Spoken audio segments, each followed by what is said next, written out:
What,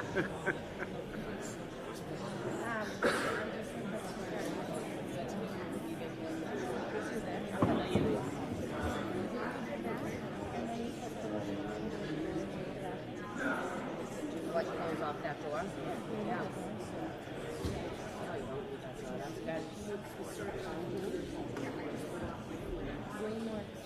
I'm gonna have it right here.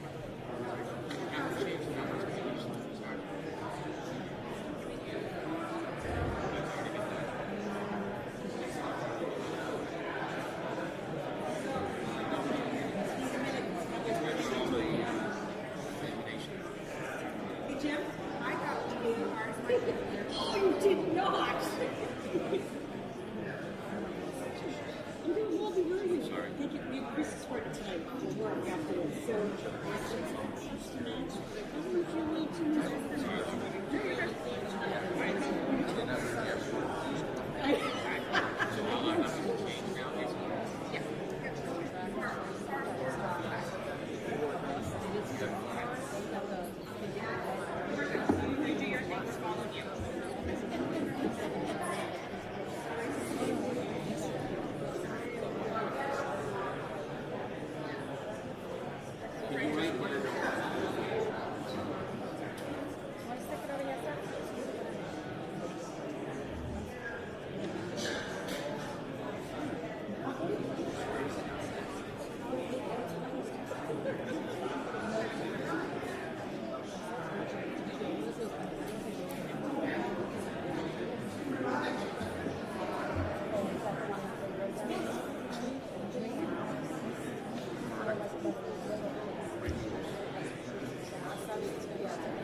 Unmute.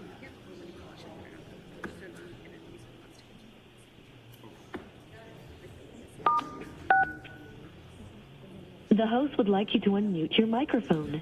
You can press star. You are unmuted.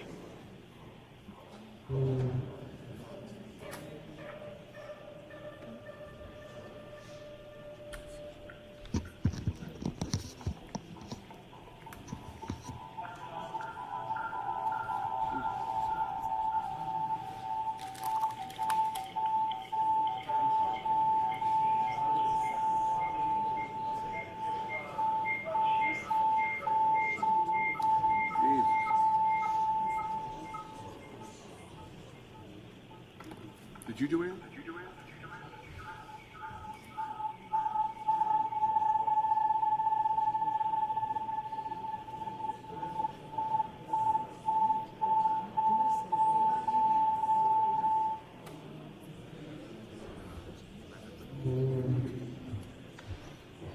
All rise, everyone, please.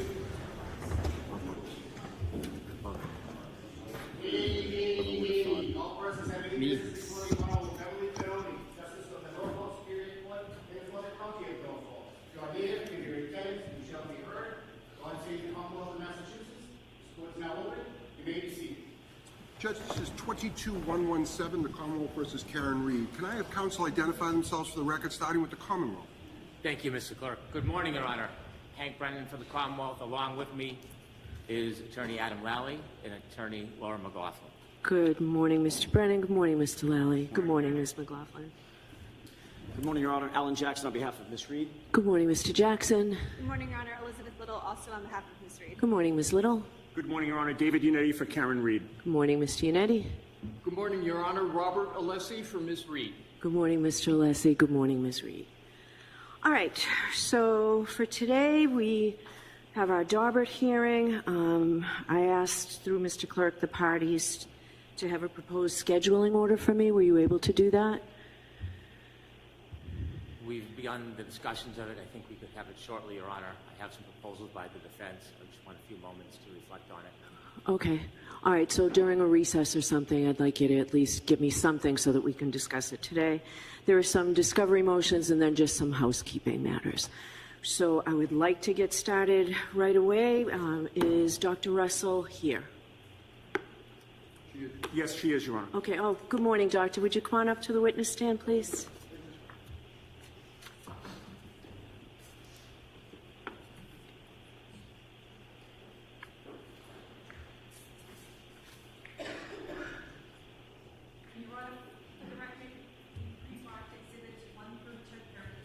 Thank you very much.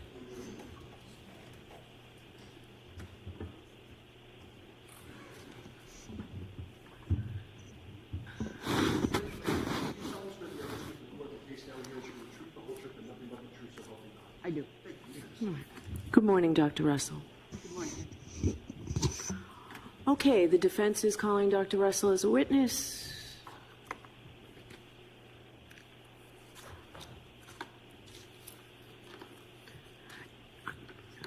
Jim, can I have the exhibits? Will counsel need the exhibits for examination of this witness, or can I have them with me and look at them? Your Honor, whatever your preference is, we will abide by that. We may want to publish some at Sure, that's no problem, but I can keep the notebook. That's not a problem. Oh, yeah, that's intended for your use, Your Honor. Okay. All right. Thank you. All right. Go right ahead, counsel. Your Honor, if I may, a couple of matters before Dr. Russell testified, with Your Honor's permission. Okay. One will take 15 seconds and the other will take maybe 3 minutes. Okay. Is it something that Dr. Russell can remain in the courtroom for? It is. Okay. And Sure. if at any point I'm incorrect in that assumption, I'm sure you will tell me. Okay. First of all, the first order is I want to thank the court for granting my permission to practice before the court. Okay. And I'll strive to comport myself to honor the opportunity I've been given. Thank you. Secondly, with regard to the decision that Your Honor rendered with regard to our opposition to the motion, the reason I just wanted to raise that briefly is I wanted to make sure that I properly discharge my role in terms of a record. It won't be a long soliloquy, but I just wanted to point out to Your Honor the basis for why I am having this colloquy with the court. Okay. Is it in addition to what you have in your writings? It is. Or is it, okay, so that I'll let you talk about, but. Yeah, I'm not going to go into the substance of the writings. Okay. I understand Your Honor has decided in that regard. Okay. So, and thank you, Your Honor. The first point is rooted in the Commonwealth versus Downs case, which is 31 Mass App Court 467, 1991. And the short of it for that case, which is toward the end of the case, which it was a matter very similar procedurally to this, where there was a request for reconsideration. The court took on that question of reconsideration, and what happened was the appellate court stated that it would be important, and I'm trying to discharge my duty as an officer of the court, but also for an advocate, to put on the record, right, the decision with the basis for the decision with regard to it. Sure, I know. I have no problem with you doing this. You don't need to apologize for making a record. I have no problem with that. Thank you. So I'll get right to it. So my request is, in accordance with Downs, that there be placed on the record some explanation for the decision. I would appreciate that. And then secondly, the second and last part of it is our expectation coming into the hearing is based on Commonwealth versus Addy, which is 79 Mass Appellate Court 835, 2011. And the short of that case, Your Honor, is it was a Daubert-Lanigan motion, very, very much similar to the procedural posture of this motion, where the court set a Daubert-Lanigan hearing. The party who was in support of the expert testimony then was given the opportunity to oppose the motion, and this is what the court said. The court stated that in response to the motion, the Commonwealth, and it was opposite because the Commonwealth was supporting the testimony, it says, in response to the motion, the Commonwealth submitted Trooper Sanford's collision reconstruction report. Then I'm going to skip down to the nub of it. At the motion hearing, after reading Trooper Sanford's report and listening to the arguments of counsel, the judge decided not to hold an evidentiary hearing and ruled that Trooper Sanford's opinion was admissible at trial because there was a factual basis for his opinion and it was therefore reliable. The reason I bring that up, Your Honor, is just to state what my expectation was and why I went in the manner that I did. And of course, Mr. McDermott was gracious enough to send an email that said, hey, if you want to change what the court expects the hearing to be, you need an affidavit and you need a motion, and that's what I did. So in conclusion, Your Honor, it is the position of the defense that the papers that we submitted, and I won't get into the argument, would obviate the need for an evidentiary hearing, much in the way that the Addy case obviated, where the party was given an opportunity to make the arguments in terms of the motion. So my main point in raising these two in conclusion is I would appreciate if Your Honor could state a basis for the denial of the what I will call the Addy process, and we will, of course, respect Your Honor's decision and proceed in the manner Your Honor directs. Okay. What do you say? Who's going to argue this for the Commonwealth? Hank Brennan for the Commonwealth. Your Honor, I believe you have the discretion to make the decision that a Lanigan hearing is appropriate. I didn't have the benefit, but Your Honor certainly had the benefit of a voir dire prior to trial. Your Honor had the benefit of watching the trial testimony. Your Honor had the benefit of appreciating that it wasn't Rule 14 that was complied with prior to that hearing. In fact, a report was provided nearly 2 days ago on December 10th. And that report, if the court has an opportunity to see it, is in conflict in many ways from the testimony at the voir dire, and it's in conflict with testimony at trial. One thing that is constant from the voir dire through the report that we received 2 days ago is that there is an absence of methodologies. There is no basis in methodology to support the opinions that have been provided by this witness. And that fundamentally supports a decision that the defense should meet their burden to be compelled to provide a witness so that they can see if they can satisfy the Lanigan-Daubert standard. Thank you. Okay. Your Honor, he delved into the substance. I don't plan on belaboring it, but if I could just be heard. Sure. Thank you. Appreciate it. The methodology, and if we're going to go to the testimony, you will, of course, everyone will hear it firsthand, was established the first time. It's pattern recognition. It's well established in the law. And that was what Dr. Russell testified first trial. That's in her report. And as we're to proceed, that's what will happen. That's first. Your Honor, it was a rule, the trigger for the last time was a Rule 14. But, Your Honor, in the June 20th transcript, on pages 59 and 62, said, on 59, Your Honor said, you, the Commonwealth, raised Daubert-type concerns. And on page 62, Your Honor said, I have to exercise my role as gatekeeper. So it was clear that it was Daubert. The methodology was established. So I just wanted to respond in that manner for clarity of the record. Okay. Additionally, after I made the finding that I made, I heard trial testimony. So based on everything, in my discretion, we're having a hearing. Understood, Okay? Your Honor. There are your findings. Thank you. Okay. Appreciate it. Okay. All right. So you all set to go? I am all set to go, Your All right. Honor. Go right ahead, Mr. Lessie. Thank you. Good morning, Dr. Russell. Good morning. And you'll keep your voice up. That would be helpful to all. Please state your name, your full name, and spell your last name. Yes. Marie Russell, R-U-S-S-E-L-L. Now, at a high level, what is your professional background? I'm an emergency physician. And is your professional, do you have anything else in terms of your professional background in addition to being an emergency room physician? Yes. I'm also a trained forensic pathologist. Your Honor, may I interrupt for 1 second? I'm sorry. Sure.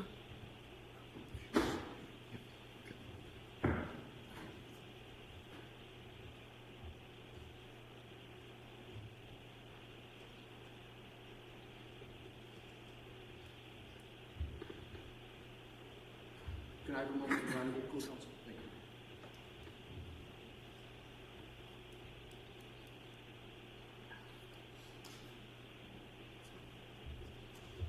Thank you for that, Your Honor. Go right ahead.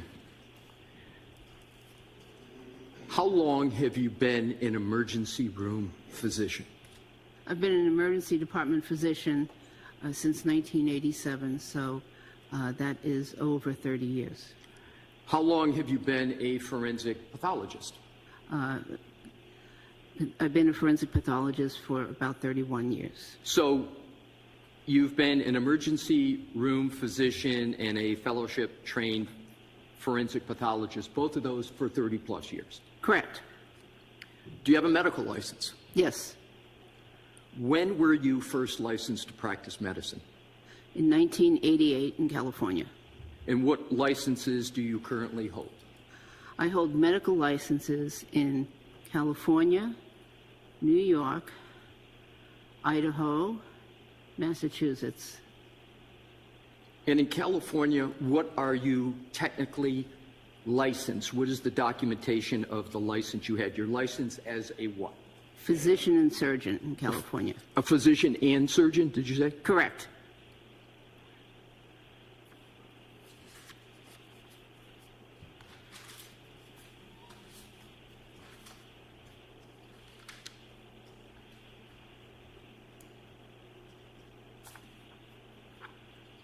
Your Honor, as I'm sure you know, but I want to make sure I get your protocol correctly, we've pre-marked, Mr. Brennan and I have agreed to the exhibits. We've agreed to both the pre-marking and to the admissibility of each exhibit. And I can never either tell you how I understand I'm to go or Your Honor can state it. So these are in evidence? Yes. So use them as if they're in evidence? Thank you. Appreciate that. May I approach the Yes. witness? Thank you. Thank you.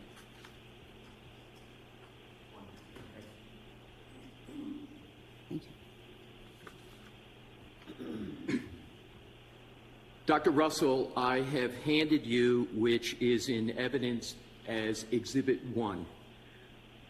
Do you recognize Exhibit 1? Yes, I do. How do you recognize it? Because I wrote it. And what is Exhibit 1? This is my curriculum vitae. And is that your updated curriculum vitae? Yes, it is. It's the most recent one. Yes. I now want to get into your educational background with a little bit of sprinkling of experience going into it. Where did you go to college? I went to college at MIT and Northeastern University. Approximately when did you attend Massachusetts Institution of Technology? From 1972 to 1974. And what did you study at MIT? I took pre-med courses. Did you obtain a degree from MIT? No, Why not? because my mother got sick. She developed cancer, and I went back to New York. And after that experience, did you go back to college? Yes, Where did you go? Northeastern University.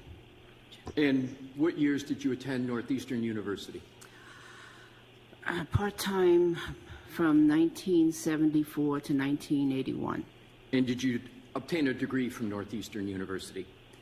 Yes, And what degree was that? that was a Bachelor of Science degree with highest honors. After college, did you go on to receive a Doctor of Medicine? Yes, Where? at the University of Massachusetts in Worcester, When? 1987. Now let's go into residencies, internships, and fellowships. Did you complete any residencies? Yes, What residencies did you complete? I completed a residency in emergency medicine, followed by a residency in anatomic pathology. What is anatomic pathology? Anatomic pathology is the study. It's a division of pathology. It's a subset of pathology, and it's a division that deals with diseases that can be diagnosed by looking at tissues and bodily fluids.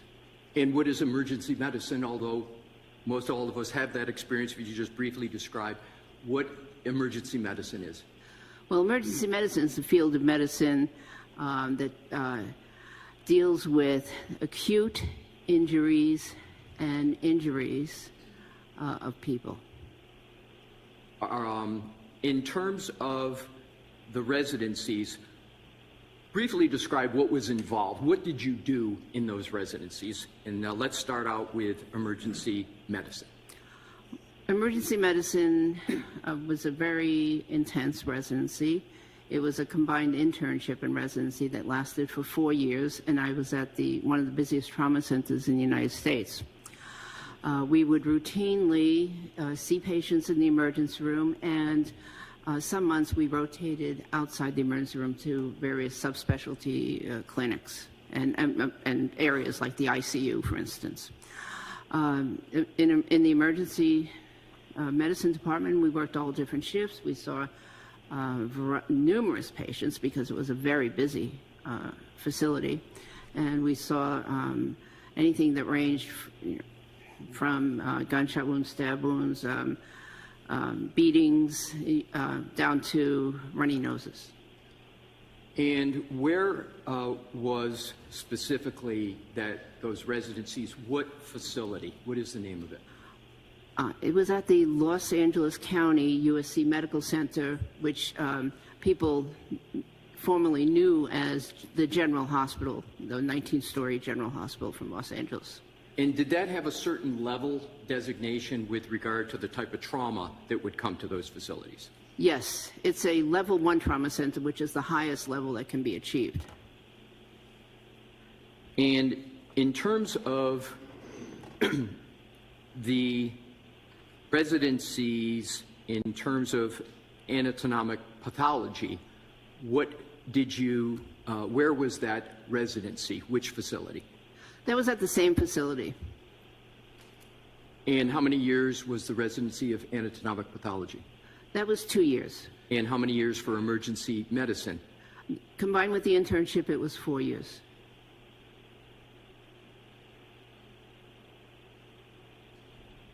Did you complete any fellowships? Yes. What fellowships? I completed a fellowship in forensic pathology. What is a fellowship compared to, say, an internship and a residency? Generally, it's a higher level. A fellowship is completed or done, undertaken after someone completes a residency. What did you do in your fellowship? Oh, in forensic pathology? Yes. Oh, did autopsies. So it was a very organized training program, which included 1 to 2 autopsies a day, mostly 2, and as well as lectures, seminars, interesting case conferences, many things. During that time, I was sent to the FBI for a specific case series.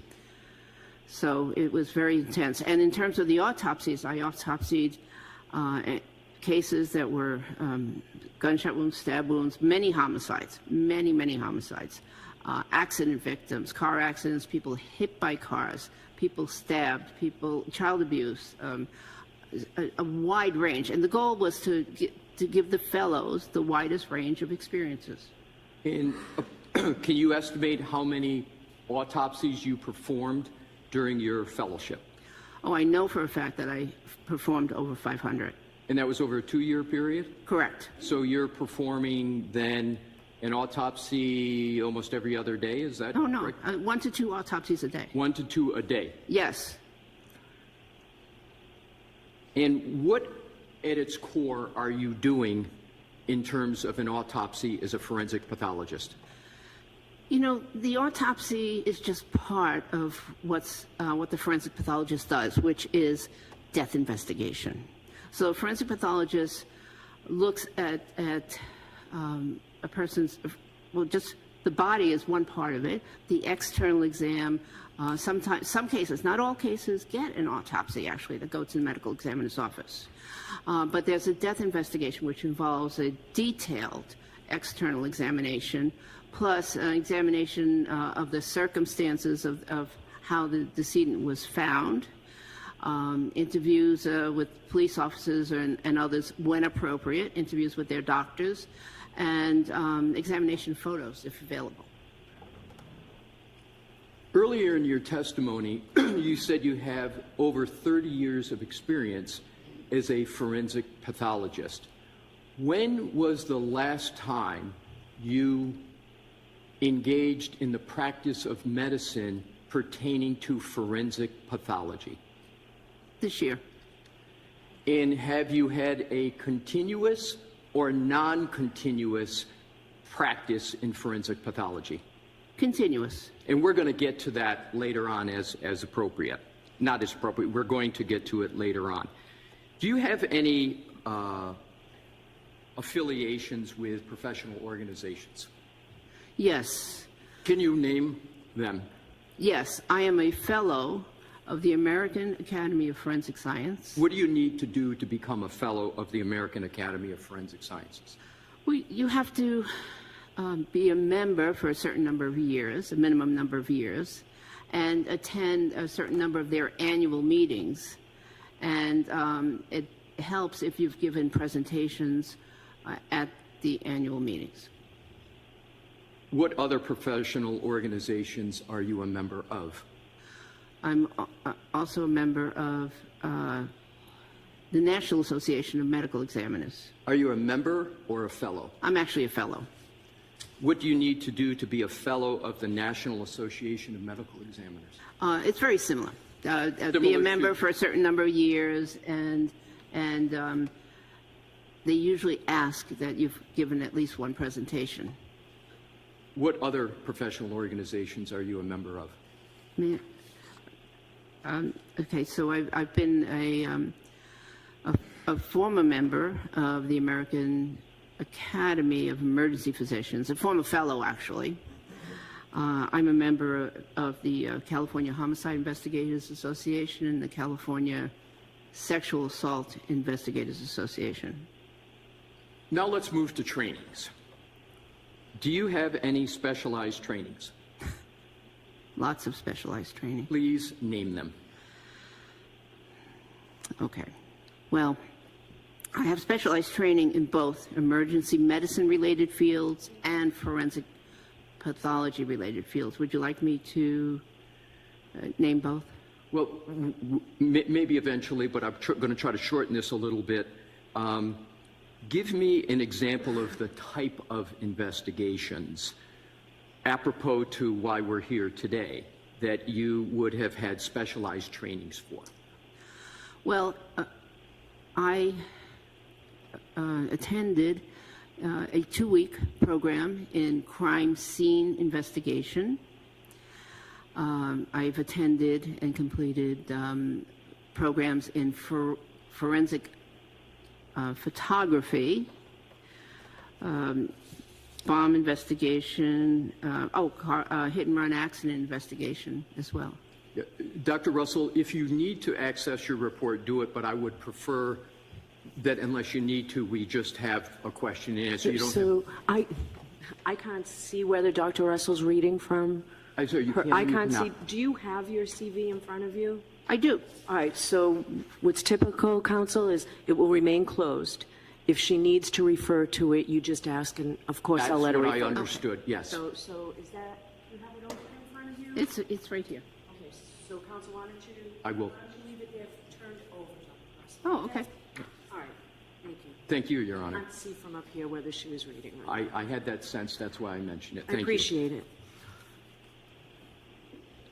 Do you have any specialized training beyond your experience as emergency room physician or forensic pathology in motor vehicle accident investigation? Yes. Describe that, please. Yes, I took a several-day course here in Massachusetts on hit and run accident investigation. And we're going to get into this a little bit more, but did you also have experience with motor vehicle accident diagnosis and treatment of humans in the emergency room? Oh, yes, yes. We'll get into more of that detail. As a forensic pathologist for 30-plus years, did you see decedents and living patients who had been the subject of motor vehicle accidents? Many. And in terms of forensic pathology, are patients always deceased, or does the field of forensic pathology also address living persons? Yes, the field of forensic pathology as a broad field, yes, can deal with living people. Some government offices will choose to restrict their involvement to deceased people only, but it's a broad field. It does involve living people too. Now let's move to expert witness experience in courtrooms. You understand what I mean by the terminology expert witness? Yes. What jurisdictions have you testified in as an expert witness? Well, California, Florida, Illinois, Arizona, and the state of Washington. What topics in that expert testimony did you testify to? Both emergency medicine and forensic pathology. So you testified as an expert witness in those cases in both emergency medicine and forensic pathology? Correct. And you were qualified as an expert in each one of those categories, correct? Yes. Was your opinion ever excluded, your expert witness opinion ever excluded in any of those court cases? Never. Let's now move to work experience. What do you currently do for work? Well, right now, I am reviewing cases, reviewing medical legal cases. I attend conferences, and I've kept up my board certification status. It's a lot of work to keep up your board certification status. Understood. In terms of other work, do you do work for any boards in any state? Yes, the Medical Board of Massachusetts. And what type of... Excuse me, Medical Board of California. Right. And what... So, what is your title with respect to the Medical Board of California? Medical consultant. And describe specifically, you don't have to go into detail, but just describe what it is, the types of things you do, for the medical board, and I assume that's in furtherance of practicing medicine. Is that consultancy the practice of medicine in California? Oh, absolutely. You can't be a medical consultant for the medical board without a medical license. It is the practice of medicine. Give us some examples of what your practice of medicine is with respect to the Medical Board of California. For the medical board, I review cases. So the cases are referred to the medical board because of concerns that a physician, a licensed physician in the state of California, is either practicing outside the law or practicing below the standard of care, or a combination of those things. So the cases are referred to the medical board, and I am one of the people that reviews the cases and makes recommendations as to whether there is actually a concern. So, going back to my clinical pharmacy days, I believe I understand the standard of care parlance, but we have maybe some different parlance in the medical field. Is standard of care and whether a physician's met it also known as physician negligence? Yes, if they don't meet the standard of care, it's considered physician negligence, yes. Describe your role in cases briefly of your expert witness, the topics in forensic medical investigations. The topics actually range from homicide. I've been involved with several homicide cases. Homicide, often stab wounds, blunt force trauma, child abuse are the topics. And domestic violence is also another frequent topic. Prior to your current role that you've just described as an expert witness and a medical consultant for the Medical Board of California, I want to go back just a little bit to the expert witness. Are you able to state whether you have testified previously mostly for prosecution or defense? Do you have a sense as to where the majority of your testimony has been on whose behalf? Well, it's been mixed. There's been a lot of prosecution cases. So you've testified as an expert witness many times in support of the prosecution? Yes. And has your testimony in support of the prosecution been only as a physician, or was there times when you, before you became a physician, that you were testifying on behalf of the prosecution, say when you were a police officer? Yes. And roughly, how many cases, we're going to get more into your police officer experience, but how many roughly cases do you recall testifying on behalf of the prosecution as a police officer? 25 to 30. Now let's go to just prior to your immediate role. Before being a medical consultant for the Medical Board of California, where did you work? Immediately before I worked at the state of California prison system. It's called the Corrections Department in the state of California, and I was the chief medical executive for one of the major prisons. What years approximately did you serve in that role as chief medical executive of the California State Prison at Corcoran? Yes, from 2018 to 2018 to 2023. What was your role? What did you do? Oh, well, the chief medical executive is in charge of the whole medical department, and so in that role I had a lot of duties, including supervising the medical care of all of the patients, the inmates, conducting various committees. I chaired many committees, process improvement,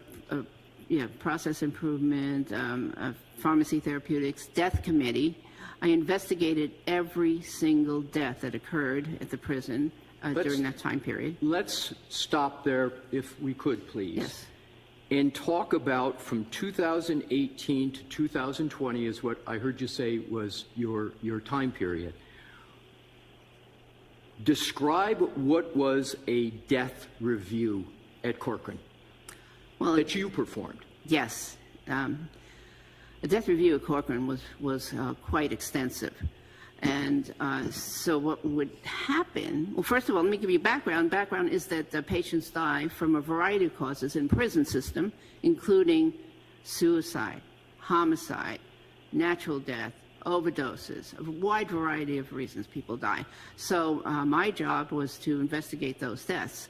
And the way I did that was when these inmates or patients were taken to the emergency area, when they were found unresponsive, taken to the emergency area, if I was there, in the building, that's where my office was, I would go and personally examine these patients from head to toe. In that personal examination from head to toe, did you ever experience any patients with wounds? Yes. Describe some of the wounds that you experienced that were the subject of your death review. Well, there were a variety of wounds, and some of the most common ones were stab wounds or blunt force trauma wounds, contusions, and or commonly known as bruises. But if it was, for instance, a hanging patient, I would look at the wounds around the neck to see if the ligature mark was horizontal or had a vertical component, because that could differentiate the manner of death or the mode of death. You have to ever in this process have to determine whether a wound was, well, let me back up. Are you familiar with the term defensive wound? Yes. What does that term mean in the field of medicine? Well, typically, what that means is that the victim of an assault attempted to defend themselves during the assault. And one of the common ways they do that is they bring up their arms to protect their face, neck, chest area, head area from the assault. So defensive wounds are commonly seen in the arm, the forearm, the posterior portion of the forearm, or the hands also. Did you ever have to determine whether a wound was defensive when either the patient was unresponsive or the patient was deceased? Many times. Is it many times for both, or is it many times for one of those two? Well, definitely when the patient was deceased. So let's stop there. I'm sorry to interrupt you. Let's start. So many times, do you have an approximate number of how many times just at your 5 years at Corcoran you determined whether a wound was a defensive wound on a deceased patient, approximately? Not very many. Okay. Counsel, could we get an answer as to how many death reviews total were done while she was Yes, Your Honor. I will ask that question right now. How many death reviews did you perform? And if you want to do it based upon per year, average month, whatever gives the court the best, most accurate answer. Okay. Well, on average, we had one death per month. So some of those occurred at nighttime. But I reviewed all the cases, but I didn't personally examine every single case. Right. Over 35 got a very intensive exam. So if I did my math correctly, it's 60, right? It's 12 times 5. You were there 5 years? For death reviews. For death yes. reviews, and that was the court's question. Yes. Right.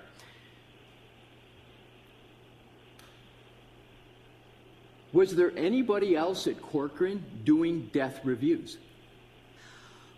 There was a committee that I formed to review deaths. It didn't exist when I first got there, but it did get formed later on. Were there any other physicians on the committee that... so you were the only physician on the committee in Corcoran that was performing the death reviews, or not? No, I misspoke. There was one other physician, the person who was my assistant, who also needed to be involved in those death reviews in case I wasn't around. Did you ever need to consult with any medical examiner's office in connection with your death reviews at Corcoran? I frequently consulted with the local Kings County Medical Examiner's Office. Describe examples of that consultation and interaction. Okay. So I would conduct my initial part of the review, and I would call, on some cases, not every single case, but on some cases, call the Kings County Medical Examiner's Office and speak to them to alert them to certain findings or certain things that I wanted them to specifically look for in their examination. Did that consultation include any consultation regarding wounds and the source and nature of the wounds? I don't recall. Now let's go to your emergency medicine physician experience at LAC plus USC. Do you have a shorthand that you'd like to use so I don't have to say that every time? I don't. All right. So I'll just say LAUSC. Would that be something that would work? I say LAC-USC. I'll say LAC-USC also. So what years were you an emergency medicine physician at LAC-USC? I was there as an emergency intern, resident, and physician from 1987 to 2016.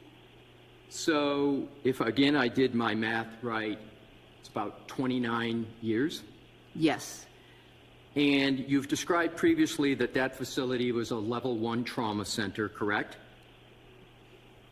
Yes, it was. What is a level 1 trauma center? A level 1 trauma center is the highest level that the trauma center could be. So it means it has in-house neurosurgeon, in-house orthopedic surgeon, an active research program, and obviously in-house trauma surgeons. What did you do as an emergency medicine physician at that facility from 1987 to 2016? I'm sure it's a lot, but if you could give some representative examples. Well, we staffed both the major and minor areas of the emergency department where the patients were brought into. So any patient that was brought in with major trauma or, even non-trauma, medical condition, heart attack or stroke, would be brought into the emergency department, and we would provide the initial examination, screening, resuscitation, whatever was needed. And then if the patient needed to go to the operating room, we would call the surgeons, and if they needed to go to the ICU, we would stabilize them and send them to the ICU. In addition to diagnosing and treating that we've all experienced with the unfortunate, with all respect, having to go to the emergency medicine department, did you engage in any surgery in the emergency medicine department? And if you could describe what you mean if the answer is yes. Yes. Describe what it is that you did that constituted surgery at the emergency medicine department from 1987 to 2016. We're going to get into more specifics apropos to the issue at case here, but just looking for what, when we say that you did surgery, want to give an idea of what that is. Okay, so we did what is considered minor surgery. We sewed up, we debrided and sewed up lacerations, repaired lacerations. We incised certain infected wounds and cut them open. So is that what you mean? Yes, thank you. So now moving, and we're going to come back to some of that, but now moving on to the next position that you had at the LAC-USC Jail Medical Services. Can you describe what the name of that position was? Yes, I was jail medical director. And approximately what time period were you jail medical director at LAC-USC? Okay, before I answer that, I'd like to say that in addition, so we generally had a clinical role and an administrative role. So there were several things going on at the same time. In terms of jail medical director, as the administrative role, I was doing that from 2003 to 2014. And can you describe the in-custody unit that was there that you provided this role that you just described? Yes, we had an unusual situation where we had, in addition to the regular major emergency department, we also had a specially dedicated emergency, combination of emergency, inpatient, and outpatient area for patients that were incarcerated.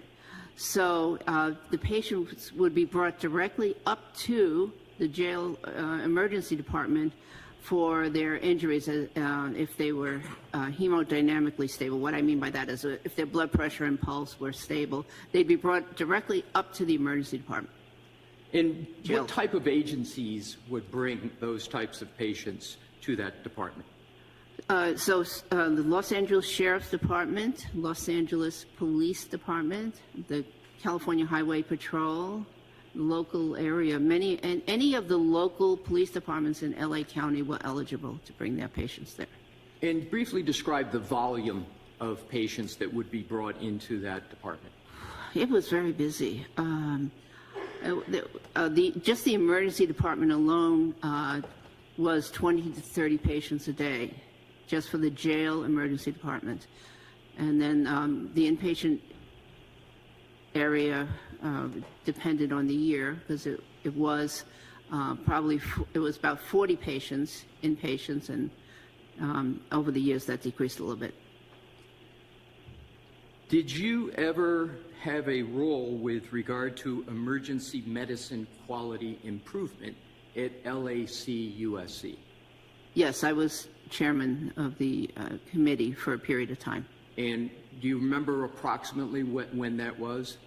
I'd have to refer to the CV, sorry. Would around 2000 to 2003 be approximately an accurate time? Yes. What did you do as the Director of Emergency Medicine Quality Improvement? So for that role, I was in charge of quality improvement projects and how they were progressing during the interim, as well as I investigated all the deaths in the main emergency department and the jail emergency department. Now, the title has in it quality improvement. Yes. Am I correct that in order to be a director of quality improvement, you have to understand well the underlying practice to understand what needs to be improved? Yes. And did you believe that you had that high level of understanding? Yes. And did you exercise that high level of understanding in that role? Yes. Now, before that, did you have any experience with life support training at LAC-USC? Yes, I was the director of the Life Support Training Center. And was that also around late 1990s, 2000 time period? Yes. And what was your role, what did you do as Director of Center for Life Support and Training at LAC-USC? So we provided all of the life support courses that were taught at the institution, including advanced cardiac life support, advanced trauma life support, which was taught to the surgeons and emergency physicians, and pediatric life support. Now we're going to switch gears a little bit. Have you ever been an adjunct professor? Yes. When and where? From, I believe the dates were 1998 to 2003 at the California State University at Los Angeles. And what did you teach at Cal State Los Angeles? I taught a graduate level course called Legal Medicine, which was part of their master's degree program. And that's a graduate program, correct? Yes. And What were the students in the grad program there for? Was there a certain title that they were referred to as? Yes, it was a graduate program in criminalistics, and so many of them were crime lab employees or headed to work at a crime lab. And just briefly, can you give just examples of some of the topics you taught to those that were in this criminalistics program? Yes. So I was teaching the medical course, and so I had to teach a wide range of topics about forensic medicine to these people who would be going to crime scenes and seeing deceased bodies, etc. So my topics included things like time of death, blunt force trauma, sharp force trauma, burns, wounds. I did teach about wounds and including a wide variety of wounds. Let's focus in on wounds. Okay. Describe in some detail the type of wound analysis and treatment you taught as an adjunct professor at Cal State Los Angeles.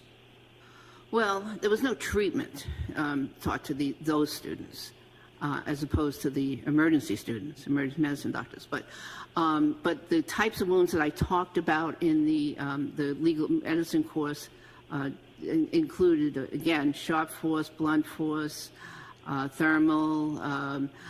I talked about bite wounds in terms of identifying bite wounds on a deceased body. I talked about wounds that people would see in child abuse, domestic violence, elder abuse. And in your teaching, let's break that down. In your teaching of dog, is it fair to say dog-inflicted human wounds? Is that a fair term? Or would you use? Mostly bite wounds in general. Bite wounds. Was that bite wounds from a specific animal or general animals? No, mostly human. I talked about mostly human bite wounds. Okay. With a reference to animal wounds. And what was the reference to animal wounds? Just how they can be differentiated from human bite wounds. So you taught human bite wounds, but you also taught how to differentiate human bite wounds from dog bite wounds on humans. Yes. I move to strike that. So let the witness answer that. So ask it in a non-leading way, please. Thank you, Your Honor.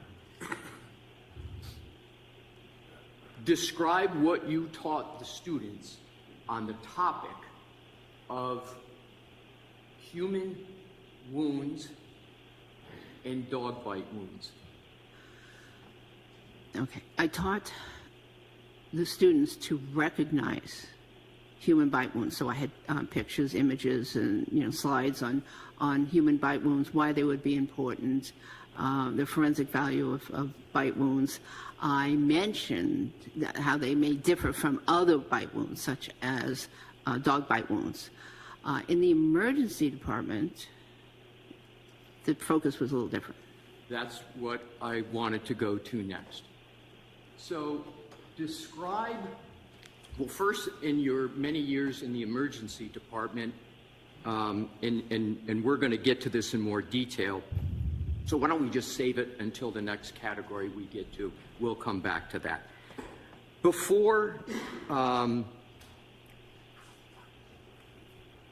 you were an adjunct professor at Cal State Los Angeles, and before you were a medical doctor, what did you do for work?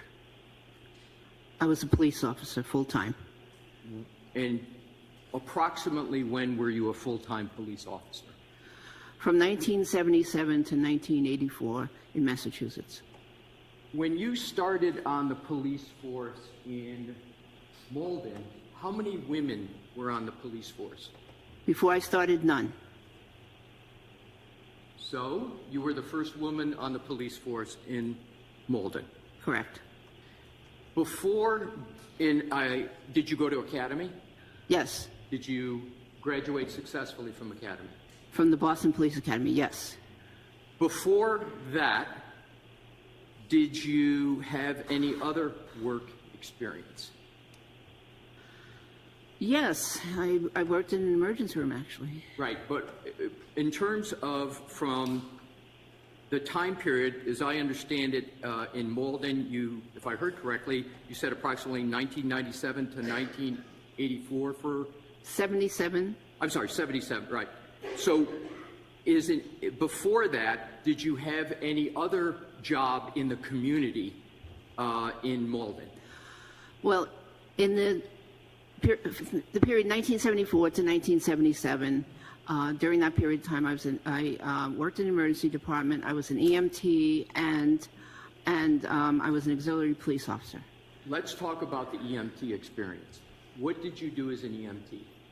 I did volunteer work in an ambulance. And just, again, most of us know what an EMT does, but just for the record, just briefly, what did you do as an EMT? Generally rendered first aid to calls for emergency service. Now let's go into the category of your medical training and experience specifically pointed at a certain topic. With regard to wounds, do you have any experience with dog-inflicted wounds on humans? Much experience. Let's start and do this chronologically. What professional experience have you had with, we'll call them dog bites? What would you like to call them, dog bites or dog bite wounds? What's your parlance? Dog bite wounds. So what's your professional experience going chronologically with dog bite wounds? Your first. Well, my first experience I recall was during that period of 1975 to 1977 when I attended a training session where I witnessed the training of guard dogs. The training was conducted by some people I know, and I was invited to this professional session. And during that session, even though the simulated criminals were wearing specially designed sleeves on their arms, one of the participants was accidentally bitten by one of the dogs. And when you say accidentally bitten,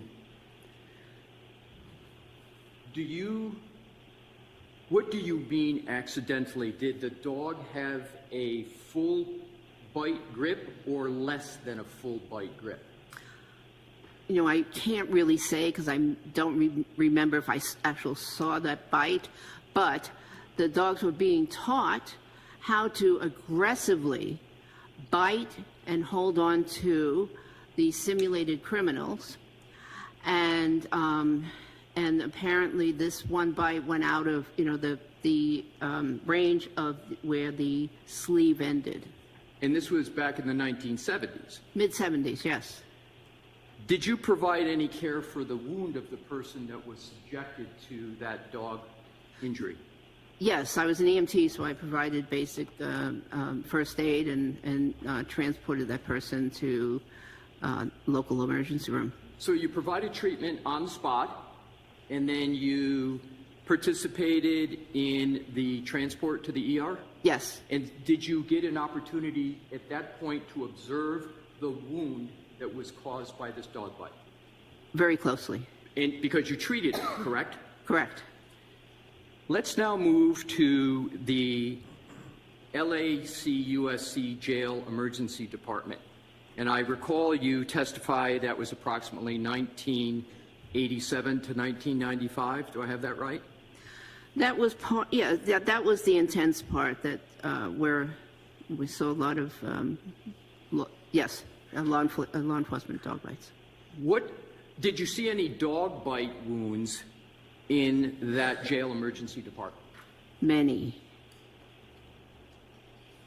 When you say many, can you give not how much you treated, but just how many of those dog-induced wounds that you observed?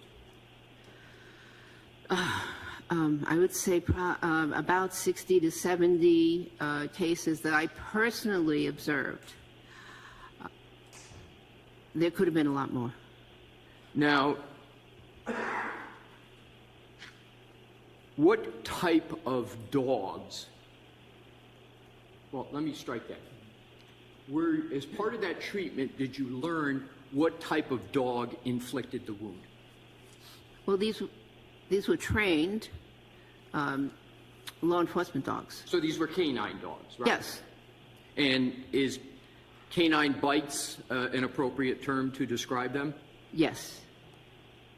And how many of these individuals at LAUSC Jail Emergency Department did you personally treat with these canine-induced dog wounds? Personally, about 40. And you're saying personally, did you have any other experience in addition to those 40 that was not personal treatment with dog wounds? Yes, so we worked. Describe what those additional roles were. We worked as a team, and so sometimes one intern or one resident would get the case, and another time the other person on the team would get the case. So, but we worked as a team. We saw all the wounds together as a team, and so that's why it's hard to give it a hard number. What was your role as a member of that team when you were not personally treating the wound? What was your role? What did you do? I would assist. I would see other patients, but we all rounded on all the cases. What do you mean by rounding? Rounding is this medical phenomenon where the team of doctors and sometimes other healthcare professionals go from bed to bed and discuss each case.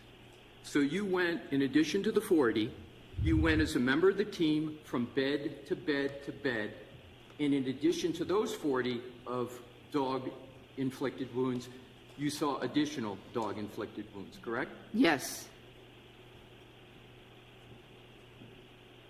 Describe the level of bites that you would observe both as personally treating and as a member of the team.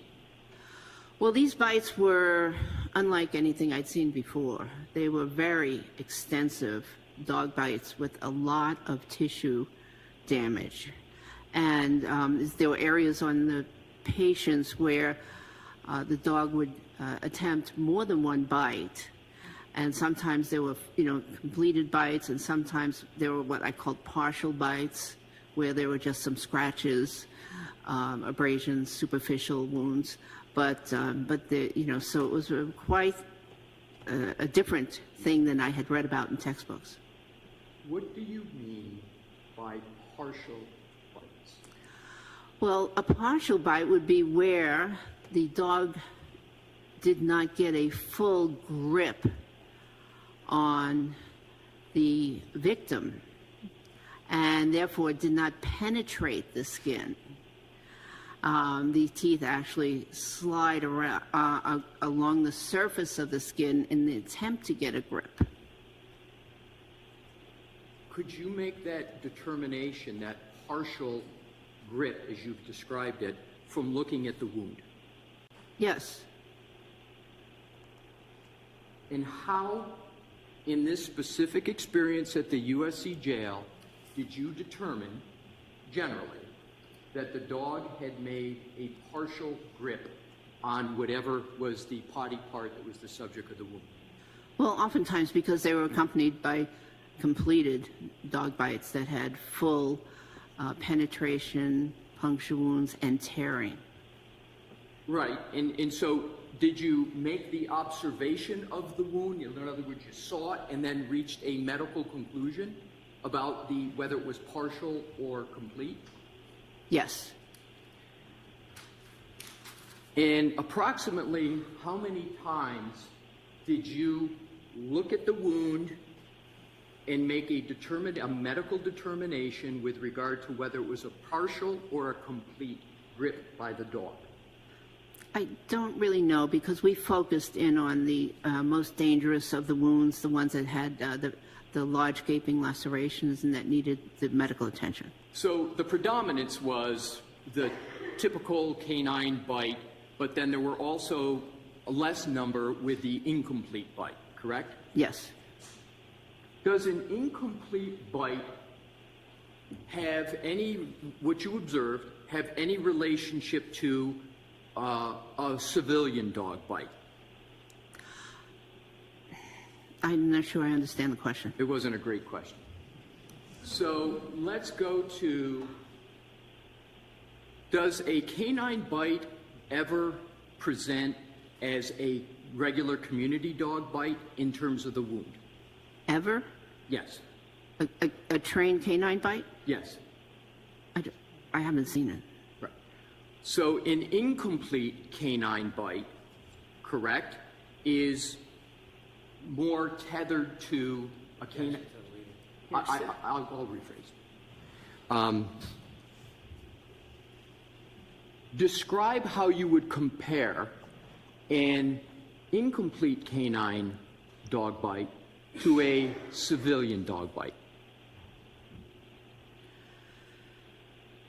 Well, that's difficult.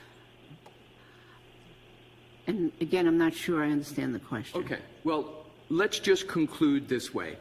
So the predominance at the LAUSC Jail Emergency Department was canine dog bites. Let me rephrase it. We'll in terms of LAUSC Jail Emergency Department, what was the predominant type of dog-inflicted wound that you observed and treated? The regular emergency department? Yes. Not jail? The predominant was civilian dog bites. Now let's move to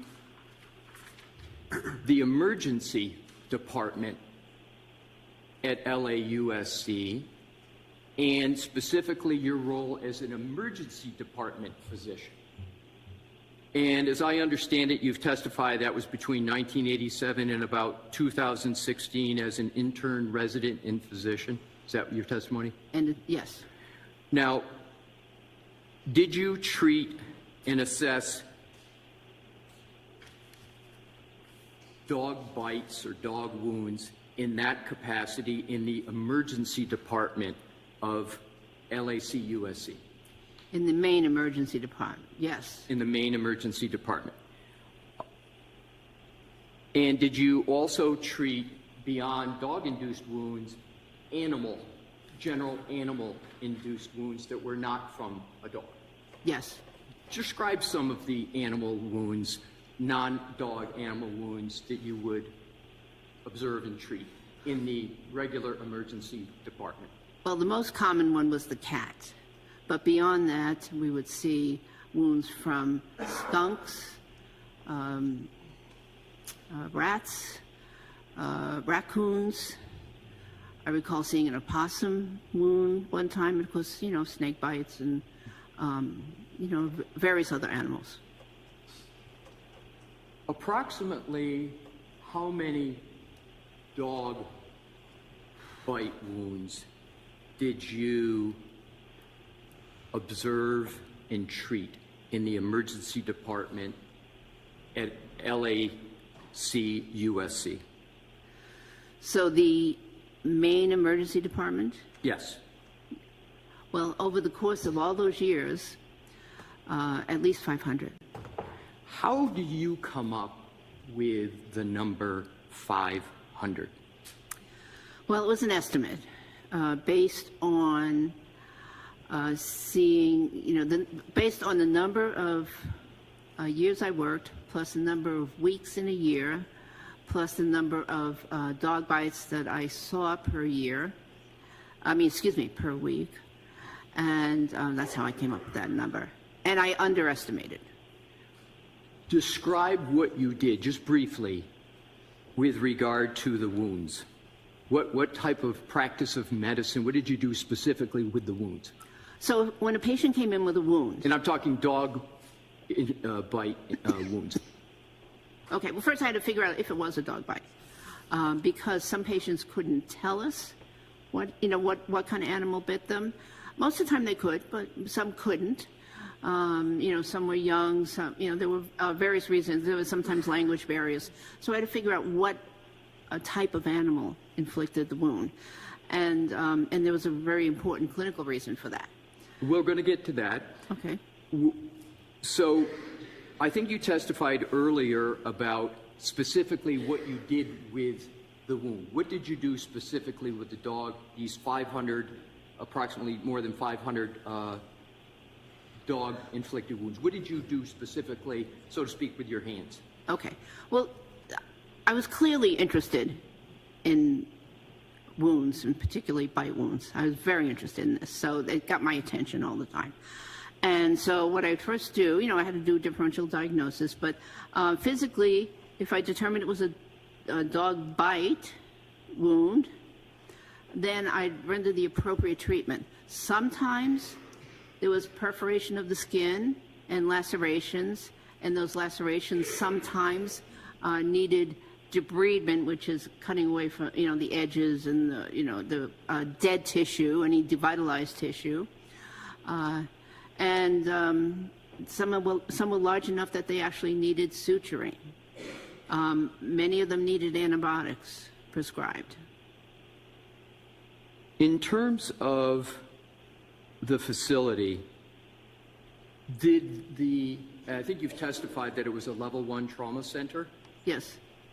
Did the fact that it was a level 1 trauma center have any effect on the number of dog bite wounds you would see?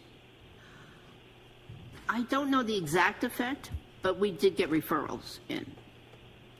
And does the fact that it was a level trauma 1 center mean your estimate was conservative or liberal? Oh, my estimate was conservative. Meaning conservative, you say 500, but describe what you mean by conservative. Conservative Up means... or does it go down?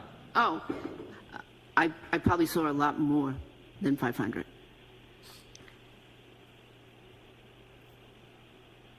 Does that estimate include the number of dog-inflicted wounds that you supervised? No. So in addition to the 500 plus, you also supervised.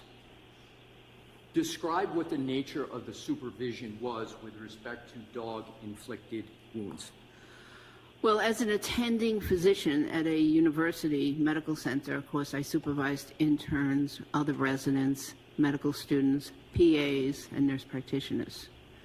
And so frequently had, 3 to 5 people working with me that I had to supervise. So I would see I saw any case that they saw. Any patient that they saw, I would supervise. And when there were wounds, I would look at the wounds personally myself. How many trainees did you typically supervise per shift? Typically 3 to 5. So in addition to the 500 plus, you were supervising 3 to 5 trainees per shift who also were treating dog-inflicted wounds? Yes. And can you give an approximate number of dog-inflicted wounds, just approximate, that those trainees would be experiencing in their role? It's so hard to give an estimate. But with all those trainees and all those weeks and years, I would say at least another 500. Have you ever participated, now we're going to switch gears to when you described you were a forensic pathologist, an R. Did you ever have experience with an autopsy which regarded a canine attack? Yes, unfortunately. When? It was in 1995. And where? It was in Los Angeles. And where specifically, which department in Los Angeles? Oh, when I was at the coroner's office, I was assigned an autopsy. So this was at the medical examiner's office? That's correct, medical examiner now. And what was the subject of the autopsy? Who was the subject? It was a young boy, I don't remember the exact age, and he was killed by 3 dogs when he entered into a fenced area. Were they canine dogs or civilian dogs? I don't know the exact training, but I was led to believe that they were not law enforcement canine dogs. So you were led to believe there were civilian dogs? They just weren't canine dogs. They weren't, as far as I know, they were not trained canine dogs. They were civilian dogs.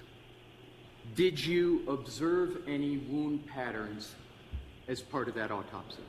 Yes. Describe the wound patterns that you observed. I'll never forget them. There were many deep lacerations, avulsions.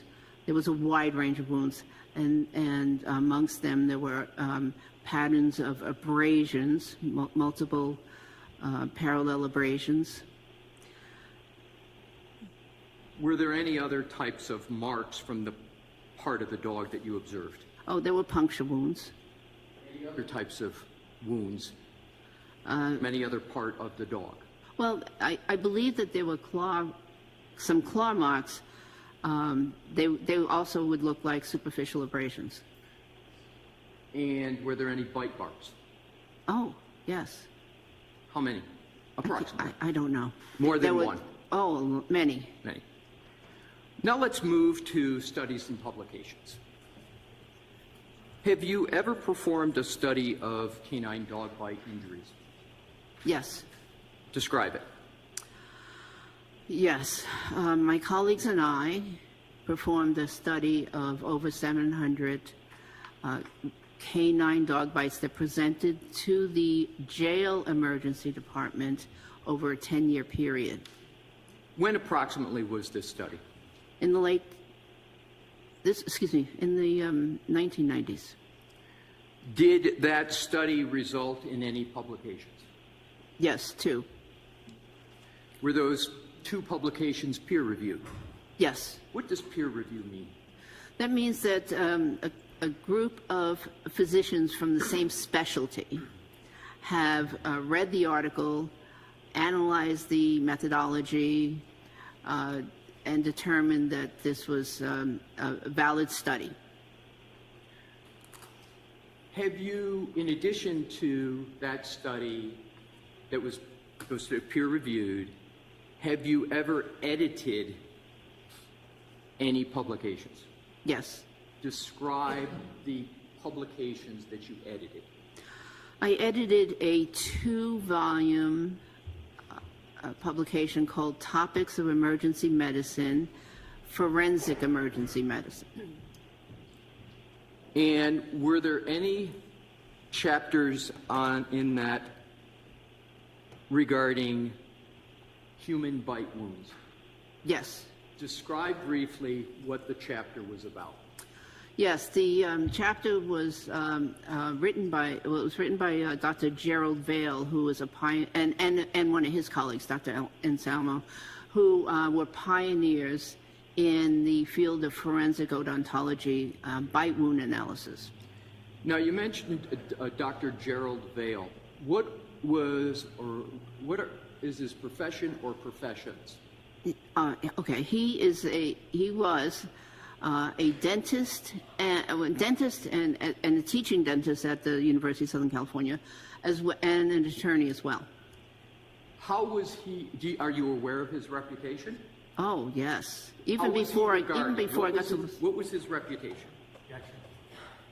Sustain this. Okay. What was his reputation? No. We're going to move on to a different question.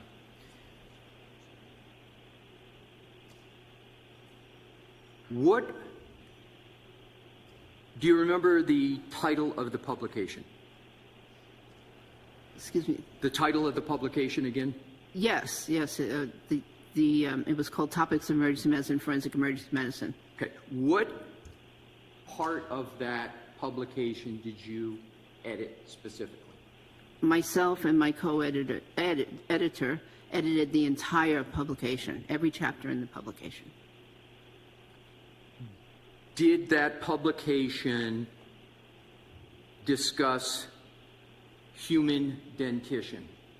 Yes, the chapter written by Dr. Vale and colleague did. Did that publication discuss dog dentition?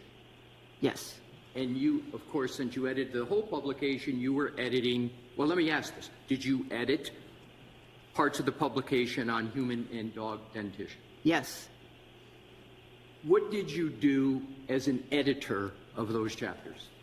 Well, I read the chapters thoroughly, and looked looked for any inconsistencies or any problems with the topics, and then if and made some small change recommendations, and then it went on for publication. Do you know why you were asked to edit that publication? Yeah, that's sustained. In terms of the publication after editing, was the publication peer reviewed? Yes. And were you part of that peer review process? No, because I was the editor. Correct. So you were the editor, and then after your editing, it went on for peer review? Yes. And then did it sort of pass, so to speak, the peer review? Yes. And then it became published? Yes. Let's now move on to the topic of publications, seminars, talks, lectures. How many peer-reviewed, well, let me start this way. Have you read any peer-reviewed published articles on dog-inflicted wounds? Yes. Can you describe how many? Oh, at least 20. Have you ever attended any seminars regarding wound identification and bite wounds? Yes. How many approximately? Or if you can't recall, describe some of the seminars. I don't know the exact number of seminars. However, I would frequently attend them at the coroner's office, Los Angeles coroner's office, and at the American Academy of Forensic Sciences annual meeting. And some people have varying reviews about what happens in a seminar. What happened at these seminars that you attended? These are high-level seminars, very intense. And I was one of the few medical physicians that would actually attend the odontology seminars, because it was a special interest of mine. And what were some of the topics at these seminars that were discussed on odontology? Sorry, first let's talk about what is odontology. I think it's the study of human dentition, or dentition in general, I believe. I don't know. And so it can be, it's the study of, back to the seminars.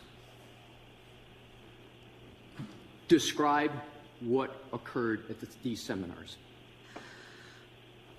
Yes, at the LA Coroner's Office, there would be a lecture every year about, every year, regarding forensic odontology and bite wounds, bite wounds on humans.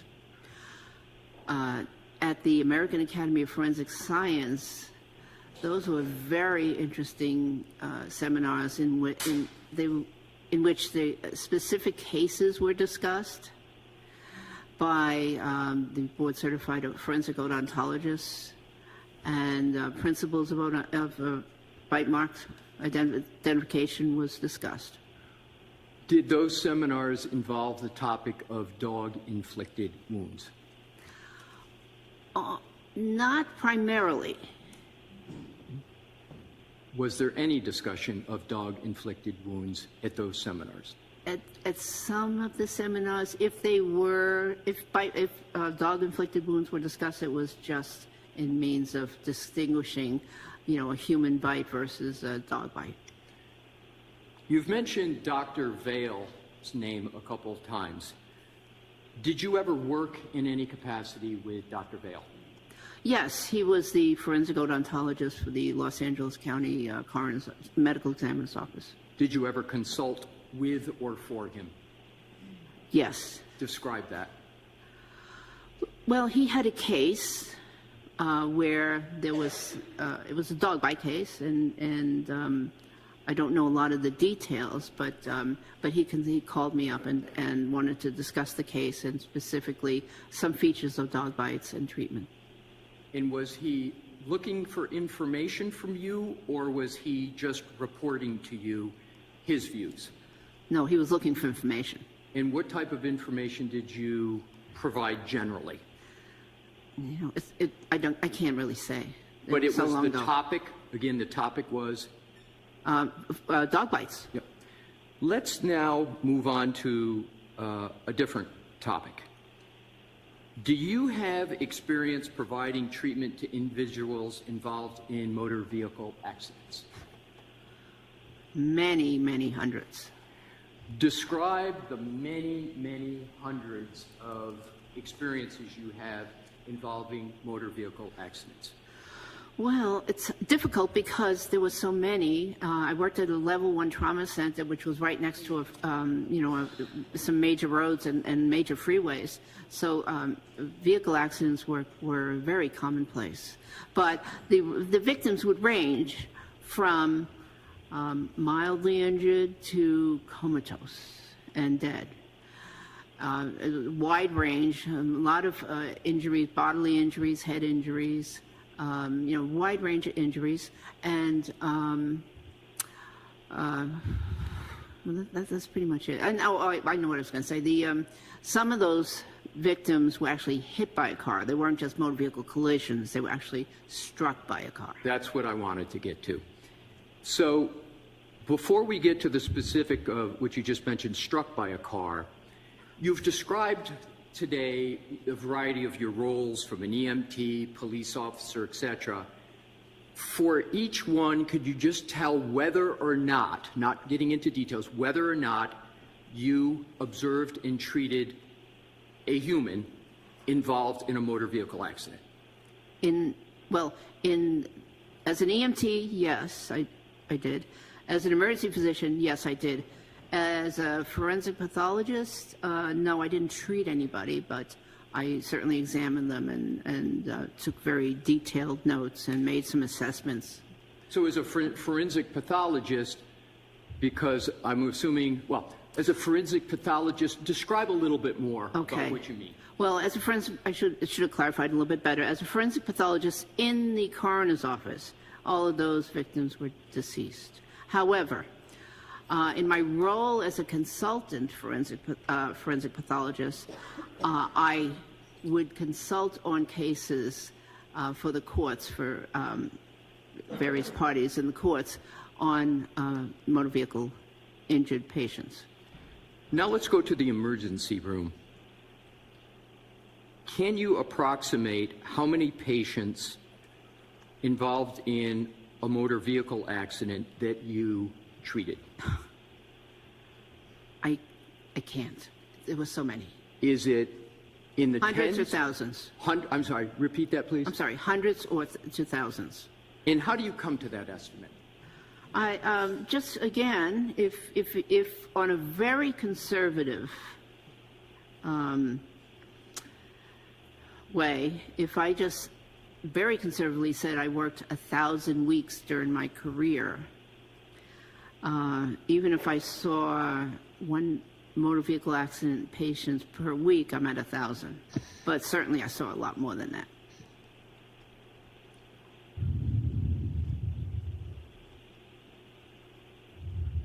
Let's move on to the topic of wound patterns.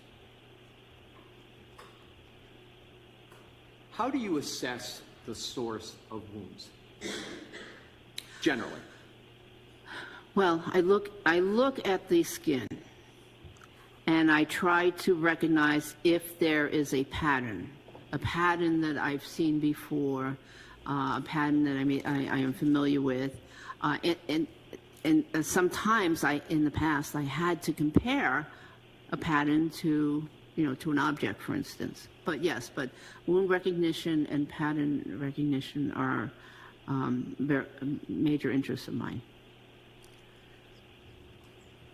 Is wound pattern recognition a topic that is taught in medical school? In residency, for sure. And what is taught in residency about wound pattern recognition generally? Well, in emergency medicine residency, it's taught to recognize patterns and locations of wounds because the physician has to be able to recognize things like child abuse and elder abuse and domestic violence, which oftentimes are associated with specific patterns of injuries. Is wound pattern recognition considered a standard of care, you used that term earlier today, in the medical profession, in the emergency department? Is that something is wound pattern recognition an area that an emergency room physician is trained in? Yes. And how frequently, in your experience as an emergency room physician, do you exercise pattern wound recognition? I can't tell. Is it frequent or infrequent? Oh, frequent. Why is assessing the source of bite wounds, well, let me go backwards. Is assessing bite wounds important in the practice of medicine in the emergency department? Is assessing the source of bite wounds? Is it important? Yes, it is very. Why? Well, because different types of bite wounds are treated differently. Does the assessment affect the care and treatment that the patient is going to receive? Yes. How? Okay. Well, certain bite wounds are prone to certain infections. So dog wounds are prone to certain infections, cat wounds, various other animals that inflict wounds cause infections. And the infections can differ from the inflicting animal. Additionally, so there are bacterial infections. There are also viral infections, such as rabies. So, for instance, some types of wounds, wounds from some type of animals will require a series of rabies shots because those animals are known to harbor rabies. So it's very important to try to figure out what the source of the wound is so you can determine, does the person just need some antibiotics and a tetanus shot, or do they need a series of rabies shots? Are there circumstances in which you've had to identify the source of wounds without input from the patient? Yes. Describe those. Well, there may be a language barrier, or sometimes with a child will have a bite, but we don't know what bit the child. So yes. Are there any other circumstances, any other categories that you have to determine the source of the wound, say where you might have a legal responsibility to make a judgment on the source of the wound? I'm not sure I understand the question. In terms of circumstances where you have to determine the source of the wound, are there any other examples where you've determined the source of the wound, sort of categories of people, certain types of victims that you've seen and had to make an assessment? Are you talking about bite wounds? No, just a wound in general. Well, yeah, so... Wound pattern is the topic, so yes. With regard to wound patterns. Okay. Well, yes. So it's important for an emergency physician, for instance, to recognize patterns because sometimes the victims themselves will attempt to mislead the doctor. For instance, it's not uncommon for parents or I should say caretakers or domestic violence victims to give a different story in the emergency department than the true story of how an injury was sustained. And I'm a mandated reporter. Emergency physicians are mandated reporters, so we have to be on the lookout for certain injury patterns. Are you familiar with the term posterior surface? Yes. And specifically with regard to a limb, upper body limb and arm, what is the posterior surface? So the posterior surface is the back of the individual. And hold up your arm and demonstrate what you mean when yes, you say posterior.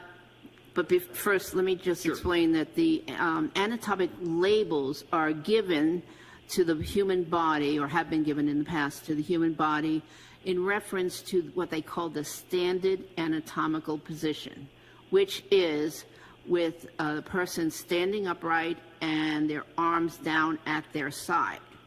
So anything in the front is called anterior, anything in the back is called posterior, which means that the posterior of the arm is actually here, because even though it doesn't look like it might be a posterior to somebody, it's actually anatomically the posterior of the arm. So it's this surface right here. And so that's what is meant by the posterior of the arm. What can, and have you observed wounds on the posterior surface of an arm in your career? Oh, that's highly indicative of defense wounds. What do you mean it's highly indicative of defense wounds?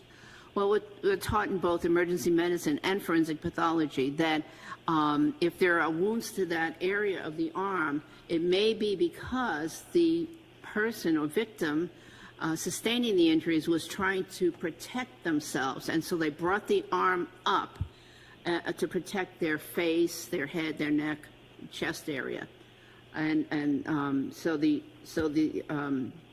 wounds to this area, the posterior of the arm, are often defensive wounds. What is your experience with defensive wounds to the posterior location of the arm? I have a lot of experience with them. Describe that. Well, both, again, in the emergency department, saw many victims, many patients, I should say, that had wounds to that area of the arm. And, of course, in the medical examiner's office, again, so many victims that had wounds to that posterior surface of the arm. Did you, as part of that examination for the posterior surface of the arm, ever determine the wound was from a stab wound? Yes. How many times, roughly? 10, roughly. Did you ever, in your career, determine that a posterior wound was sourced by a dog bite or dog claw wound? Not that I labeled in the medical chart as such. In your analysis, in your experience in the emergency room and in the jail with canine wounds, did you reach a conclusion with regard to whether a wound on the posterior surface of an arm was a defensive wound as you have defined it today? In the emergency department, it didn't really matter if an animal bite was on the posterior surface of the arm, because in the emergency department we focused in on treatment. It did matter in cases of, like I said, domestic violence or child abuse, because those were assaults. But other than that, the wounds were treated as if they were on the front of the arm. No difference. How about in the canine dog bite wound experience? Did you ever conclude that a wound from a canine bite or any kind of dog bite was a defensive wound? Yes, some of them were, but again, it didn't matter in terms of the treatment. So, so that determination wasn't really important. So you made a determination that they were, well, put it this way, did you make any kind of an assessment, whether it affected treatment or not, that the wound was a defensive wound with regard to a dog bite? Yes. Now let's go on to characteristics of dog bites and scratch wounds.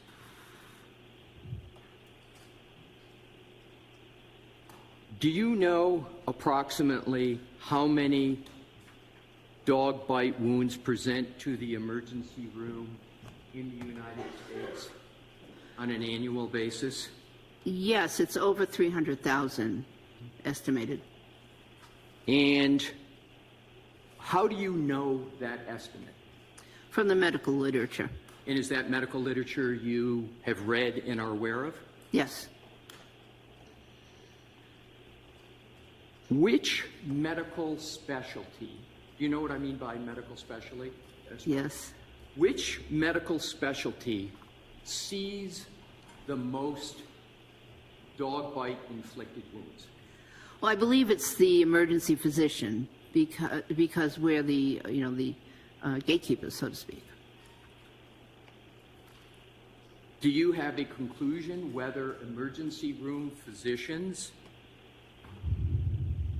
have more exposure to and familiarity with dog bites than other specialists? Objection.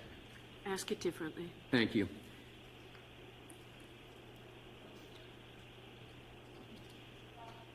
Do ER physicians have more exposure to and familiarity with dog bites than others? Yeah, sustain for the same reason, but I'll give you a minute to think about how to ask it. Thank you. Which medical specialty has the most exposure? Well, let me conclude it this way. In terms of the presentation of dog bite wounds in the emergency room, are emergency room physicians trained to recognize and treat dog-inflicted wounds on humans? Yes. It's a common presentation in the emergency department. Describe the difference between, well, do you know the difference between a civilian dog bite and a canine dog bite? I believe I do. Describe it.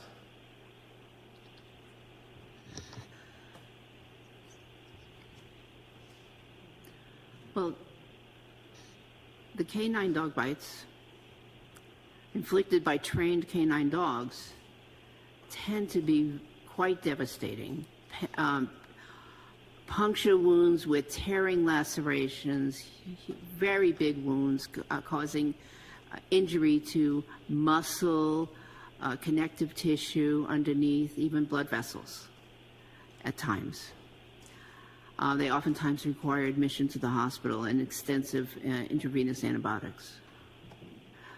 As opposed to the canine, the civilian, what I call the civilian dog bites, which typically are just scratches or, I shouldn't say scratches, abrasions or small puncture wounds, and require maybe a little bit of irrigation and a tetanus shot and outpatient treatment. Dr. Russell, you've been gracious and patient with my questions. Do you need a break for any reason, subject to the court's permission? So I was going to go just a little bit further, if we could, like 15 minutes. But I can't see Dr. Russell from where I am. Dr. Russell, I'm okay. break? I'm okay. Can you go 15 more minutes? I could. Okay. Yeah. Thank you. Let's move on to the topic of dental features of dogs. Do you have knowledge of the dental features of dogs? Yes. Describe that knowledge. Well, I have knowledge of the numbers and configuration of the teeth, the shape of the jaw. And can you describe generally that knowledge? Generally, yes. So the shape varies depending on the breed, but generally there are 42 teeth in the canine mouth, and a certain number on the top, a certain a certain number down below, 20 on top, 22 below. And does that knowledge source from your medical education training, or does it source from the literature, or both? Both.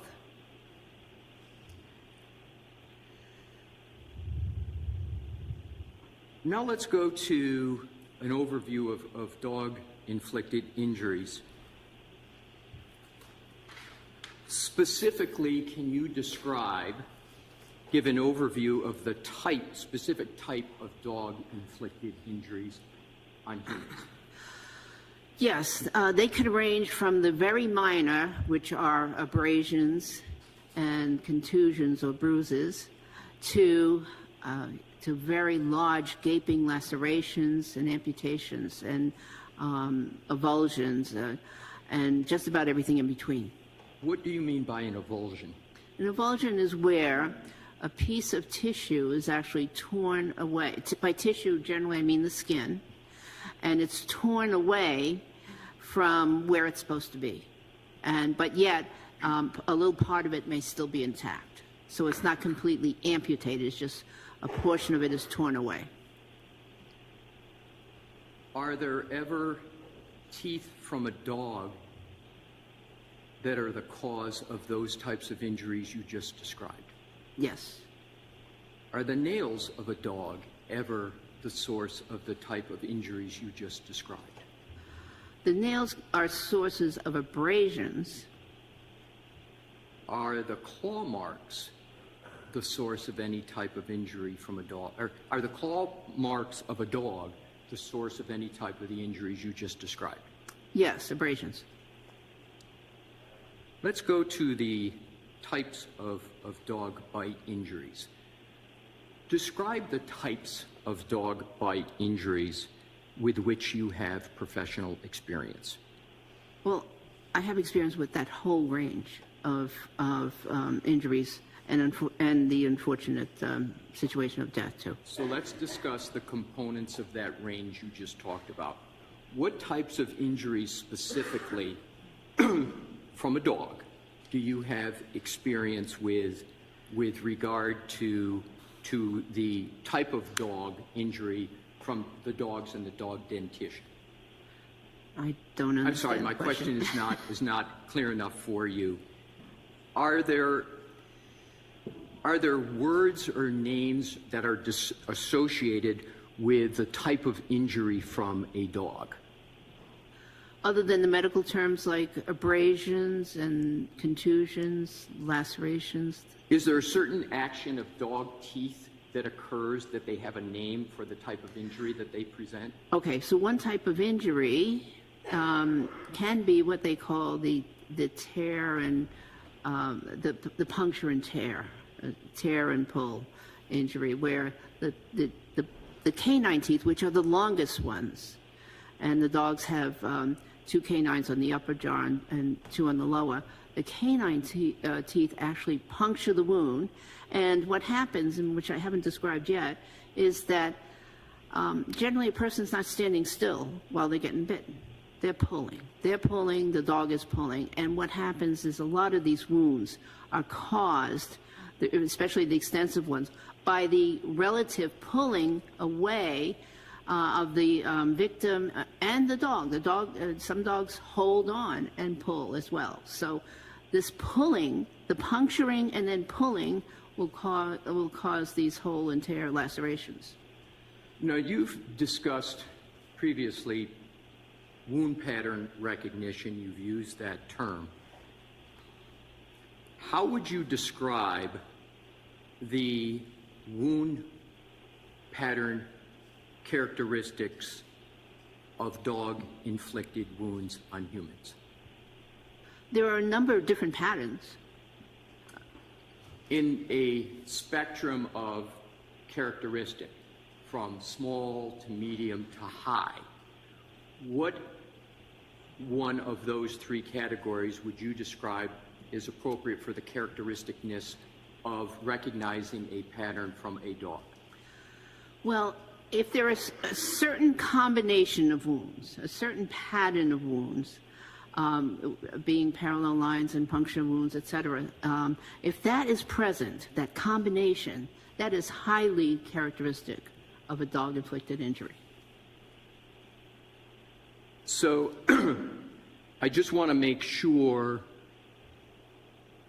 we understand the type of dog-inflicted wounds that are, as you just called it, highly characteristic of a dog wound. What is the observation that leads you to conclude in certain instances that a wound is highly characteristic of a dog-induced wound? Well, if I see a combination of punctures or incomplete punctures, as well as parallel abrasions, so striations, scratches would be the civilian word for that, that combination is highly characteristic. Are you familiar with the term, with regard to dog bites and dog wounds, an incomplete dental impression? Yes. What does that term mean? Well, dogs don't generally bite with their entire mouth when they are biting a human. They bite with the front of their mouth. So you get a partial dental imprint.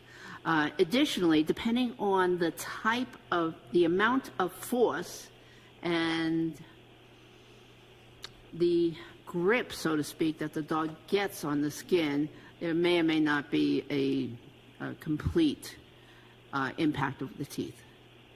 So would it be, so when it's not a complete impact of the teeth, have you observed that incomplete impact of the teeth in wounds to humans from dogs? Yes. Describe those observations, including how frequently you've made those observations. In general, they're more frequent in civilian dog bites because the civilian, well, I can't say why, but anyways, they're more frequent in civilian dog bites, the incompletes. And the pattern is as I just described.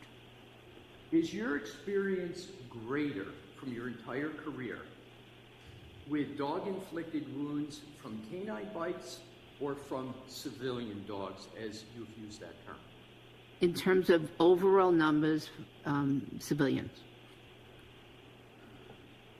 Your Honor, I would be going on to my next topic, and if you would like me to continue, I can, or if Your Honor prefers a break, I can do that as well. Well, I don't need a break, but I understand if people want a break. But what I want to know is how long, I'm not rushing you, but just to figure out how long we're going on the direct.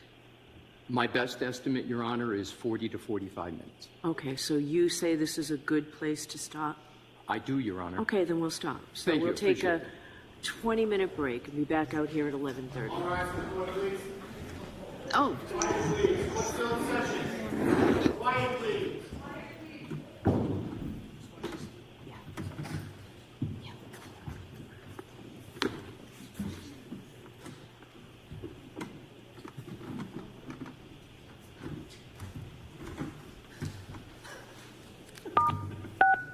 You are muted.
say?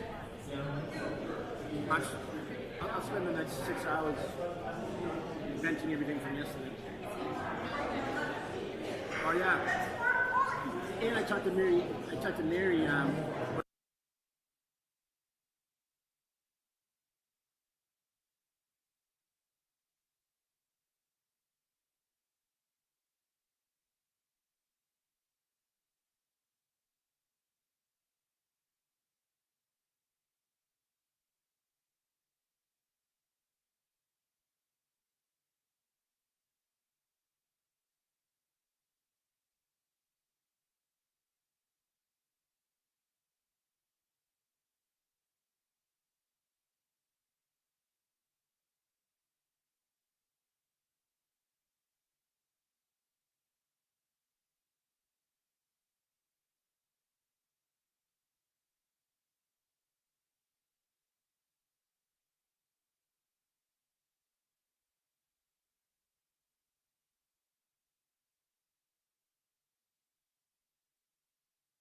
You that long?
It's not recording.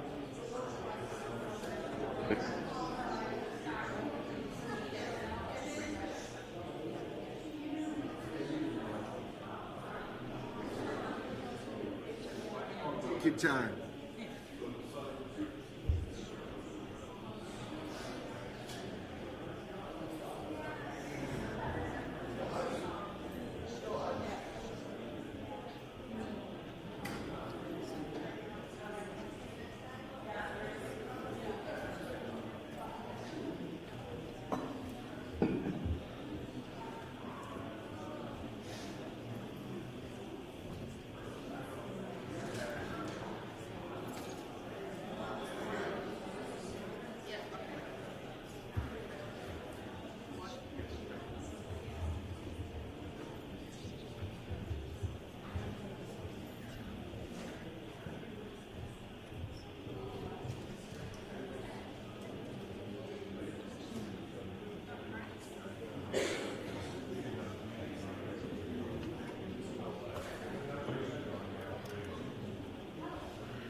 I was coming in there, I was like, oh my God, do I miss that? Yeah.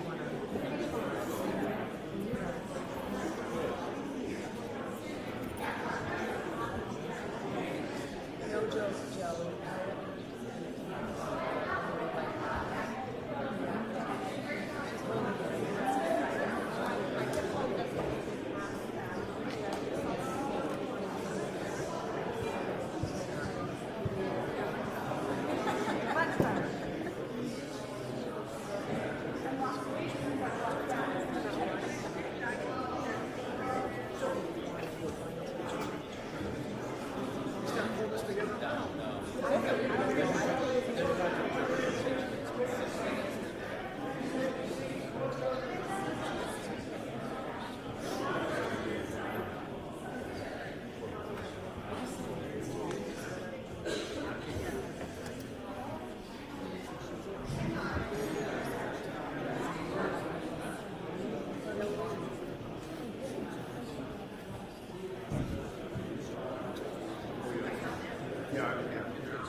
We're back to session. You may be seated. I want to make sure your cell phones are off and put away.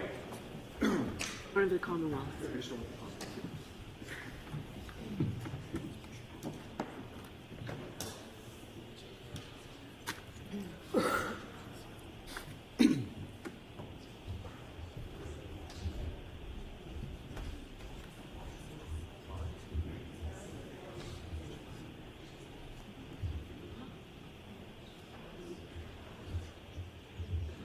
My apologies. That's okay. I didn't realize when I came in. Do you want to wait for co-counsel? Okay. I'm sorry? I'm ready. Okay. All right, go right ahead, Mr. Lessie. Thank you, Your Honor. Welcome back, Dr. Russell. We've mentioned briefly the term differential diagnosis, and you have defined what that term means. In terms of assessing and treating dog-inflicted human wounds, do you invoke differential diagnosis? Yes. And could you describe how do you invoke the concept of differential diagnosis with respect to assessing and treating dog-inflicted human wounds? With any wound that I see, and with any condition that I see in the emergency department, I usually get an impression, what I think it is, but it's important to think of what else it could be. So you don't focus in on your diagnosis right away or your first impression, because sometimes it's not accurate. And so it's very important to have what we call in medicine a differential diagnosis. This is what I think it is, but this is what it could be, and why isn't it this second thing or third thing? The host would like you to unmute your microphone. You can press *6. You are unmuted. Should I wait, Your Honor? No, I think you're all set. All set, Mr. Clerk? Yes, thank you. Sorry. May I continue, Your Honor? Yes. Thank you.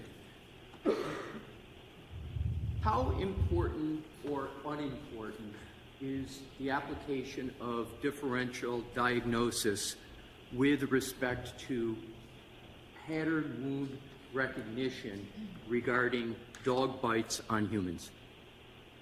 It's important in a lot of conditions, including pattern wounds and dog bites, because you need to know, or at least I as a physician need to know what it is. What it is I'm going to be looking, what is it that I'm looking at, and what is it that I'm going to be treating? And I need to make sure that I'm not treating the wrong condition. Let's now go to the topic of the materials you have considered in this matter. Without stating what it is, have you been able to form an opinion as to the source and nature of the wounds that were inflicted on the decedent? Yes. What materials did you consider in forming your opinion? Well, I looked at the appearance of the wounds, and with my training and experience, I took that all into consideration. I did do a differential diagnosis on what those wounds could be. You know, could they be caused by an assault? Could they be caused by a motor vehicle? Could it be caused by, self-inflicted? I went through that whole differential before I came to my conclusion. Did you look at any photographs of the decedent from Good Samaritan Hospital? Yes. Did you look at the autopsy report of the decedent? Yes. Did you look at the grand jury testimony of Dr. Scordi Bello? Yes. Did you look at the trial testimony of Dr. Scordi Bello? Yes. Did you look at autopsy photographs of the decedent? Yes. Did you look at the photographs that were taken by the Massachusetts State Police Crime Lab? Yes. Did those photos include a sweatshirt or what's sometimes referred to a hoodie? Yes. And were there photos of that sweatshirt or hoodie that you looked at? Yes. Did you look at a letter from Tracy Kennedy with the town of Canton with a report regarding a German Shepherd owned by Brian Albert? Yes. Did you look at the photographs of dog bites and a certificate of vaccination for Brian Albert's former German Shepherd dog? Yes.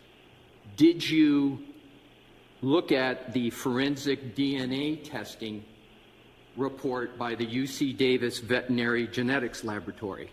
Yes. Did you look at the UC Davis Veterinary Genetic Laboratory case report? Yes. Did you look at a report from a Paul Mikowski, a licensed private investigator, on interviews regarding Brian Albert's German Shepherd dog? Yes.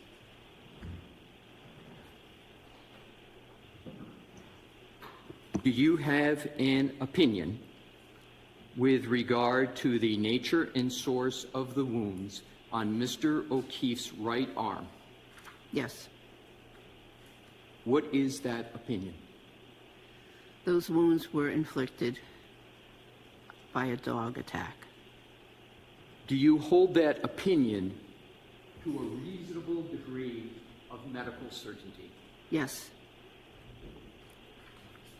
How did you form that opinion? Well, I utilized my many years of training experience with wounds in general and dog bites in specific, and went over the materials quite a few times. And with that, and plus read up on some literature that I had read in the past and reread again. And that's how I came to the opinion. Now to get a little bit more specific, did you invoke your pattern recognition methodology in coming to that opinion? Objection. You have to ask it differently. Thank you, Your Honor. Did you employ a methodology in coming to that opinion? Yes. what was the methodology or one of the methodologies in coming to that opinion? Well, right away, it was apparent that there was a pattern. So I used my the pattern recognition methodology, plus my many years of training and experience to come to this conclusion. And with regard to the pattern recognition, do you have a level of certainty with regard to the pattern that you have recognized in the decedent's wounds on his right arm? Yes. What is that level of certainty or certitude? Those wounds are highly characteristic of a dog attack.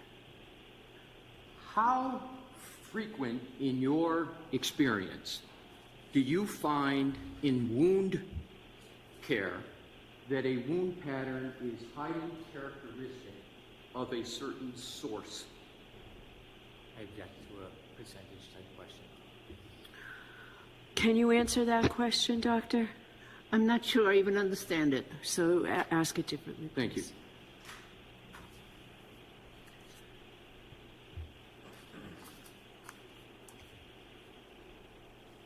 When you use the phrase highly characteristic, what do you mean by that phrase?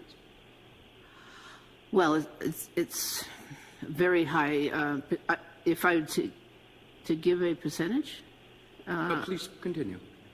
I would say almost almost pathognomonic, 90, very high 90s. Now let's go to differential diagnosis. Did you perform a differential diagnosis in coming to your opinion? Yes. What other considerations did you take into account as to possible other causes of the injuries to the right arm of the decedent? Well, given the pattern, there were certain things that came to mind right away that I had to rule out, and so I ruled out self-inflicted as an etiology. I don't think he self-inflicted those. The pattern was not characteristic of being struck by a motor vehicle. The pattern was not characteristic of those wounds in particular on the arm of being inflicted by another person. You mentioned motor vehicle accident, and earlier in your testimony you spoke to your experience with observing and treating a lot of motor vehicle accidents. Why did you rule out motor vehicle accident as a potential cause of the injuries to Mr. O'Keefe's right arm? Because he was found outdoors. And what other reasons? Was there anything about the nature of what was presented in what you reviewed with regard to his injuries that caused you to rule out motor vehicle accident? I think I misunderstood the previous question. So, yeah. Yes. So. Let me start over. Yes. Because I am going to take what you said. So let me ask it this way. What caused you to rule out a motor vehicle accident as a cause of the injuries to Mr. O'Keefe's right arm? There were several reasons I ruled it out very quickly. One is that the wounds were not characteristic of anything that I could attribute to a motor vehicle, a certain part of the motor vehicle, the underneath part of the motor vehicle. They were just not characteristic of any particular part of the motor vehicle. Secondly, there were no bruises from the neck down on his body. There was a mark on the hand, which I think I have an explanation for that. Please. Which was not a motor vehicle, but I didn't see any bruises or fractures or other blunt injuries that were characteristic of a person being struck by a motor vehicle. And if I could add to that? Please. We, at the coroner's office forensic pathology program, was specifically trained on how to recognize not only, if someone was struck by a vehicle, but to even recognize further about what types of vehicles would inflict, what types of wounds, and the locations that we should look for on the body for wounds for someone that's struck by a motor vehicle. Have you ever taught,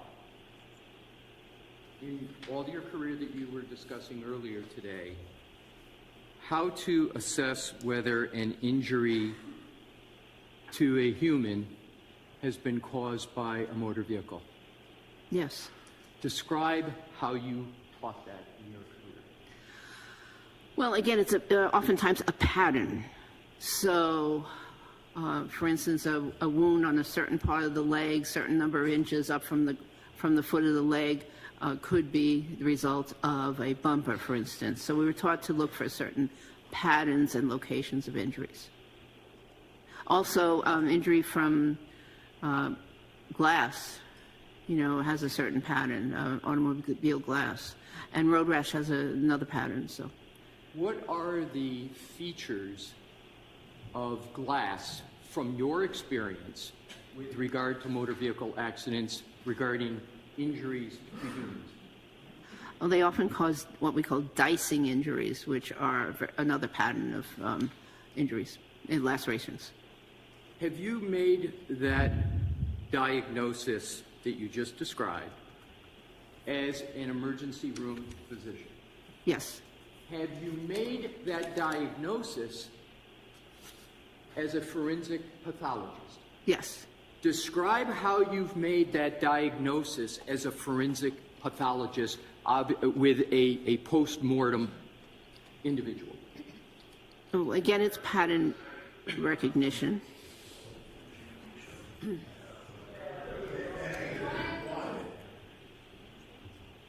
One moment, please.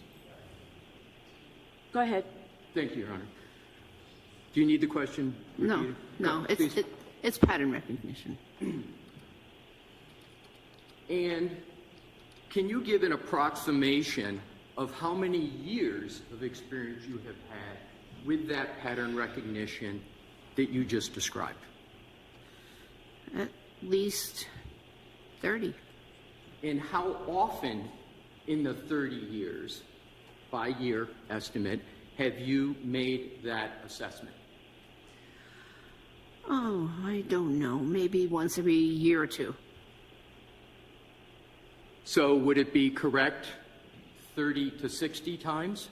Let me rephrase it. How many times would you, based upon what you just said, estimate that you've made that assessment? At least 15 times.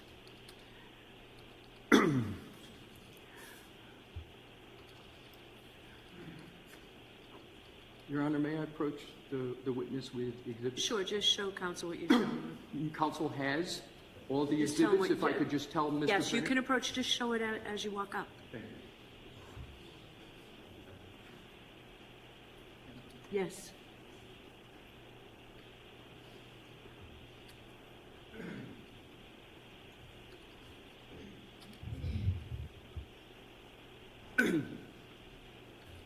May I proceed? Yes. Thank you.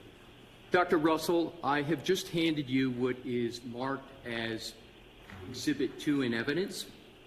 Do you recognize it? Yes. How do you recognize it? I've seen it many times. It was part of the records that were provided to me, the photos. Is that true and accurate? This, yes. Well, okay. Of what I've seen, yes. Right.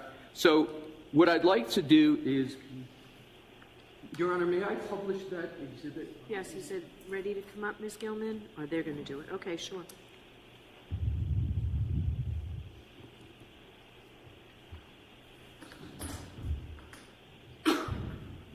No, I don't want two. I want four, please. All right, so okay. I just want to make sure we have, because Mr. Brennan. Yeah, the numbers seem to be different. So, Diane, I'm going That's to it. need from you the list of... So what is this?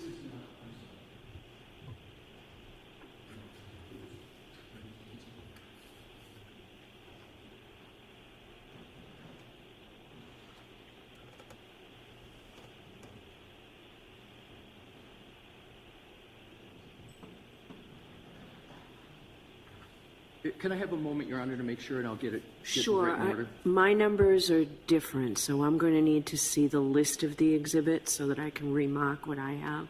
Right. So what I wanted to do is to go to 4. That's the one I wanted to go to. Okay. And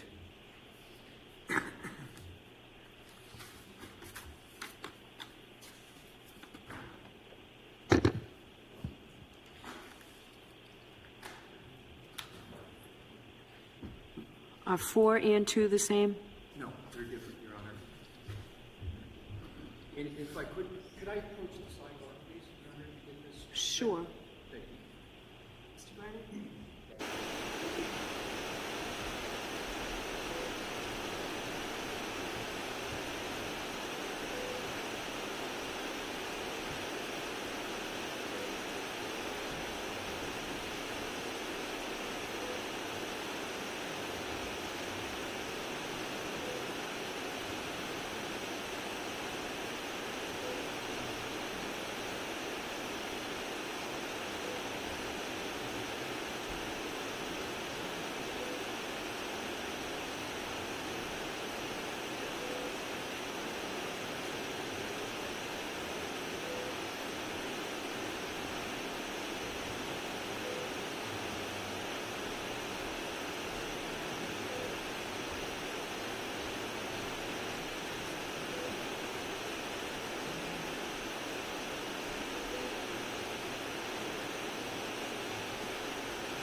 So for purposes of an appellate record, we're now going to look at what's been marked as Exhibit 5?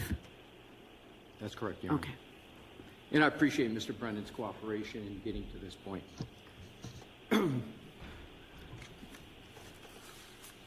May I proceed, Your Honor? Yes. Dr. Russell, do you recognize what is now depicted on the TV screen, which is marked as Exhibit 5? Yes, How do you recognize it? because I see a very distinct pattern of wounds. And have you reviewed this exact photograph before? Yes, You have mentioned the various types before of characteristics you called highly characteristics of a dog wound and dog-inflicted wound. What I would like you to do, please, do you have a pointer? I do. Can you please test to make sure it works? Yes. Okay. It works. What I'd like you to do in your own words and with the court's permission, I would like you to use the pointer and go through with whatever method you believe is appropriate to describe each of those wounds and how you assess them. Okay. Well, we will go from the shoulder area down to make it easy. So, first of all, the overall impression is there's numerous abrasions and that they have a pattern to them. One can see that many of them are parallel in nature.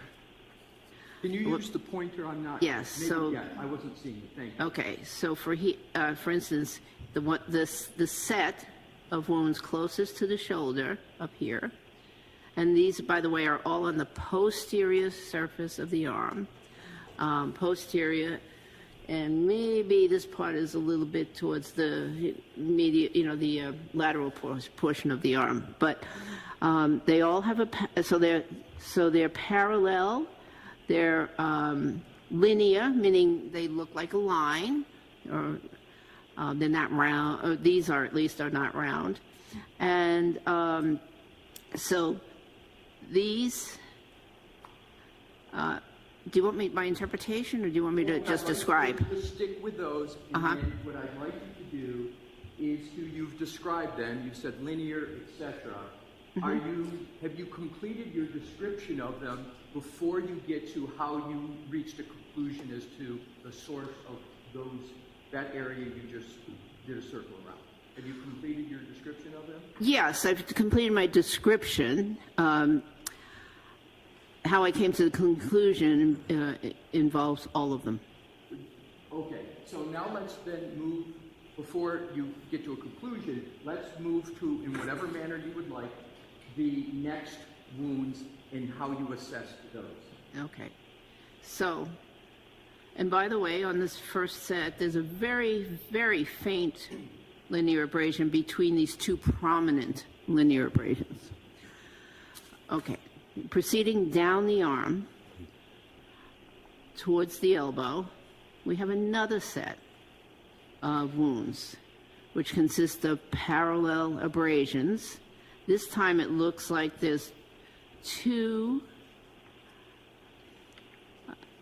in the more anterior portion of that lateral aspect of the arm, and then another linear abrasion down below here, as well as a superficial punctate or round tiny lesion below it. What do you mean by punctate? Punctate, I mean small and round. And there may be another punctate lesion right there. So that's this group. Proceeding down the arm, there is this irregular group here of multiple 1, 2, 3, 4, 5 linear abrasions at least, and then 2, possibly 3 punctate wounds below them. And this is right over the elbow area, and there might yes. You mentioned irregular with regard to some of those wounds. Why do you describe them as irregular? And is there any significance to them being irregular? Don't go to your conclusion yet. Just you use the term irregular, and I want to make sure the record's clear what you mean by that. Okay. Well, so a few of these individual wounds have some linear or line-like component, but then as you proceed further down the arm and just below the elbow, there's a couple of wounds here that do not look like a line. So that's what I meant by irregular. So that's this pattern here in total, around the elbow. Then further down the arm, there's 2 punctate wounds again, right here. Go slow and say this is punctate wound number 1, this is punctate wound number 2, with circling the list. Okay, here's one, punctate wound number 1, and here is number 2. Why is each of those a punctate wound? Because they look to have a slightly different shape. Oh, very good question. Because there was movement. There was movement of the either the dog or the the inflicting teeth. Either the dog or the victim. There was movement. Please proceed. Okay. Then there is this group, which are again irregular, because they're, I'm calling them irregular because they're not shaped like a line. And it appears that there's also some what we call movement artifact on those. When you mention irregular, does that mean it's uncharacteristic or characteristic of a dog inflicting? It means neither of those. Good, thank you. Okay. And then finally, the furthest down the arm is this grouping of linear, I'm going to call them linear because they're line-like, but they, so linear abrasions, which appear to have a somewhat semicircular appearance, a configuration, and the direction is slightly different. The angle of these linear lacerations are just ever so slightly different than the ones above the elbow. Is there a medical term that is used to describe the location of those wounds that you just spoke about? So they're on the posterior forearm. And is there a medical term for the forearm location down here? Or is it just, you just refer to it as a location? No special location? Not that I'm aware of. Okay, so please continue. So those are the wounds of the arm, which is above the elbow, and the forearm, which is below the elbow.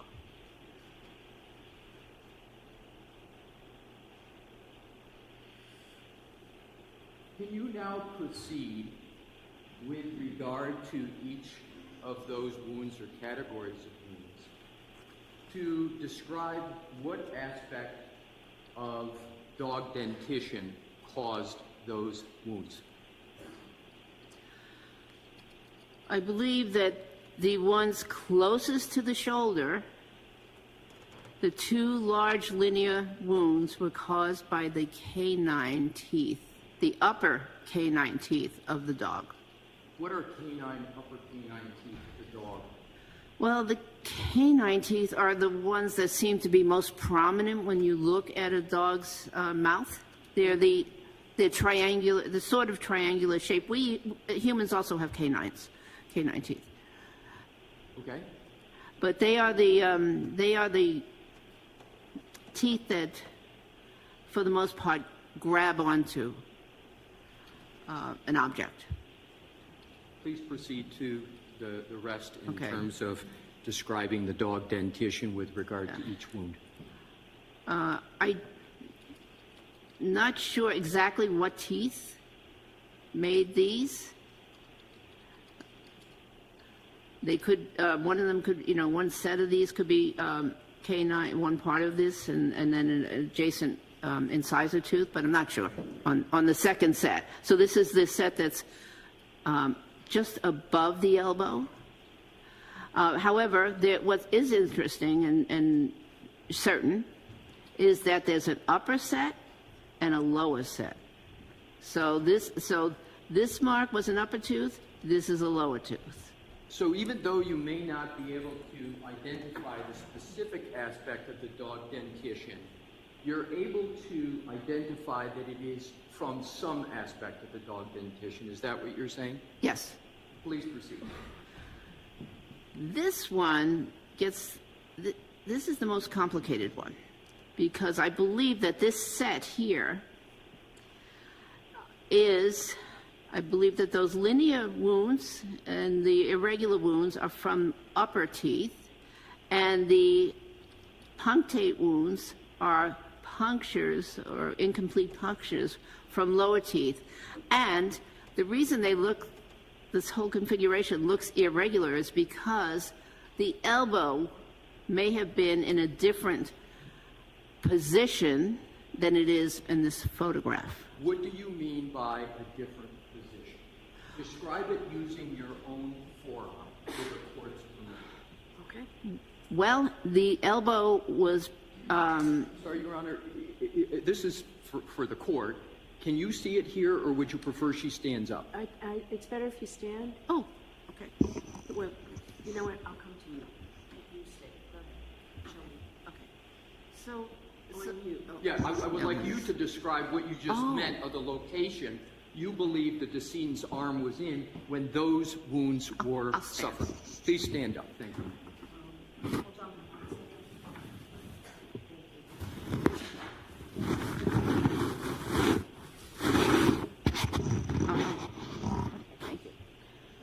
So in this picture, the elbow is, for the most part, somewhat extended.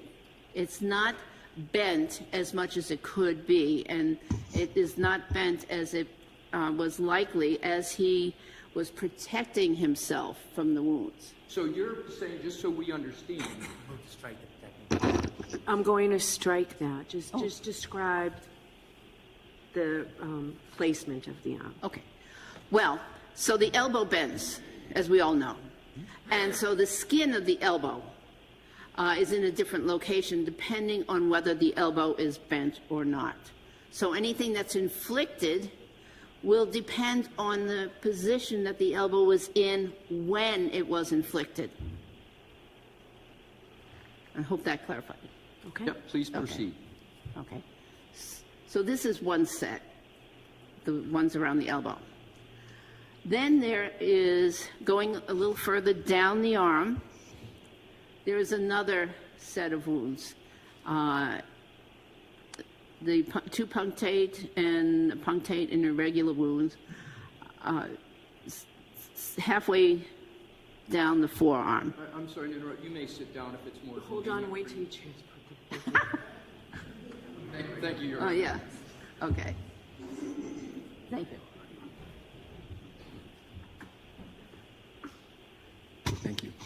And then finally, there's this area down here, which is the closest to the wrist.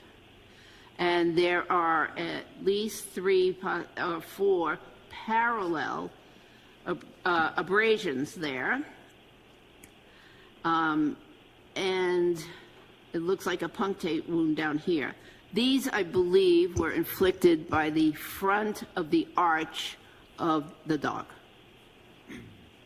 Have you completed your articulation of the assessment of each of the wounds on the arm? I think so. In some of your answers, you said irregular, could be. If you use those terms, are you still nonetheless able to conclude whether there is a pattern wound here? Yes. So the individual marks are characteristic of, possibly more than one cause. However, the combination of the overall series of patterns is highly characteristic of a dog inflicted. So are you saying that one specific wound could be indicative of a dog-inflicted wound, but the whole pattern itself is how you reach the conclusion? Yes. Sustained. Describe how you conclude. Well, let me walk backwards. What do you conclude from the pattern of all of these wounds collectively? These were inflicted by a dog, and this was a dog attack. And why do you say it was a dog attack? Because there are multiple bites here. Do you observe any claw marks with regard to the injuries? It's possible that this set immediately above the elbow could be claw marks. However, I don't think so on further examination because I see some punctate lesions which suggest that those are also teeth.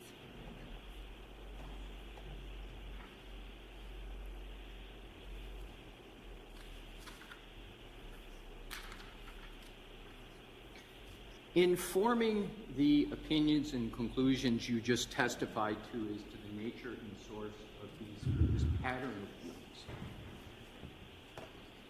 Did you apply any techniques or analysis that you would use as an emergency room physician? Yes. Describe how.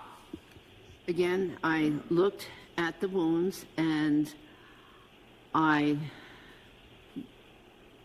looked to determine if there's anything else that could inflict that pattern of wounds that were inflicted around the same time, and there is nothing else that I am aware of that could do that.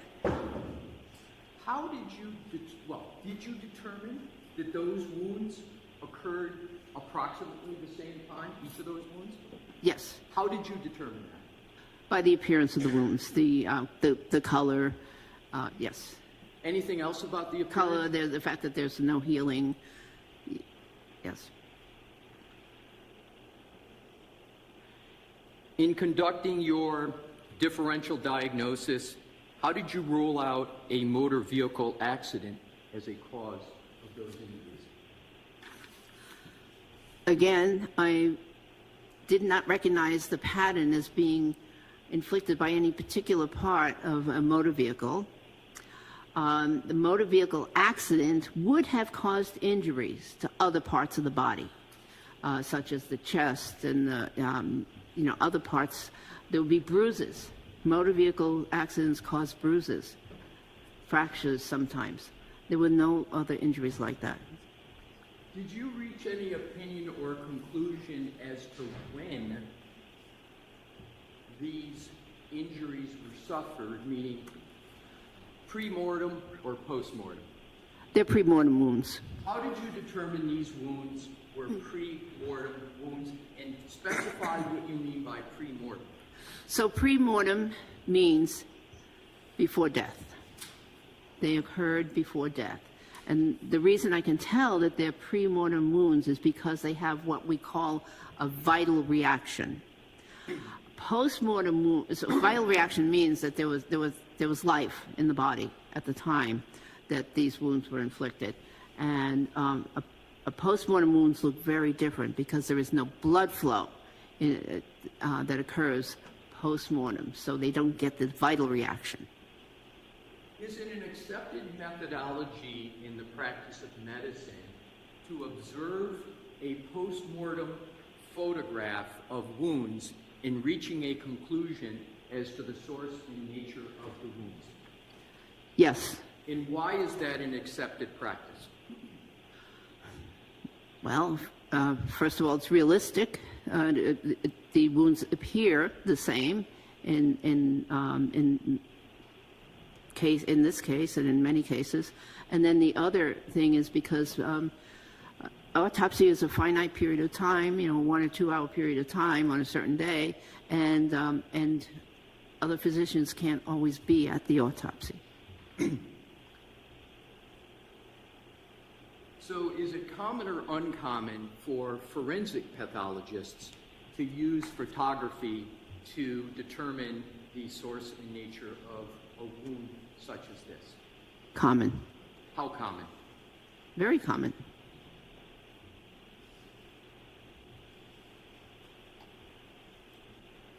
This may seem like an obvious question, but did you use photographs in forming your opinion?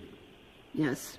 Did you use any ante-mortem photographs of the decedent's right arm in forming your opinion? No. Did you observe any hospital records of photographs of the decedent ante-mortem? Ante-mortem? Yes. I don't believe so. I believe they were all post-mortem. They're right after the resuscitation attempt. Is it an accepted practice in the emergency room medical community to also use photographs in assessing the nature and source of wounds? Well, usually the emergency physician's right there. But in terms of your understood, and is that the best way to assess it? Yes. But is it an acceptable way to look at a photograph to assess the source and nature of wounds? Yes. And do you remember the COVID world we all lived under? Yes. In the COVID world that we all lived under, did physicians sort of accelerate or increase their use of photos in diagnosis, or did they decrease their use of photographs? I cannot comment. Let's go to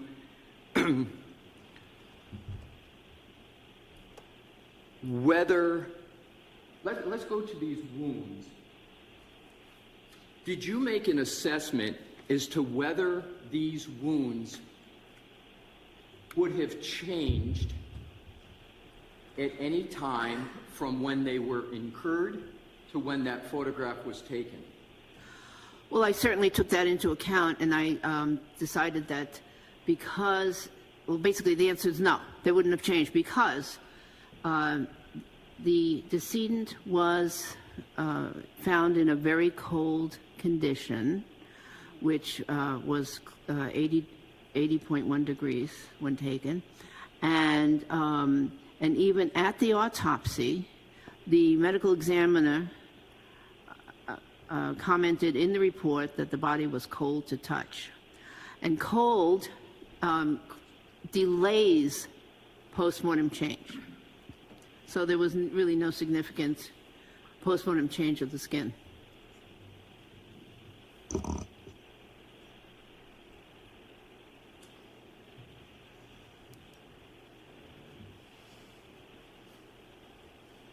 Your Honor, may I approach Ms. Gilman for the next photo to make sure we do this efficiently with Mr. Brennan?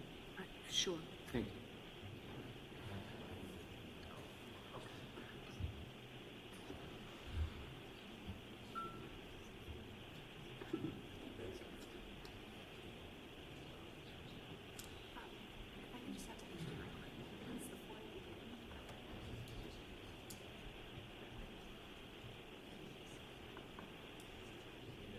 Yeah, exactly. Thank you, Mr. Thank you, Mr.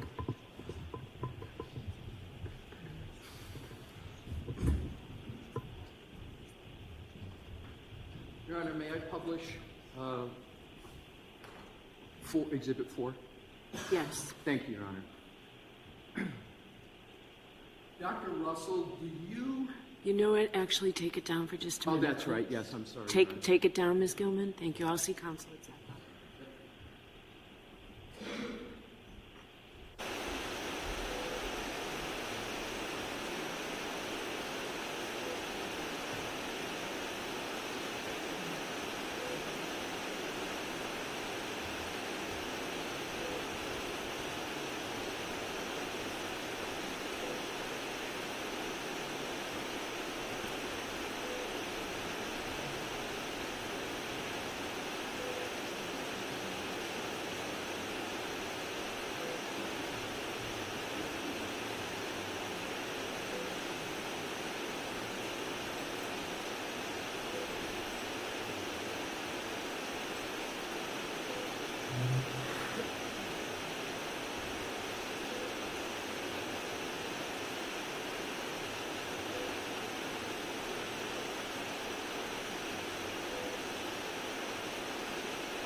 So, Dr. Russell, I understand that it was inadvertent, but we're not going to publish that photo.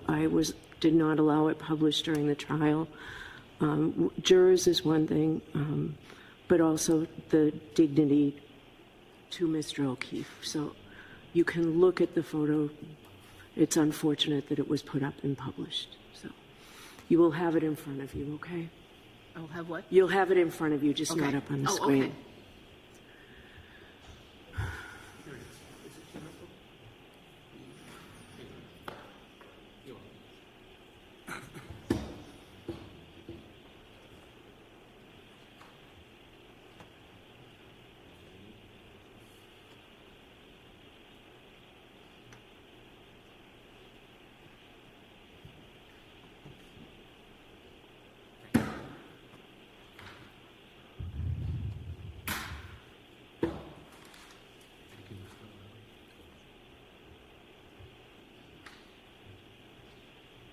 May I approach the witness, Your Honor? Yes. Thank you.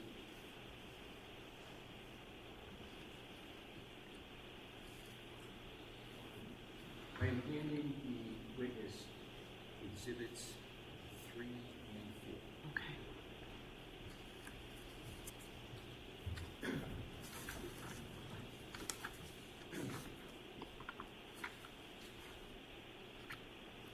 May I proceed, Your Honor? Yes. Thank you. Now, Dr. Russell, please keep those 2 exhibits down on your lap. Don't even put them up on the top. I think they're in a good spot. Yes, they're in a good spot. They're not on her lap, but they're not visible to everyone. That's what I wanted to make sure of. Thank you, Your Honor. Do you recognize exhibits 3 and 4? Yes. Are you able to determine whether exhibits 3 and 4 are antemortem or postmortem? They're postmortem. Is there any way for you to determine by the nature of the linens in that photo whether they're antemortem or postmortem? By the nature of what? The linens underneath. Oh, the linens?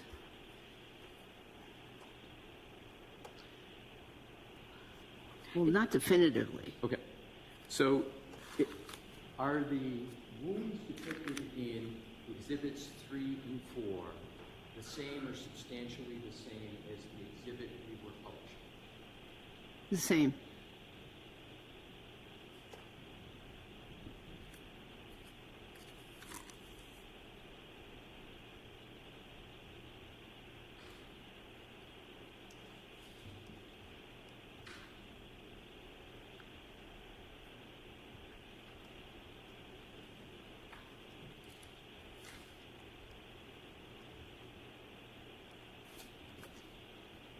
May I approach the witness, Your Honor? Yes. I am now on Jim.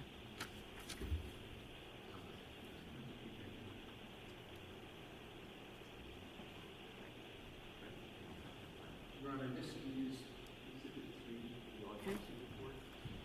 Just want to make sure Okay. that's the same. I have it as 4, but that's okay. They've been numbered. That's Okay, so I need that list. Do the list of the exhibits? Your Honor, what happened was once I brought Sure, come on over.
All right, go ahead, counsel. Thank you, Your Honor.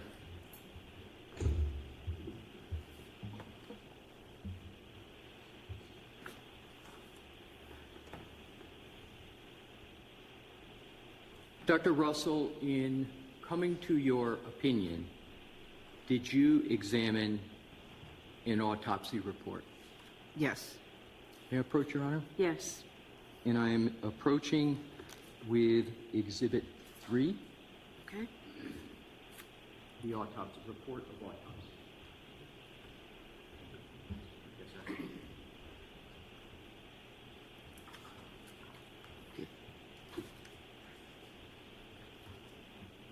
sir. May I proceed, Your Honor? Yes. Thank you. Do you recognize Exhibit 3?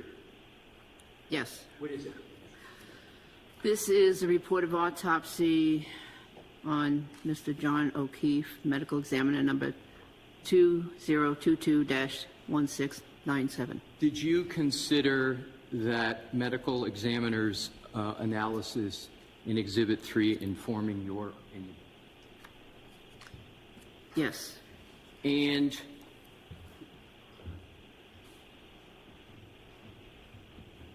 how did you consider Exhibit 3 informing your opinion?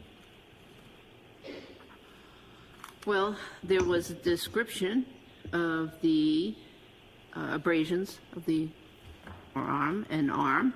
I'm sorry, which forearm and arm? I'm sorry, right. Right forearm and arm, yes. And what about the autopsy report did you consider in that analysis of that part of the autopsy report? Dr. Scortabelli's description of the wounds. And what was Dr. Scortabelli's description of the wounds? And feel free to read from the autopsy report. Okay. Do you want me to read the descriptions? Whatever it is you considered with regard to the injuries to the right arm of the deceased. Well, she described what basically I just described, although she had some measurements. Your Honor, may we republish the correct photo that we had up on the screen so the doctor can Yes. refer to it in, thank you. Yes.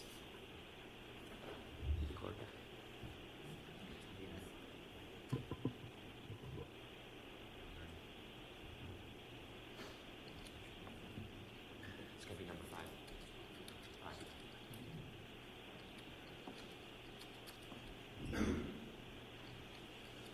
Your Honor, may I publish Exhibit 5 photo? Yes, Ms. Gilman's doing it, I believe.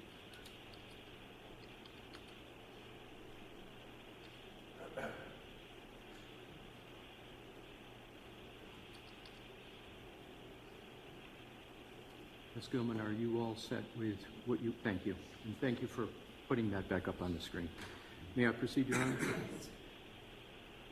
Dr. Russell, in reading from the autopsy report, can you read it and then determine whether there's any relation to what is being discussed in the autopsy report to what is in that photo? Well, the doctor I think he was asking her what she based her opinion on the reference to the medical exam report, not to compare it by reading it. And so I have an objection to simply reading through it and trying to interpret what the ME thought. So rephrase your question. Sure. Thank you. Please read from the autopsy report the relevant portions related to Dr. Scortabelli's analysis of the right arm. Again, I object. It's not the ME's opinion. It's whether she relied on the information and how so. I'll repeat. Did you rely upon what is in the autopsy report to support your opinion as to the nature and source of the wounds in the right arm? Yes. What did you rely upon in that report to support your opinion with regard to the nature and source of the wounds? The description of the wounds at autopsy. And what was that? What is that description that you relied upon? It says here, multiple abrasions from 2 to 3 millimeters and up to 7 centimeters. What page are you on, Doctor? I'm sorry, page 3. Okay. Under the area that says injuries. Okay. And then in the subsection that says extremities. It's the second bullet point there. Okay.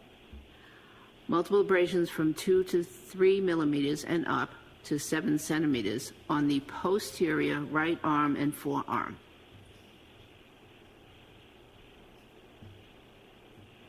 Roughly how many autopsy reports have you authored in your career? Authored? Yes. Over 500. How many autopsy reports that you have not written have you reviewed? At least 100. What conclusions do you reach from that description that you just read with regard to whether that is a description or not of a pattern in the report? Exactly. So you ask it a little bit differently. Dr. Russell, what do you conclude from reading that section of the autopsy report with regard to the nature of the wounds, the total wounds depicted on what's up on the screen? Well, it substantiated my observation based on the pictures. What is the observation first, and then second, how did it substantiate your observation? I'm not sure I'm understanding the question. Did you, make sure I understood your answer, did you state that that section of the report substantiated your conclusions as to the nature and source of the injuries? It substantiated my observations. And, yes. okay, what observations did it substantiate? Well, there are, as the doctor wrote, multiple abrasions and in certain measure between 2 and 3 millimeters up to 7 centimeters on the posterior right arm and forearm. That's exactly what I see there. So, is it your judgment that Dr. Scordi-Bello made the same observations of these wounds as you did? Multiple objections. Yeah, the objection sustained. With regard to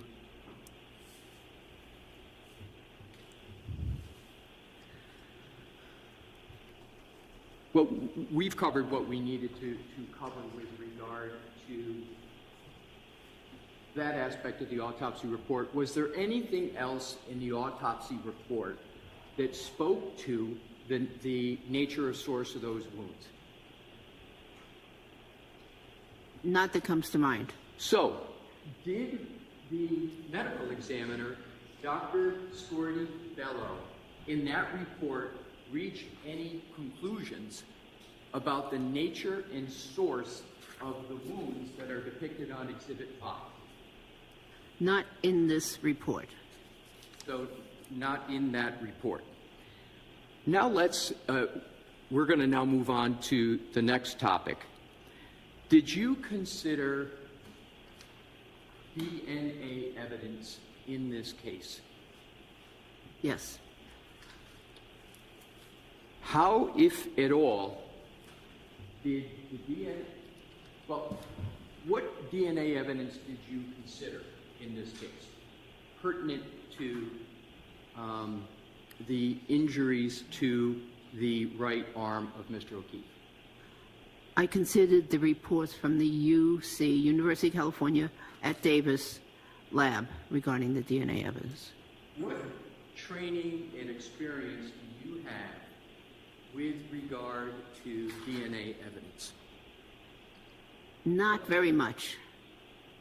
With regard to describe what your DNA experience is. Well, I'm aware that you have to maintain continuity of evidence, so you have to sample the appropriate area.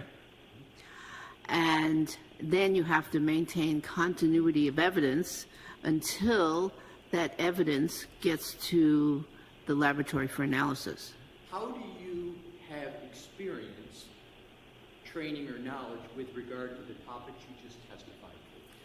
Well, several ways. One was that I took a course when I was a police officer in crime scene investigation, and that was stressed, continuity of evidence. Secondly, I was sent to a course as the rape officer, the rape investigator, I should say, in the Malden Police Department. I was sent to a course in Brockton entitled Rape Investigation, and they stressed continuity of evidence that was obtained from victims. And then finally, of course, as a emergency doctor and forensic pathologist, I received additional training. How, if at all, did well, let me ask you, did you review the UC Davis veterinary genetics DNA report in coming to your opinions and conclusions with regard to the wounds on the decedent's right arm? I did. And what conclusions did you reach? The same conclusion. And what is that? That those injuries were inflicted by a dog. Are you aware of the results of the DNA testing of the UC Davis facility? Yes. What are you aware of? I'm aware that DNA was not found. And? Excuse me, let me clarify that. I'm aware that dog DNA was not found. And does the conclusion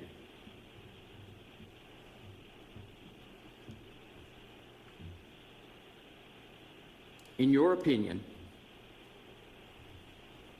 determine whether or not those wounds were caused by a dog?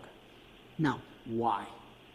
Because I don't know anything about how the specimen was sampled. First of all, none of the samplings came from the arm of Mr. O'Keefe itself. What do you mean by sampling?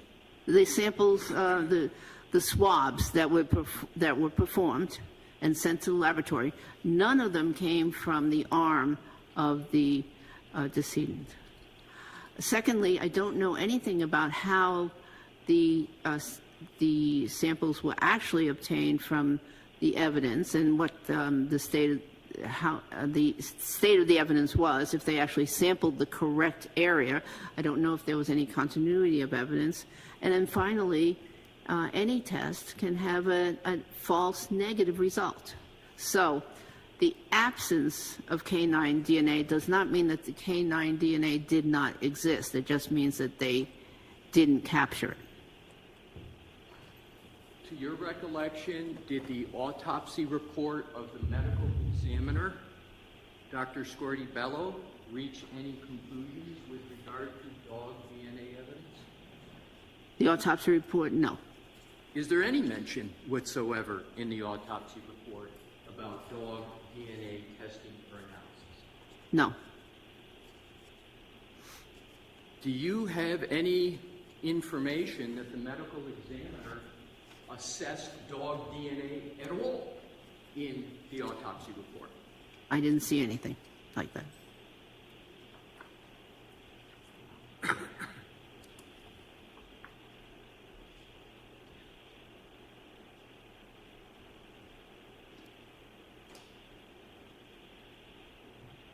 Your Honor, may I approach Mr. Brennan and make sure that Yes.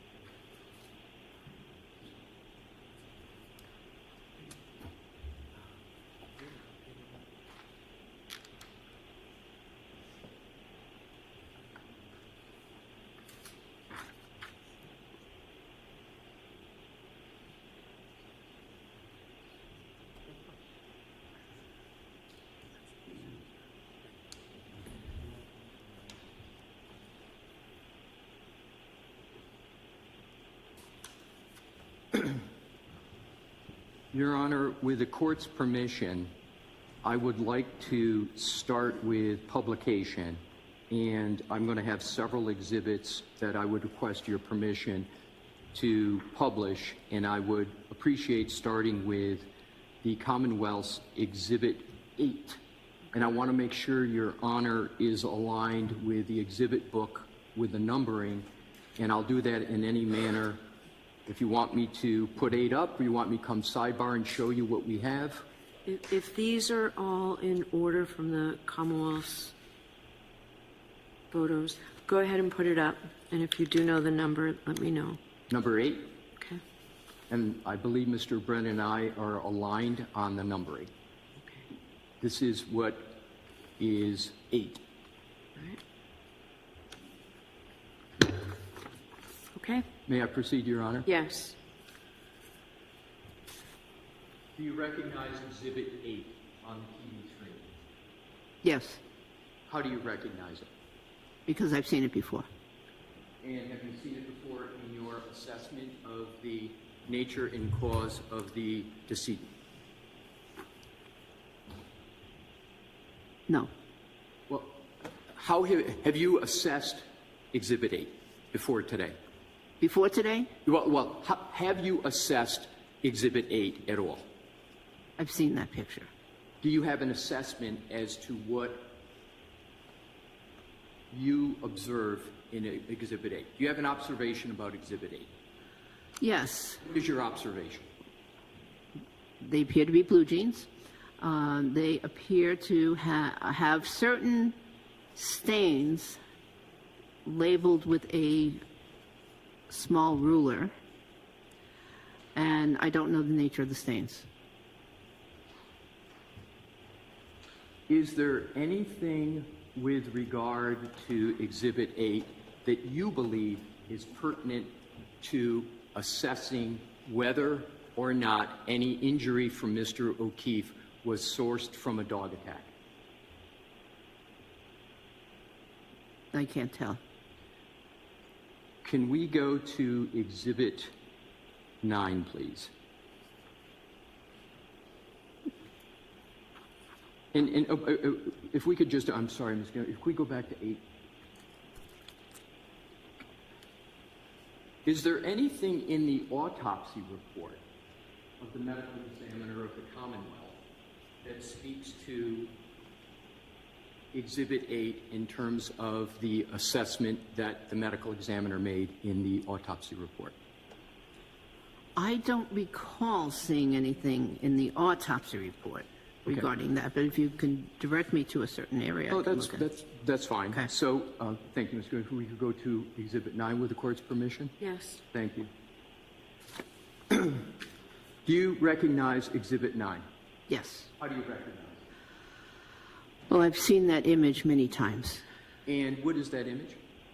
Well, it appears to be a hoodie, sweatshirt, hoodie-style sweatshirt. It's got multiple dark stains on the sweatshirt. There appears to be a large tear through the middle of it, which I believe was probably caused in the emergency room. That's Why do you believe it was probably caused in the emergency room? Because I've made those kinds of cuts in clothing before, having to get access to a patient. Right. So what is the that's purpose of commonplace. making a cut like that on a piece of clothing, given your understanding of the nature of the injuries to Mr. O'Keefe? He was in a very emergent situation, and they needed to get access to his body right away. Okay. So that's why they didn't have time to undress him. They just did the fastest thing, which is cut the clothing. Do you have any other observations with regard to Exhibit 9 pertinent to your analysis? Yes, there are multiple areas, particularly in the right sleeve. I'm sorry to interrupt you, but Your Honor, may she use the laser pointer? Yes. Thank you. There are multiple areas, particularly in the right sleeve. I don't think your laser has yet hit. There we go. that are labeled with triangular white signs, which are pointing to individual holes in the sleeve. And there were 11 of them that I saw on the sleeve, and there are 2 others on the chest area. Have you, in your experience, assessed changes to clothing in determining the nature and source of those types of changes to clothing? Yes.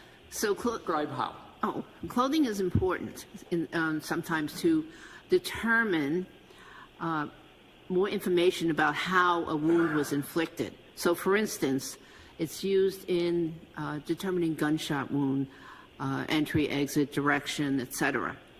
I've used it in stab wound cases where, again, determining where the stab wounds were and if they were offensive or defensive type wounds. So, yes, and in this case, they have significance. And what is the significance in this case? Well, these wounds are primarily on the right arm, which corresponds to the injuries that were on the decedent, the right arm. And furthermore, most of those wounds, when you enlarge that photograph, are small puncture wounds, very small. And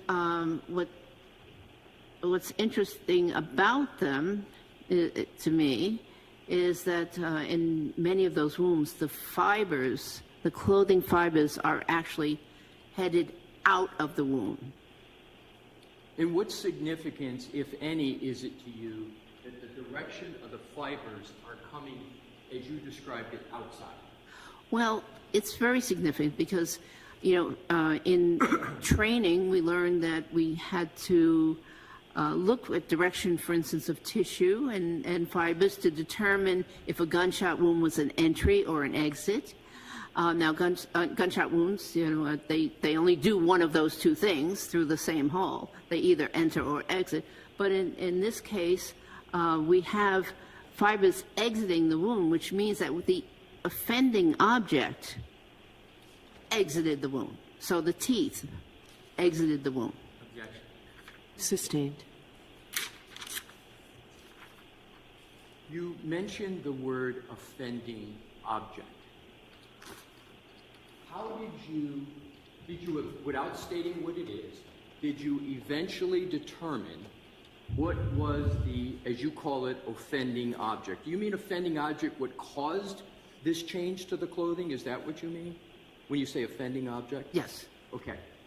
How did you assess what was the offending object that caused the change to the clothing as depicted in that right arm of the hoodie?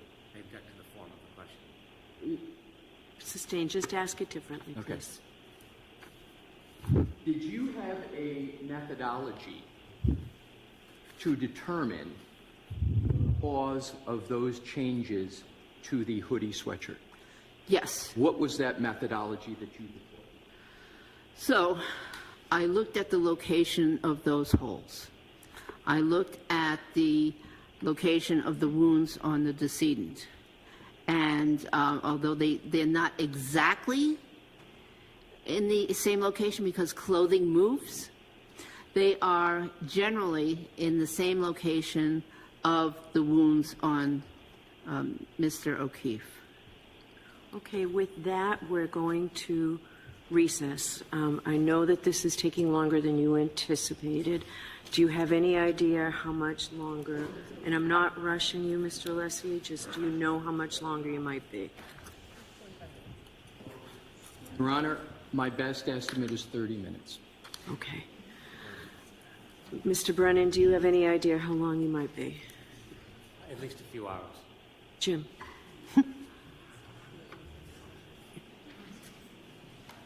Quiet, please. Still on the record, folks. Still on the record.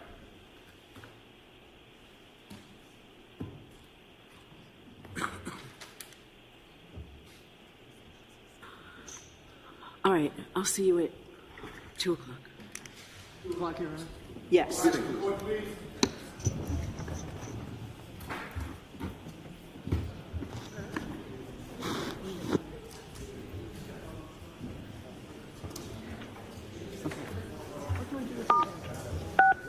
You are muted.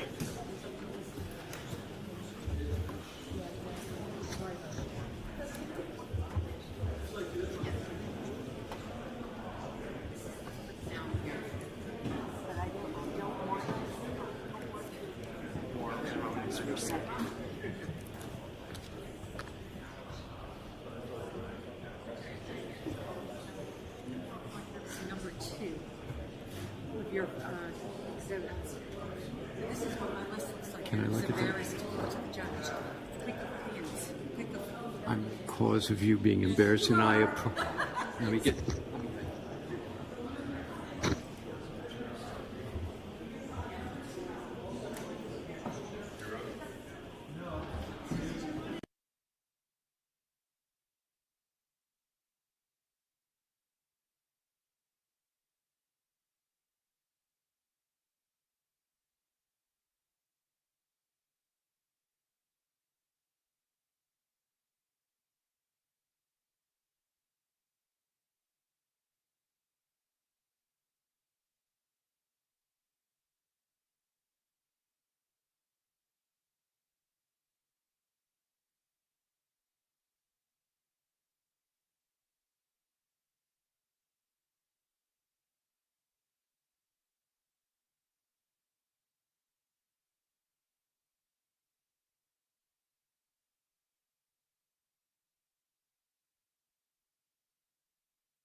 So here's my fourth card, right?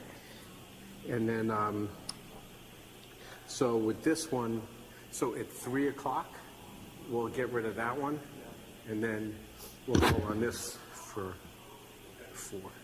You might have to, because I formatted that in my camera, you might have to format that in this camera. But turn the camera off before you do it.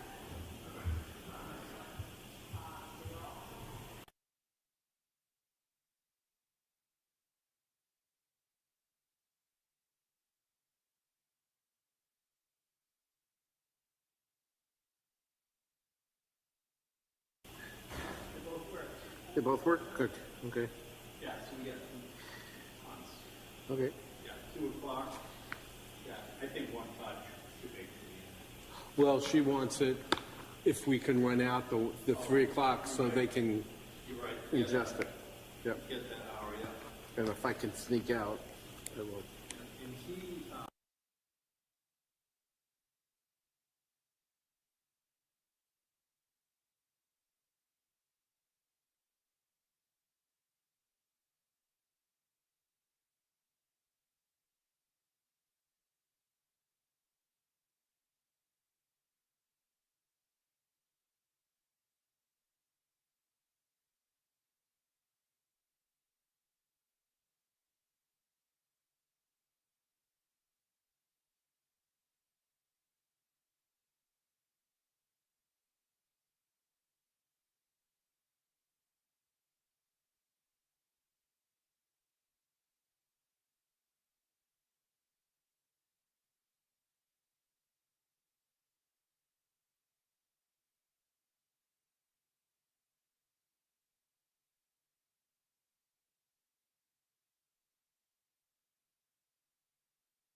Yeah, they probably just turned off the camera really briefly, but they just flipped it back on, just so you know. Okay, so yes, they will be back on Thursday. Thank you. Good.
He's very apologetic, by the way. Don't worry about it. Tell him not to worry. Wrote something. Tell him not to worry.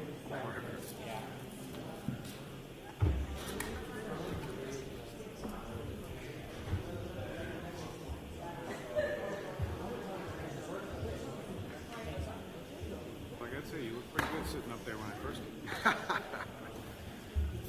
Kind of the apocalypse.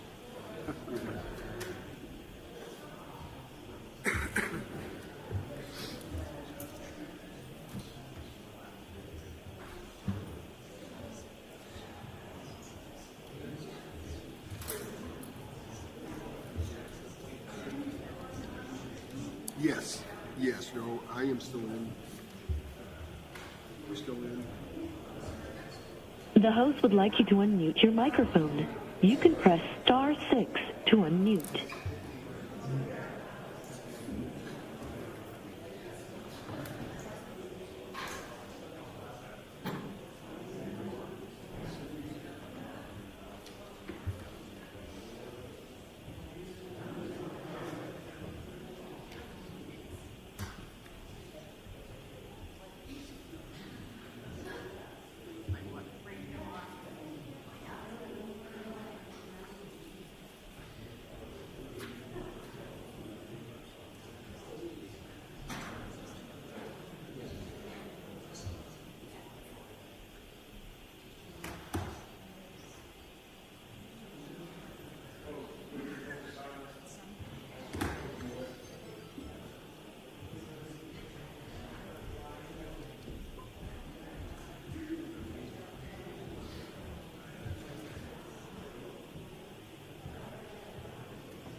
My continued gratitude for your assistance. I will reciprocate in the end. Thank you.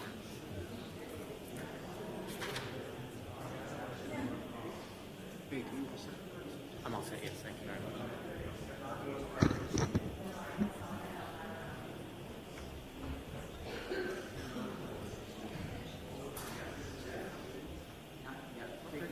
Just give me a heads up.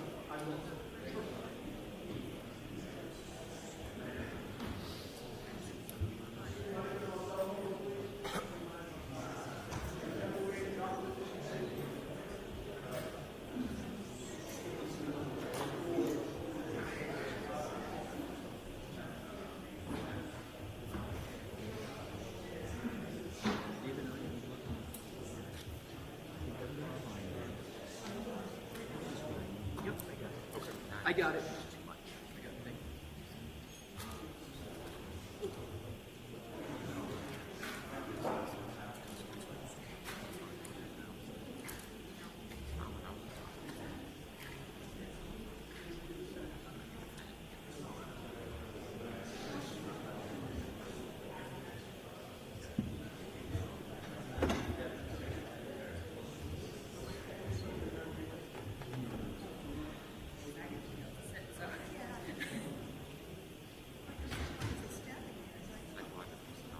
It is.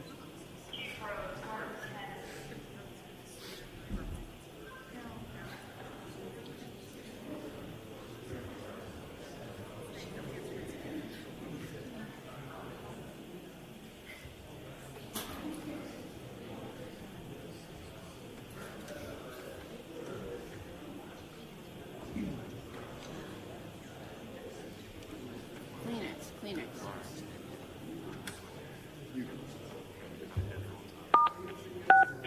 You are unmuted. You are muted.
was this one, and I want to go to this one, and I don't mind which way. Yeah. Executive session here. Thank you. Great, thank you.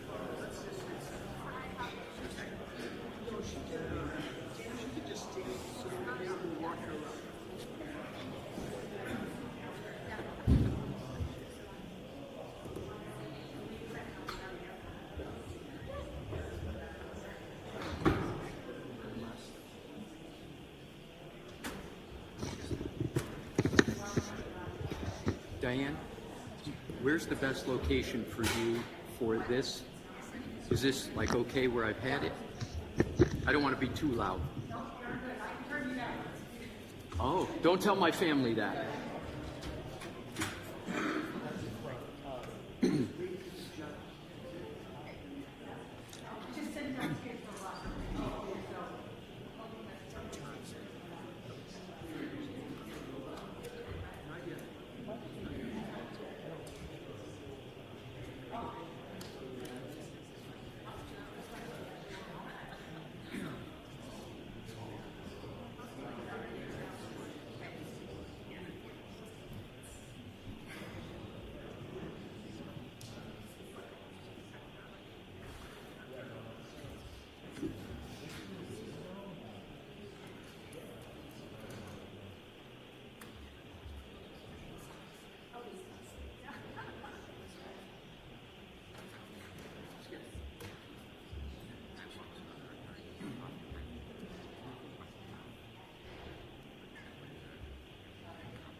You are unmuted. Judge, we're back on the record on 22117, the Commonwealth versus Karen Reed. I'll remind the witness you're still under oath. All right, doctor. Thanks, Joe.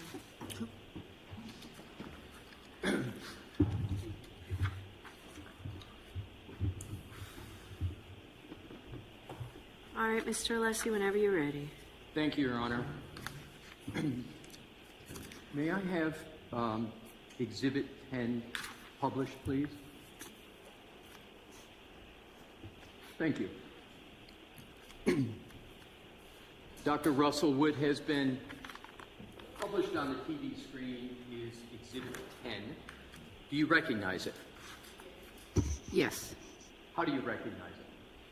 because I've seen it before. And please describe what it is. So it is a hoodie, a picture of a hoodie sweatshirt with multiple defects in the arm area. And have you assessed those multiple defects in the arm area? Yes, I've looked at them carefully. And please describe your assessment. Well, there are multiple small holes in the fabric of the sweater in the arm. And I believe I said earlier 11, but it's a total of 11 for the whole shirt. So there are 9 holes here in the arm, and then in another section there's other holes. Does what is depicted on Exhibit 10 constitute a pattern in your judgment? Not specifically, no. What if any, conclusions do you draw from Exhibit 10 pertinent to your testimony here today? Well, with that image, in conjunction with the picture of Mr. O'Keefe's right arm, my conclusion is that he was wearing that article of clothing when he was attacked. And how do you reach that conclusion? Well, again, the holes, the holes are rather small, which would correspond to holes created by a tooth, or in this case, maybe multiple teeth. And they are in the area of the arm, or the area of the body that corresponds with the wounds. Have you ever in your career, either as an emergency room physician or a forensic pathologist, ever had to assess wounds in which the victim was wearing clothing? Yes. How many times would you estimate that you had to, or that you did make an assessment of wounds when the victim was wearing clothing? Probably over 200 times, because the clothing examination is part of the examination conducted by the forensic pathologist in the Los Angeles County Medical Examiner's Office. And did you, in fact, as a forensic pathology in Los Angeles, make assessments of wounds in forensic pathology with regard to a victim that was wearing clothing? Yes. Did you ever make that assessment in connection with dog-inflicted wounds of any kind? No, I don't think so. Are you familiar with whether, or strike that. Did Dr. Sporty Bello, in her her autopsy report, make any assessment of the clothing? Yeah. So I'm sustaining it. You can ask her differently. You can ask it differently. Okay. Dr. Russell, do you recall any discussion in the autopsy report about the assessment of the clothing that the decedent was wearing? I don't recall.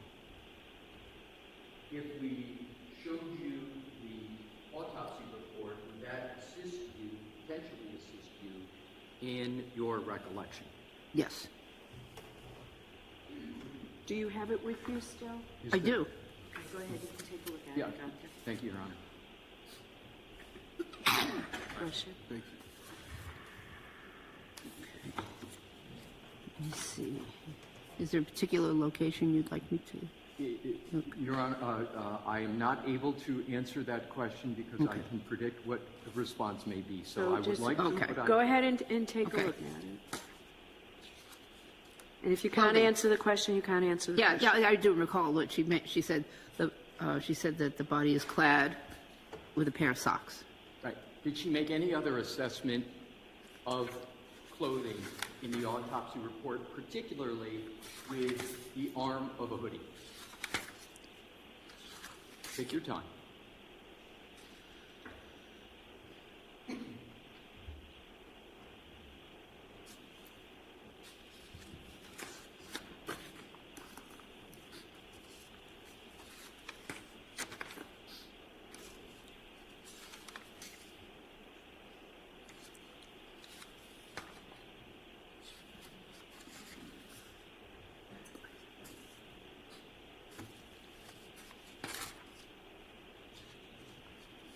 Since the report's in evidence, if you want to suggest a page, you can.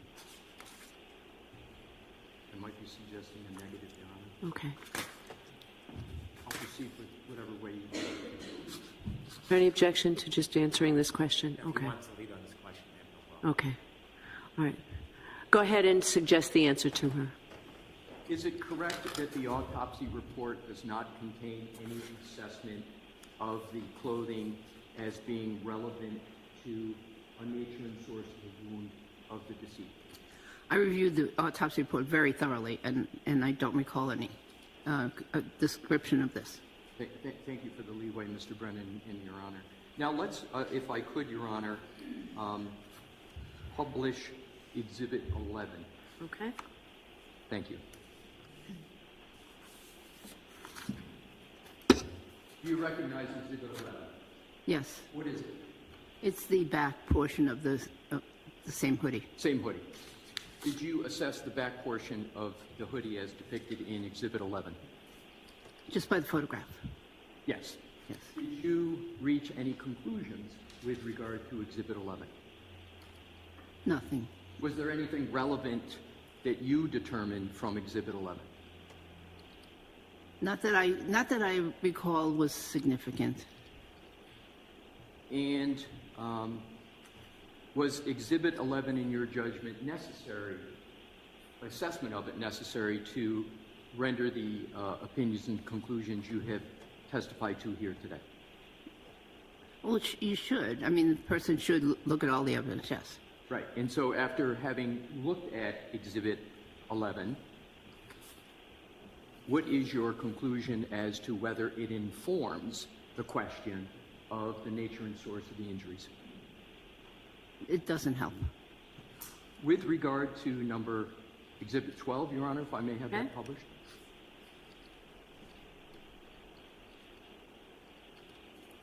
Do you recognize Exhibit 12? Yes. What is it?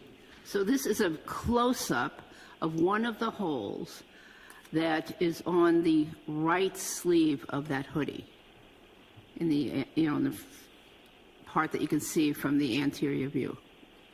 The anterior view, but is it the anterior or posterior of the arm?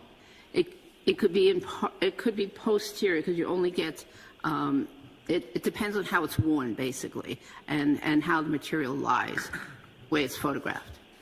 So I meant anterior view, meaning the picture, the first picture we saw, which was the anterior view of the hoodie. What assessment did you make, if any, with regard to Exhibit 12? Well, it's a small hole. It is consistent with a puncture created by a small object such as a canine tooth. And it appears that some of the fibers are actually pointed outward. Some of the clothing fibers are pointed outward from the wound, from the hole rather, from the hole. And did you draw any conclusions with regard to this exhibit? This exhibit, plus close-ups of some of the other similar holes with the fibers pointing out, means that whatever inflicted that hole also came out of the hole. You say whatever inflicted that. Did you reach a conclusion as to what inflicted that hole, or as you've referred to it as defects previously? Yes, these are consistent with dog bites. If we could publish, Your Honor, 13. Okay. Thank you.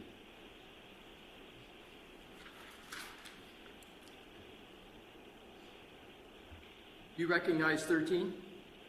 This image? Yes. Yes. What is it? Similar to the other. It's just it's in a different location on the arm. Did you make an assessment of what is depicted in Exhibit 13? Yes. What assessment did you make? I believe this was inflicted by a dog tooth, a canine tooth, and again, the fibers are pointing outward. How did you make that assessment? How did you reach that conclusion? Well, it's generally small and round. So, and the canine teeth are the teeth that stick out the most when a dog bites. So this is consistent with a canine bite.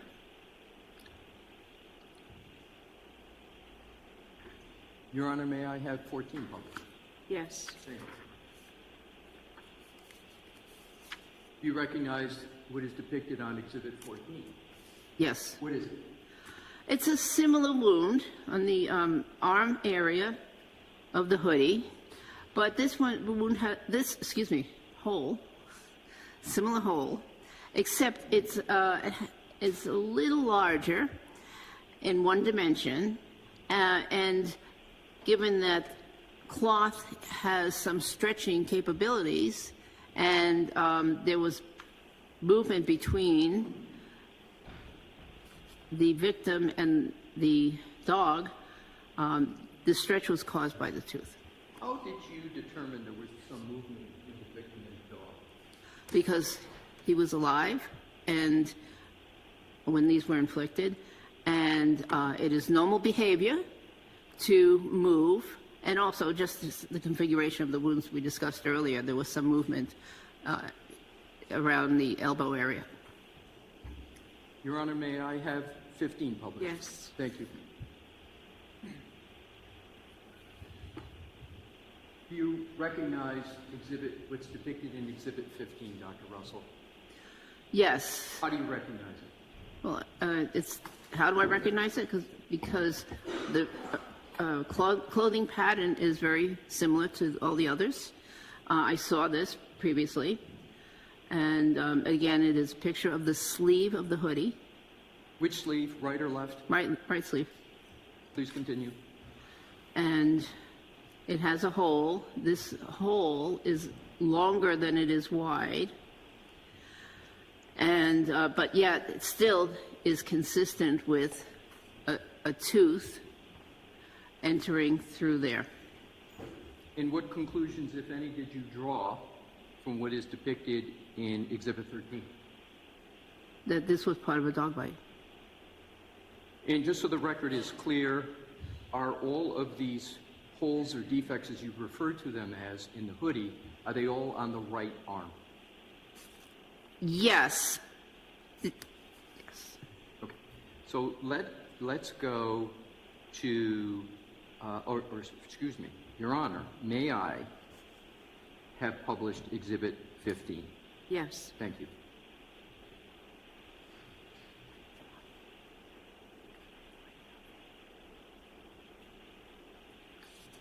Do you recognize that?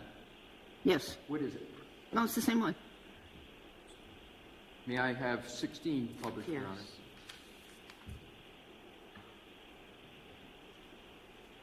Dr. Russell, do you recognize what's depicted as Exhibit 16?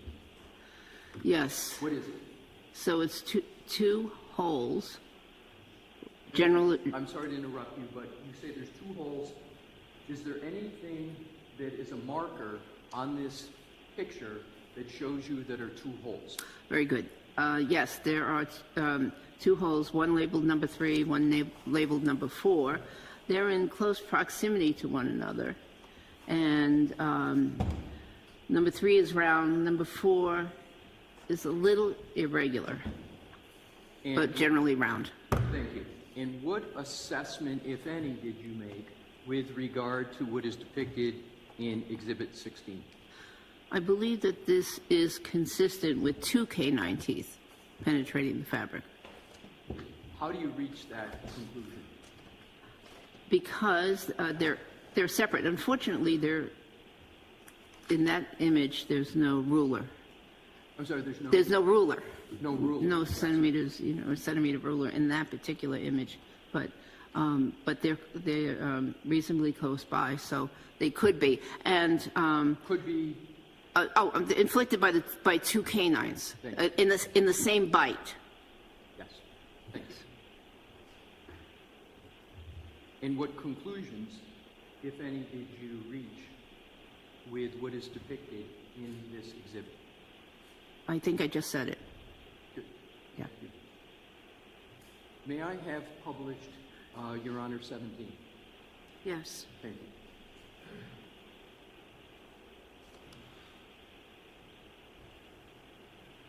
Do you recognize what is depicted in Exhibit 17?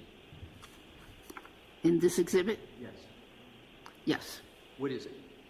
Again, it's a close-up of the hoodie, the sleeve of the hoodie, and there's a defect in the fabric, and there's a label on it indicating it's number 4. And did you assess Exhibit 17 before today? Yes, I did.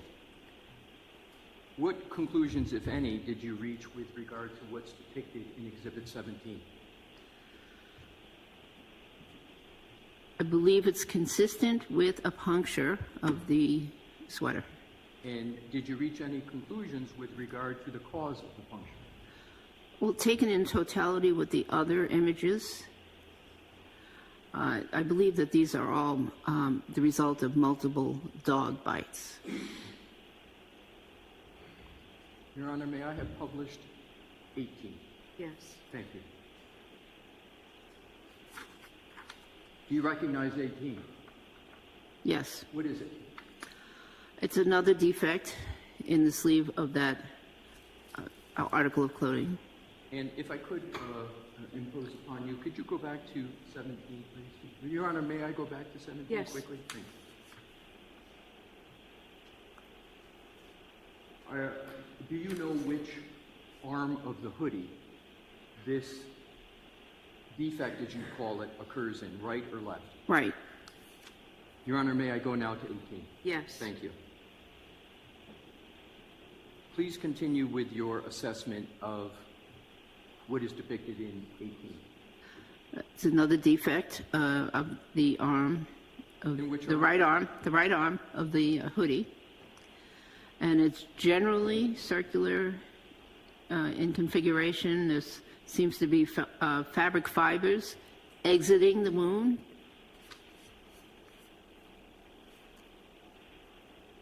And any further assessment you made with regard to what's depicted in Exhibit 18? No, similar to the above, previous.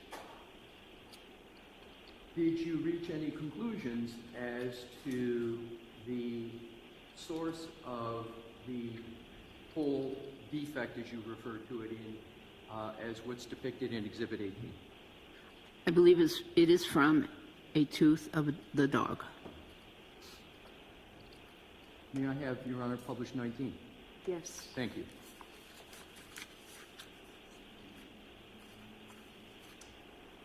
You recognize, Dr. Russell, what's depicted in Exhibit 19? Yes. What is it? So it's multiple defects in close proximity to one another, circular defects generally, but there's at least 1, 2, 3 in that image. Did you make any further assessment of what is depicted in Exhibit 19? I believe these are from the teeth of a dog.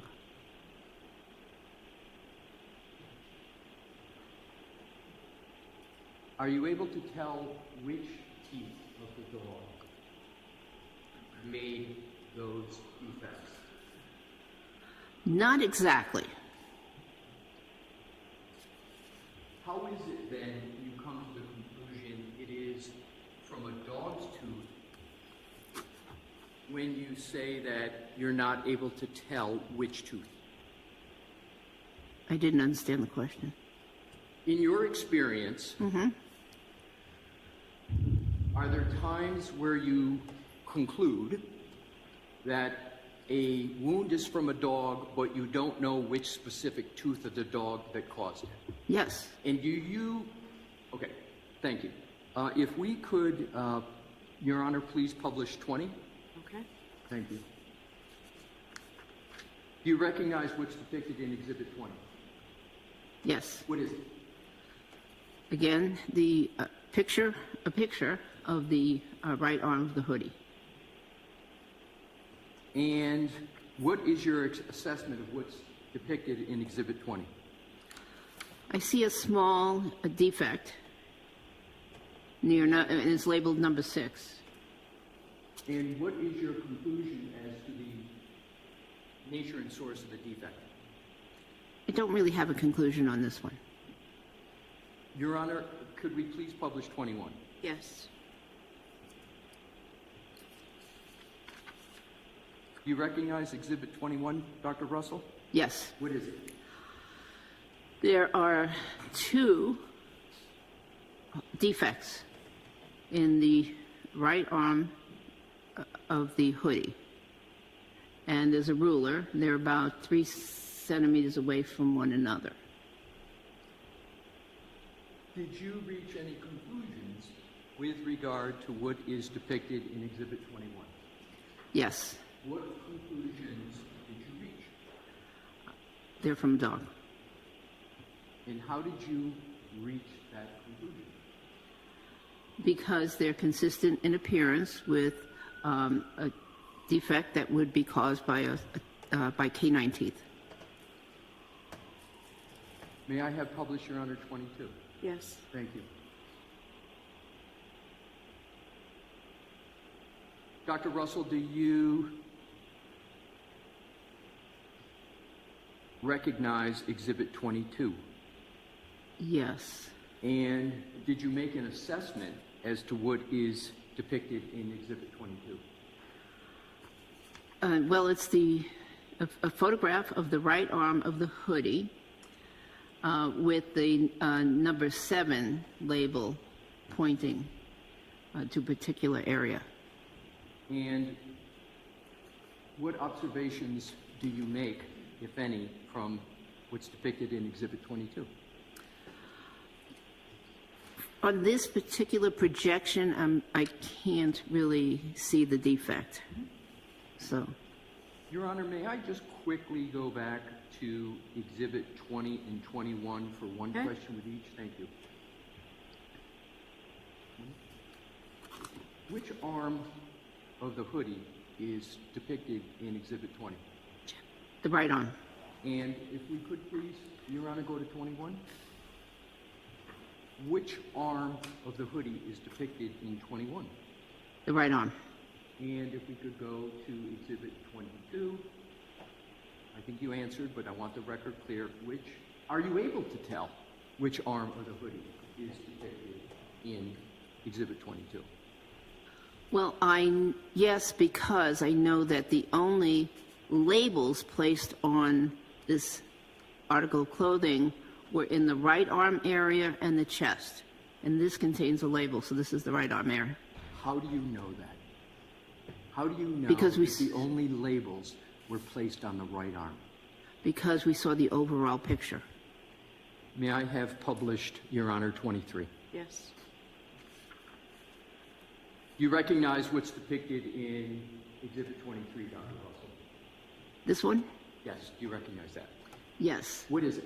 So it's it's a close-up picture of the right arm of the hoodie, and there's a number 7, and number 7 is pointing to a defect, small defect, several millimeters in length on that fabric.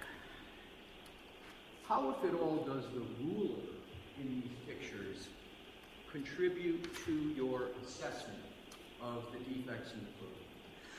Well, they give an overall measurement of the wound, of the holes, the defects, as they currently were when the photograph was taken. But we have to keep in mind that fabric stretches, and when it dries, it contracts. So that has to be kept in mind when making assessments. So the size right at the time that picture was taken could be different than when the injury was inflicted. Does the ruler help you at all in this photograph or any of the photographs we've seen in determining whether or not a given defect is from a dog? Yes, they do. How? Because there are several of them. The configuration of the collection of the defects are in a certain area, and actually it's an area that corresponds with the area of the decedent's arm where the injuries were. And they're significantly smaller than, for instance, what you would see in a gunshot wound. Your Honor, may I please have published 24? Sure. Thank you. You recognize what's depicted in Exhibit 24, Dr. Russell? Yes. What is it? That's another defect in the right arm, closer to the sleeve or cuff of the arm of that particular hoodie, and it's labeled number 8. What assessment, if any, did you make of what's depicted in this exhibit?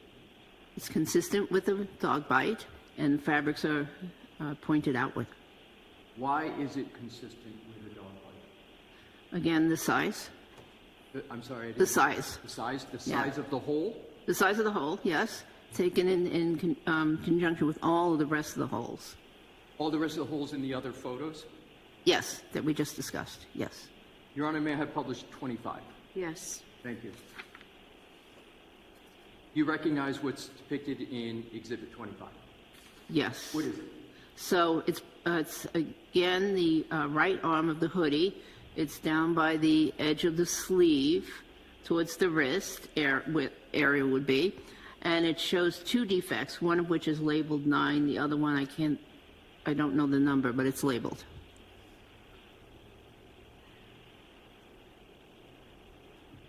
What conclusions, if any, did you reach with regard to what's depicted in Exhibit 25? Dog bites. How did you reach that conclusion? Again, those holes are consistent with the other holes on the sleeve. They are present on the right side of the body.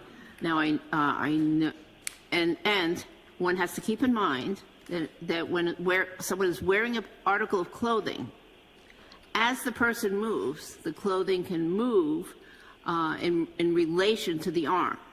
So even though that is the cuff area, we don't know exactly where it was on the arm when the bites would be inflicted. I don't know if that made sense. It did to me. Okay.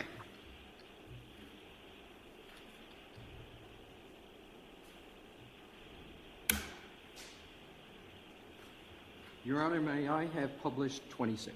Sure. Thank you. Dr. Russell, do you recognize what's depicted in Exhibit 26?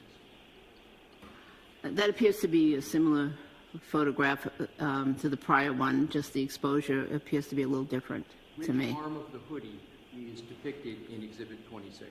Right on. Could we briefly go back, Your Honor, to Exhibit 25? Yes. Thank you. Which arm is depicted of the hoodie in Exhibit 25? Right on. Your Honor, could we go back to 26, please? Yes. Thank you. What assessment, if any, did you make of what's depicted in Exhibit 26? That these were inflicted by the dog. How did you make that assessment or conclusion? Because they're similar in general appearance to the other ones on that right sleeve, and they're small in size. And this is the right arm of the hoodie? Correct. Your Honor, may I have published 27? Yes. Thank you. Dr. Russell, do you recognize what is depicted in Exhibit 27? Yes, I've seen that before. What is it? It's a defect in the chest area of the front of the hoodie.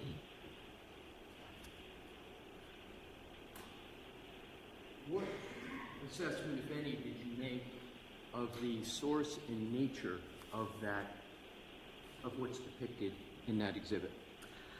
Yes, let me describe it a little bit better. It's labeled with number 10. Yes. And adjacent to it, of course, there's this big defect. Can you use I'm sorry, Your Honor, may the witness use the laser pointer when she says this? Oh, thank you. okay.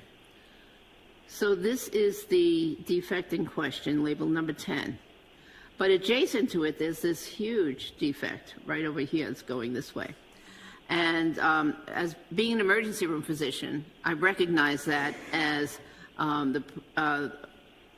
that large defect as having been caused by the emergency room personnel when they opened up the sweatshirt to have access to Mr. O'Keefe. So, are you saying that there's two different sources of what's depicted in this exhibit, or is it just all from one source?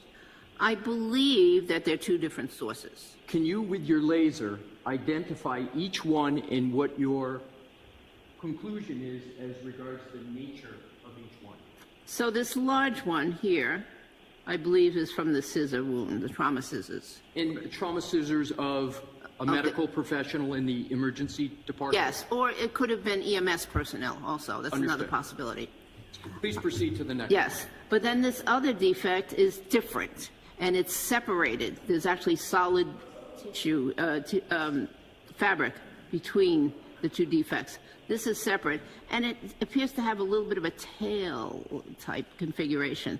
So this could have been inflicted by the dog. You say could. Is it could or is it consistent with an infliction by a dog? It is consistent with, however, there were no chest. I'm sorry. Okay. There's a competing noise out there. Yeah, yeah. Just trying to see if it was going to die down. Thank you. There were no chest wounds caused by a dog in that area. So it could have been that the fabric was loose, and as the victim was pulling away from the dog's teeth caught it, but he didn't make contact, or didn't make contact with the skin. So I can't say for sure that this is a dog bite. Right. So a dog-related tear. So is it correct to say it's inconclusive whether this is from a dog, or is there no conclusion to be reached as to whether it's from a dog? I don't know the difference. Okay. I believe your answer is sufficient for the record. Thank you, Dr. Russell. If, Your Honor, we could please have published Exhibit 28. Okay. Thank you. Do you recognize what's depicted in Exhibit 28? I've seen this image before, yes.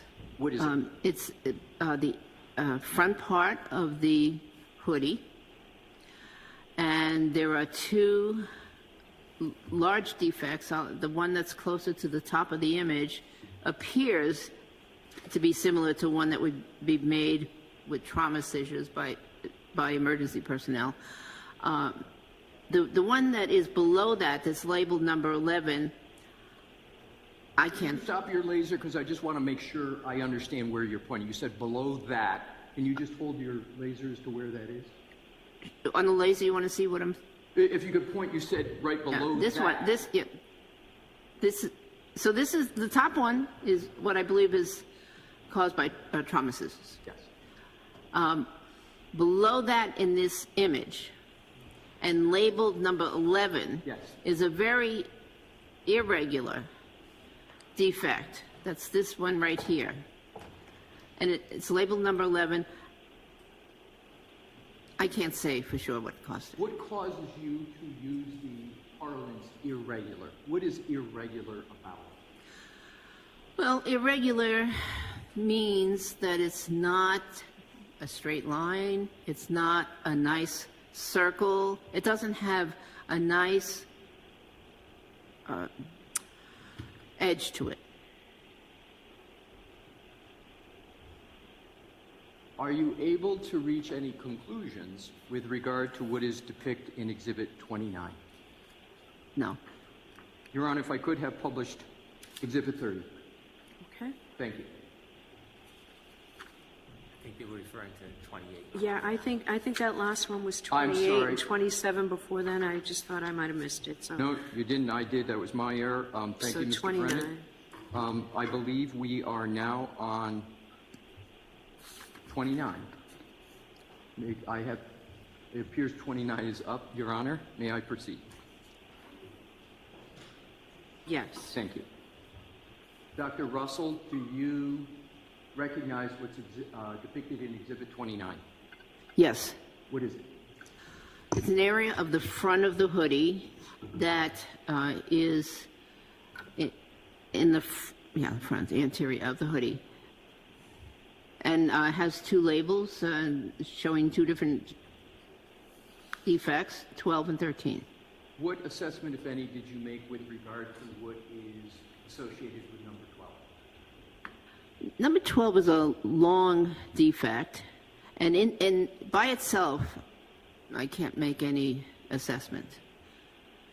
Can you But- make it- I'm sorry, please continue. Yeah, so, but next to, adjacent to number 13, which is another defect that's much smaller, the two of them in combination are suggestive of teeth marks. Can you put your laser up and down? You said 2. I think I understand. Yeah, what so you mean. num- There's 1, Yes, and then where's 2? right here. Understood. And why do you believe it's suggestive of dog tooth marks? Well, dogs have multiple teeth, and so multiple teeth can cause individual defects, and the fact that there are two defects in close proximity to one another and oriented in the same direction makes me consider that it's possible that they were caused by teeth. And are you able to determine a more specific location of where this is on the hoodie? I might be wrong. I think it's the...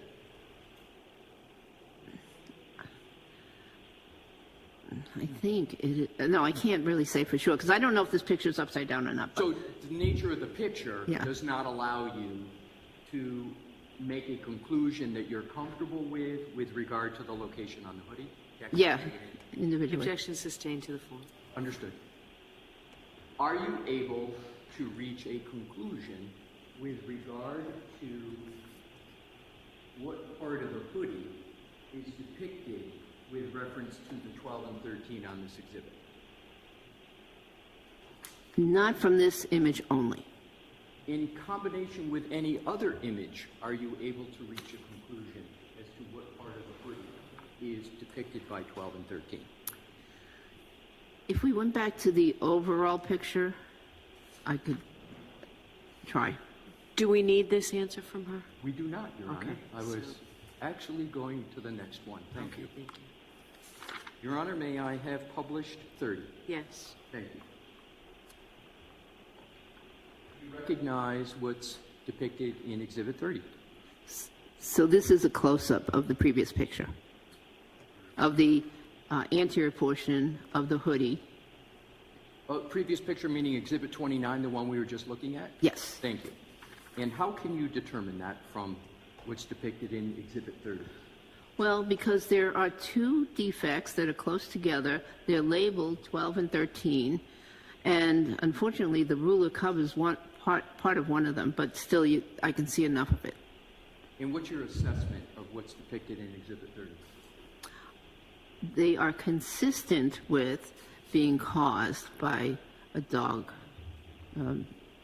teeth, by dog teeth. How do you reach that conclusion? Well, because they're oriented in the same direction, and they're close by. What do you mean by they're oriented, with the laser, what do you mean they're oriented in the same direction? So they're going, this 12 is going up and down in this image, and so is 13. And why is that notable to you in reaching your conclusion? Well, the teeth, causing a defect, would tear along the same plane, the same, they'd make tears in parallel. That's same direction. Any other assessment you make of what's depicted in 30? No. Your Honor, may we publish 32? Okay. Thank you, Your Honor. Do you recognize what's depicted in Exhibit 32? Yes. What is it? This is a wound, a partially healed avulsion wound of a person's hand between the thumb and the index finger. Do you have knowledge of whose hand that is that's depicted in Exhibit 32? I do. What is the person, do you know the name of the person's hand who's depicted in Exhibit 32?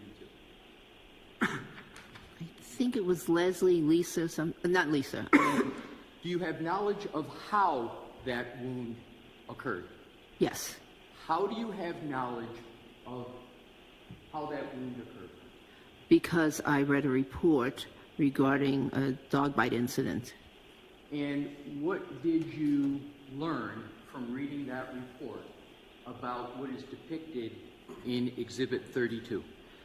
That a dog named Chloe attacked another dog, and in the process, the woman whose hand that was bitten by Chloe.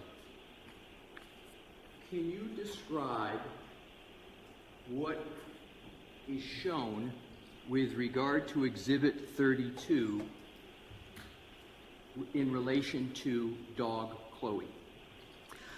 Well, this is a partially healed avulsion laceration. From your experience, have you seen these types of avulsion wounds either as an emergency room physician and or a pathologist in your 30-plus years of practice? I've seen them not infrequently in the emergency room. Did you say not infrequently? That's correct. Is that another way of saying you've seen it frequently? I've seen them many times in the emergency department. Is this a wound of someone who is antemortem or postmortem, or are they alive? This person's alive. This is an ante-mortem wound, and it shows many, many days of healing, maybe even much longer. How can you tell that what is depicted in that exhibit, that wound, has, as you described it, many, many days of healing? That might take years of medical school to explain, but there's the edges. First of all, it's not bleeding. Second of all, there's what we call granulation tissue in the wound. What is that granulation? Well, that's tissue that the body builds up. Oh, yes. So first of all, this most likely did not appear like this when it was first inflicted. What happened was the flap, there's a flap here, that skin was over here to begin with. But then what happened is that it became detached, and that's called an avulsion wound, where a piece of skin is detached, but not completely. So it still remained intact down here.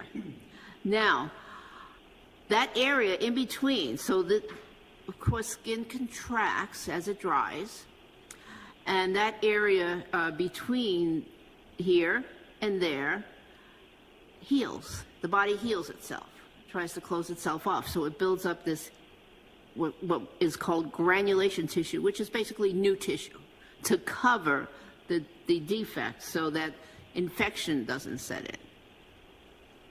And that takes weeks, usually. What is it that takes weeks? That healing, that extent of healing. Right.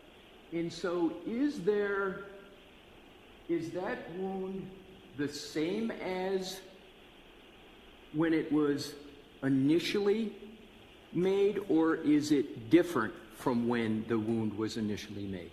Very different. How is it very different from when the wound was initially made? When it was initially made, this edge here would be sharper. Right now you can see there's rolled up tissue here, what appears to be rolled, and that's because it's healing. So this would have been sharper, and the tissue down in here would have been bleeding, or it would have had a crust if the bleeding dried. Are you able, from this Exhibit 30, to give a range of when this wound was first made in terms of days or weeks? Well, I think I did already. I think that it was at least weeks. At least weeks? Alrighty, thank you. We can remove that. Thank you very much. Dr. Russell, today you have given various assessments and opinions. Have those assessments and opinions been based upon, among other things, your 30-plus years as an emergency medicine physician? Yes. And with regard to the same assessments and opinions, have those been based on your 30-plus years as a forensic pathologist? Yes. What I want to now move to, and I'm almost at the conclusion of my questioning for this point, do you recall testifying previously in the first trial with regard to rendering an opinion on whether the source of the wounds in Mr. O'Keefe's arm were caused by a dog or a large animal? Yes. And do you recall what your answer generally was in respect to a question of were those wounds consistent with a dog or animal bite? Yes. And do you recall what your answer was? Generally, yes. And generally, what was your answer to the question of whether the wounds were consistent with a dog or large animal? Your Honor, may there be a reference with prior testimony? I have no idea what specifically we're referring to as far as the past opinion. Transcript, date, where it is. Happy to give it, Your Honor. May I have a moment to give it? Yes.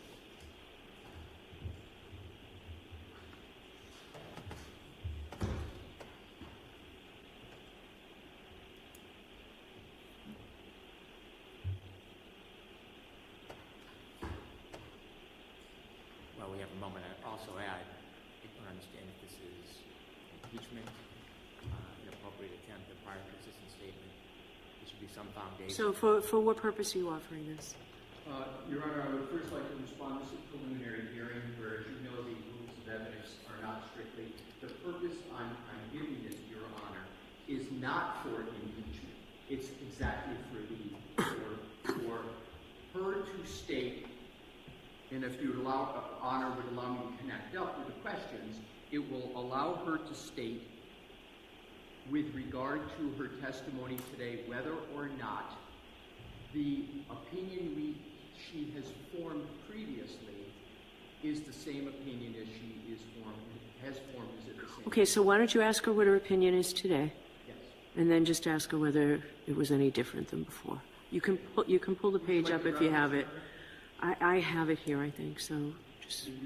So do you need it, Mr. Brennan? Please. I'm happy to provide it, Mr. Brennan. It is the June 21st transcript. Let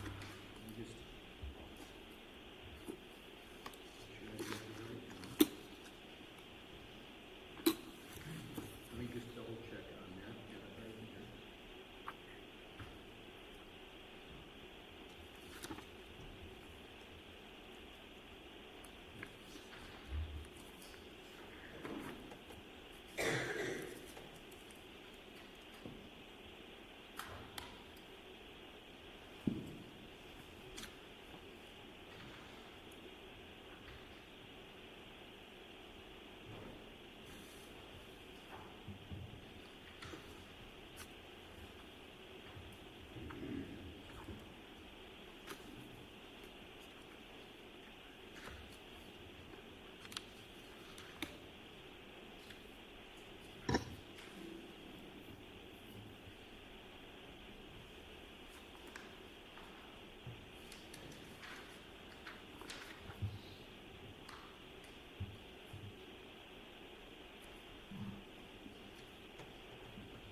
Your Honor, I don't want to take up the court's time. If I could, at the end.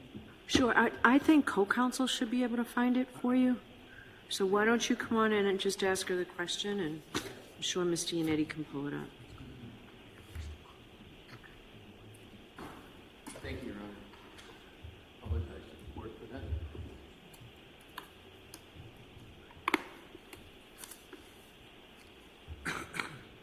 Dr. Russell, are the opinions that you have given today consistent or inconsistent with the opinions?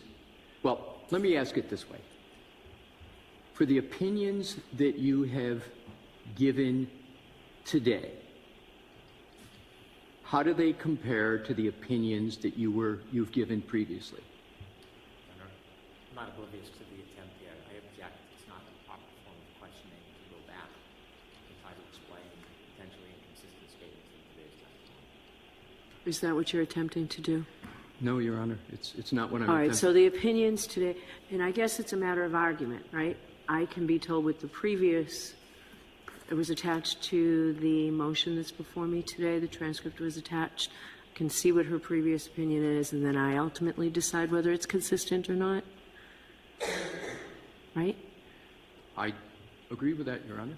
Okay, so if you've got a site, I'm happy to look at the page to see if I might be able to figure out where you're going, or you can come to sidebar and Can I come to explain it. sidebar Sure. with it, Your Honor?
If I may have a moment, Your Honor, I'm going to see if I have, in fact, concluded the questions for this moment. Sure. Thank you.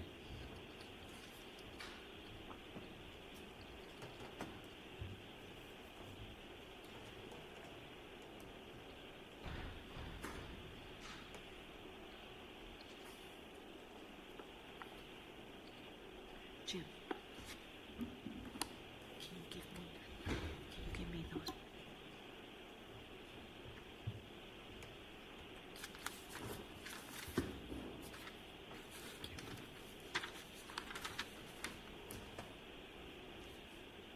Your Honor, if I may have a point of order question with the court? I'm sorry? May I have a point of order question with the Sure. court? Thank you. As you know, she has prepared a report, and different jurisdictions do it different in Daubert hearings. Is that something you believe needs to be marked? I was just going to do a brief foundation that she has, in fact, prepared one Sometimes courts Is there an objection to me receiving a report and evidence?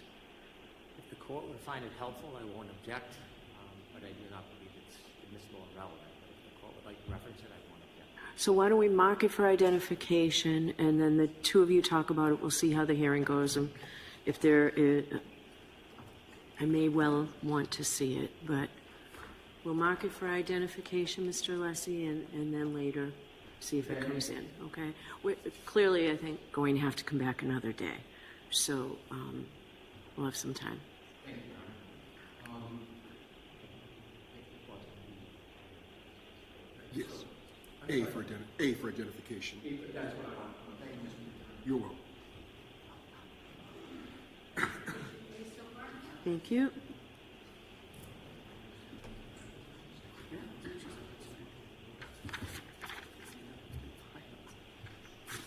There, Jim, thank you. Jim.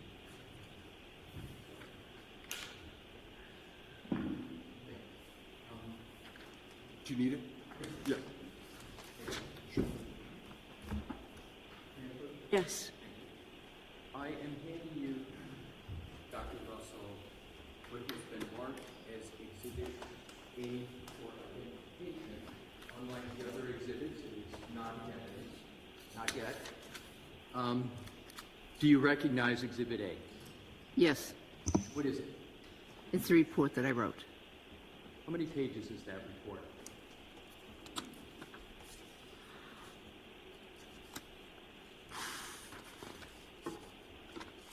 Sorry.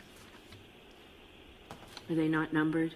They are numbered. I just, the CV is attached as well. Okay, it's 11 pages.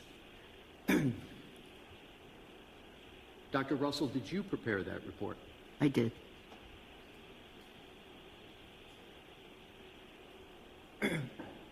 Your Honor, I just would like, if I could please note for the record that that report was filed and it's on file with the court as part of our opposition motion. I know Your Honor knows it, but I would just like to note that for the record. Sure. Thank you. At this particular point, Your Honor, I have no questions, and I appreciate the court's patience and gracious allocation of time for me to go through these questions with the witness. All right, thank you very much. So I intend for us to go until 4 o'clock today, so we'll see how far you get, Mr. Brennan, okay? Thank you. May I? Please.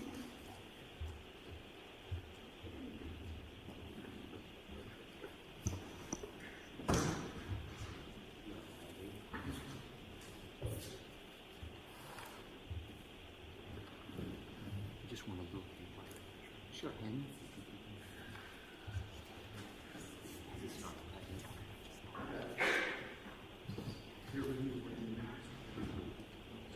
You all set?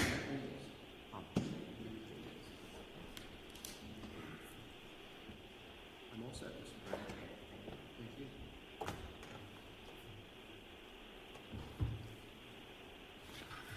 Good afternoon, Dr. Russell. Good afternoon. My name's Hank Brennan. We haven't had the pleasure of meeting before. Good afternoon, Mr. Brennan. I'm going to ask you a few questions, if that's okay. Yes. Thank you. You shared with us that you have an extensive history of experience in the emergency room. Yes. And in the emergency room, you see all types of injuries, don't you? Yes. You see physical injuries, yes? Yes. Emotional injuries, Yes. people who overdose, perhaps they're drunk on drugs, Yes. alcohol. Yes. So you cover a wide array of different types of treatments. Yes. Now, you must have seen a number of broken bones when you were in the emergency room caring for different patients, correct? Thousands. Arms, legs, toes. Yes. In light of your extensive experience in the emergency room, and looking at all of these broken bones, that doesn't make you an expert in orthopedics, does it? Emergency orthopedics, yes. Oh. Have you ever been qualified as an expert in orthopedics? No, I've never. Isn't orthopedics a specialty in medicine where there is specific training? Yes. And people who become orthopedics or orthopedic surgeons, they go through rigorous education specifically to be an orthopedic, right? Well, orthopedics involves more than just setting fractures or diagnosing fractures. Orthopedics involves things like bone tumors, bone cancers, a lot of other parts of orthopedics, not just trauma. I am an expert in emergency orthopedics, I believe. So you have decided that you are an expert in orthopedics? Emergency orthopedics. Emergency orthopedics, is that a specialty that you get a fellowship in, or somehow you are deemed an expert in any way? It's not a specialty that has a fellowship that I'm aware of. I see. So you're proclaiming that you yourself think that you're an emergency room orthopedic? I have expertise in emergency orthopedics, yes. Are you an expert in orthopedics? The whole field of orthopedics, no. And you don't have any specialized degrees in orthopedics, do you? No. You would agree that somebody who's gone through the rigorous requirements of being an orthopedic and qualified, they'd have much more experience in that than you. True? In general orthopedics, yes. I have a lot of experience in orthopedic trauma related to emergencies. Have you ever been in any court where you've ever been qualified as an expert in orthopedics? It was never an issue. But I'm asking you, have you ever been in any court, state, federal, this country, any other country, where you've been qualified as an expert in orthopedics? No. Has anybody other than yourself ordained you as an expert in orthopedics? I haven't ordained myself as an expert in orthopedics. I have a lot of knowledge and expertise in emergency orthopedics. Has any authority ever recognized you and qualified you as an expert in orthopedics? No. Just you. I haven't declared myself an expert in orthopedics. I have expertise. You've seen a lot of car accidents you shared with us. Yes. As a police officer. Yes. In the emergency room. Yes. Perhaps when you were at the ME's office, you saw the consequence of car accidents. I did, yes. Are you an expert in accident reconstruction? Reconstruction? No. And when you see the different people that come in with overdoses, whether it's alcohol or drugs, you treat them, don't you? Yes. But you're not an expert toxicologist, are you? I'm not a toxicologist, no. But toxicology is a part of emergency medicine, so we have training in orthopedic in toxicology. But no, I am not an expert in toxicology. I'm not suggesting you're unfamiliar with it or you haven't had experience or some training. I'm asking you if you think you're an expert. In toxicology? Yes. No. And you've shared with us that you agree you don't have any expertise in DNA. That's correct. In fact, you know very little about DNA, don't you? I would say that's pretty reasonable, yes. Well, that's what you said. Yes. Oh. You mentioned that you are generalizing or approximating the number of dog bite cases you've attended to in the emergency room relative to civilian dogs or domestic dogs. Is that right? Yes. And you've suggested that you've probably treated about one dog a week over a period of 27 years. Yes? Yes. Which is 1,000 weeks in your estimation. Yes. You worked for some of the most busiest ERs. Was there a lot of patients every day that you treated? Yes. On average, how many patients would you treat in the ER over those 27 years on a daily basis? Daily, I would think about 30. So if you're treating 30 patients a day over a course of a week, and you consider that in the context of 1,000 weeks, the amount of dog bite cases that you treated in the ER is about half of 1%. Wouldn't that be fair to say? No, you lost me on that. Okay. Sorry. Well, if you had one dog bite case a week, and say you had 20 cases a day, 100 a week, that would be 1% of your cases. Oh, it could, yes, yes, but it's the number of cases, not the percentage that was asked of me. I'm just asking you a question. Okay. I just want to clarify that. And so you said how many? 25, 30 a day? Patients, yes. So that's less than 1% of the cases that you treated in the ER relative to dog bites. Okay, that's reasonable, and that's average, actually. Now, when you treated cases of dog bites in the ER, you said that you would sometimes have the reporter, the person injured or somebody with them, tell you it was a dog bite. Yes. Yeah? And sometimes you had communication difficulties, or there was a reason why they couldn't share it with you. Yes. And then you suggested that's how you came to this pattern recognition skill, is that you would have to determine the injury with no help from the reporter. I was always interested in dog bites, and yes, there were a few occasions when I had to use those skills in order to determine what kind of an animal it was. Let's talk about those few occasions. Why don't you share with us a story where you met a patient, if you can recall, where you had no idea what the injury may have been because there was no ability to communicate, and tell us about how you determined it was a dog bite. Well, thinking about a specific case, I can think of cases where I determined it wasn't a dog bite, and it was something else based on the pattern of the bite. And am I not answering your question? I'm not looking for cases where you couldn't determine the dog bite. I want you to share some of this wealth of experience you had in dog bites, and share with us, if you will, one of the cases where there was no information that it was a dog bite for whatever reason, and then you, based on your pattern recognition skills, determined it was a dog bite. I want you to walk through an actual case that you can recall that you had with this scenario you presented.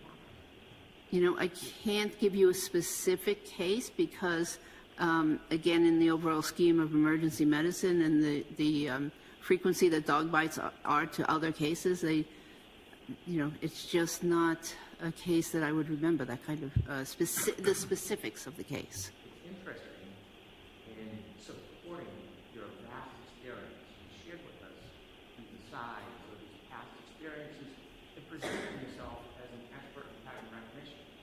And it's interesting that when I'm asking for these details, it's important this general point. Objection, Your Honor. Argument. Yeah, so, counsel, Yes. that's okay. In Massachusetts, typically we don't give the reason for objections from the floor. Your objection sustained. No commentary, Mr. Brennan. You shared with the court that you wrote a few articles that had to do with dog bites. Co-authored, yes. Can I ask you some questions about those? Absolutely. Thank you. Now, the first one I want to talk about is law enforcement canine dog bites. Do you remember that article? Yes. And that had to do with what you refer to as law enforcement dogs or canines. Yes.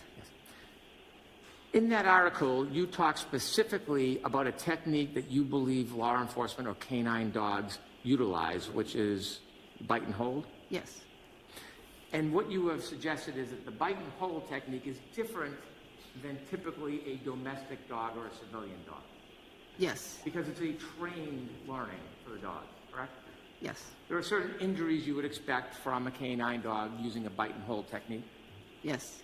When you wrote this or co-authored this article, you didn't actually sit down with people who had wounds and compare the wounds to the dog that caused them, did you?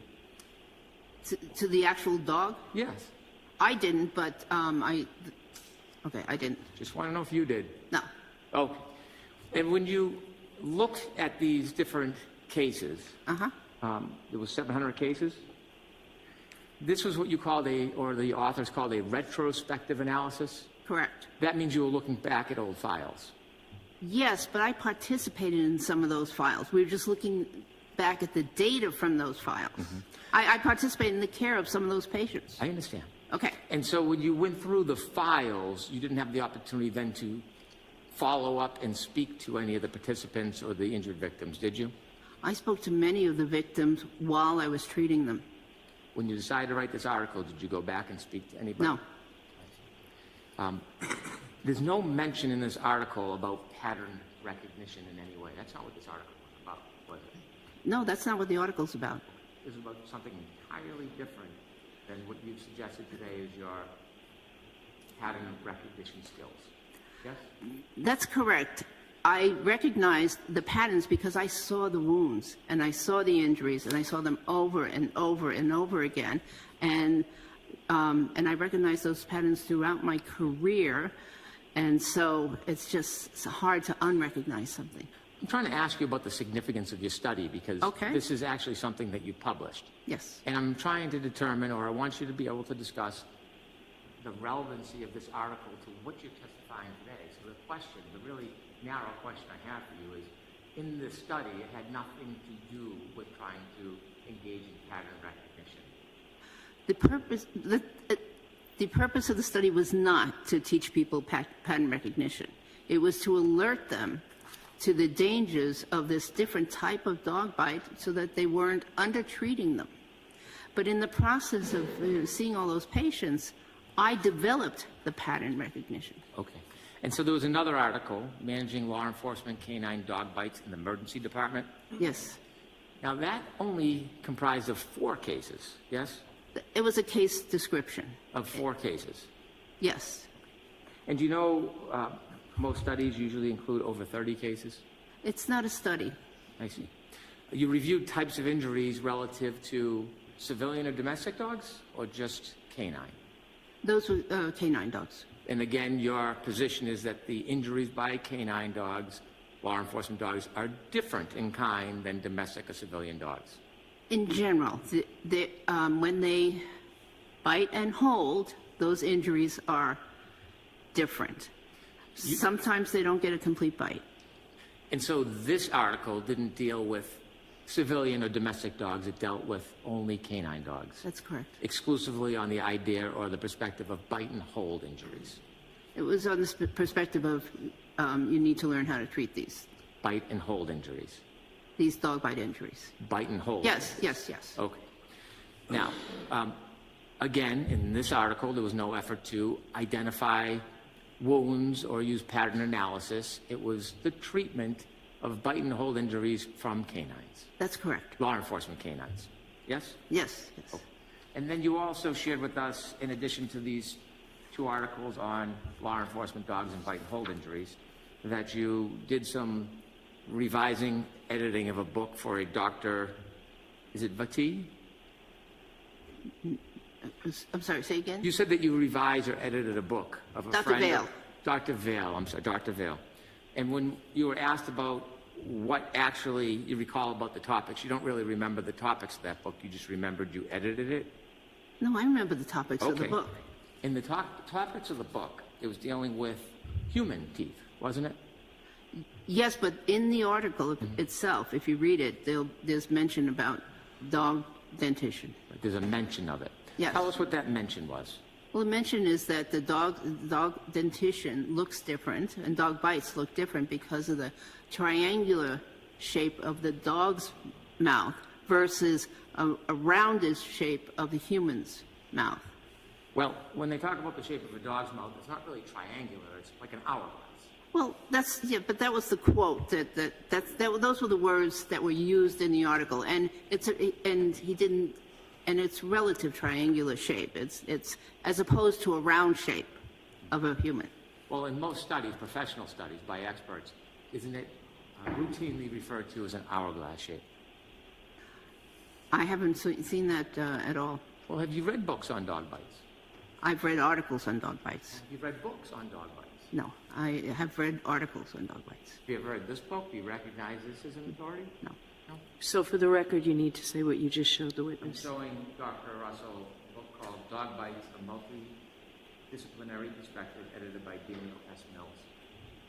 Is that it? I'm sorry, may I see it? If the court would let me, of course. May I approach? Yes.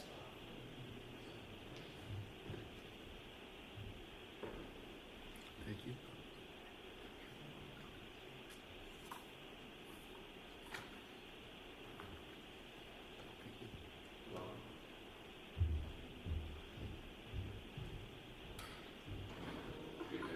Thank you.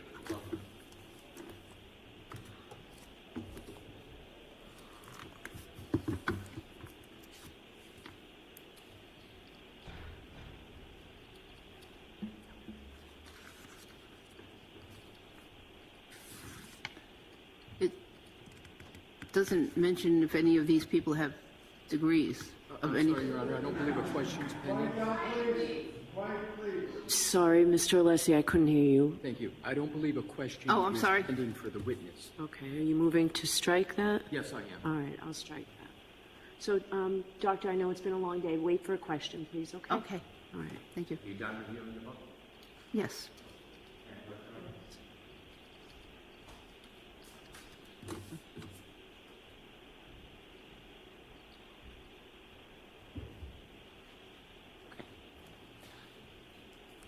You've, through your testimony, attempted to or suggested there's a distinction between canine law enforcement wounds and that of domestic. Yes. But domestic dogs can cut the skin, Correct. cause serious injury, Yes, deep wounds. they can. It's not just that domestic dogs just nip around the corners. They can bite. They can. They can attack. Yes. They can kill. Yes. You've seen it firsthand. Yes. Oh, I didn't witness the attack, no. Do you doubt that it was a canine attack? No, I didn't witness the attack myself. I understand. Firsthand is what you said. Okay. You made a firsthand observation of a dog bite in the 1970s when you were at a training? Yes. And one of the participants was bit? Yes. Now, you said you didn't remember the wound. Do you have any memory of looking at what happened after a dog actually bit somebody firsthand? Objection, Your Honor. No, I'm going to allow its cross-examination on our based on our testimony. Say again? My question. Should I repeat, Doctor? Yes, please. Do you have any memory of what you saw of when a dog actually bit somebody, your firsthand observation? From 50 years ago, no. Right. When people came in the emergency room, you didn't actually see the bites or how the mechanics of it happening. You're treating it after they come and ask you for aid. That's correct. Did you ever, in any of those emergency room experiences, go and see the dog? No. Did you ever have any other information about the dog, photographs, pictures, anything like that? Well, I did have other information about the dog. Oh, give me an example. Tell me. Well, we had to fill out a dog bite report after a dog bite's requirement in Los Angeles County. So, although most doctors don't have the time to do it, I tried to comply with that rule. So I would question the victim, try to find out the address of the dog if they knew it. Sometimes they did, sometimes they didn't. But I tried to get as much information as I could. Did you ever get any photographs? No. So it was just reporter information from the person who's come in for treatment or somebody that was assisting them? Yes. Okay. You provided a CV in this case, didn't you? Yes. In your CV, you list out some of your pertinent history and experience? Yes. Subsequent to your CV, you wrote a report and you signed it on the 9th of December, 2024? Yes. And it was provided to the Commonwealth, on December 10th, 2024, 2 days ago? Yes. There are a number of things that you offered in that report regarding your suggested experience that are just not in your CV. Isn't that fair to say?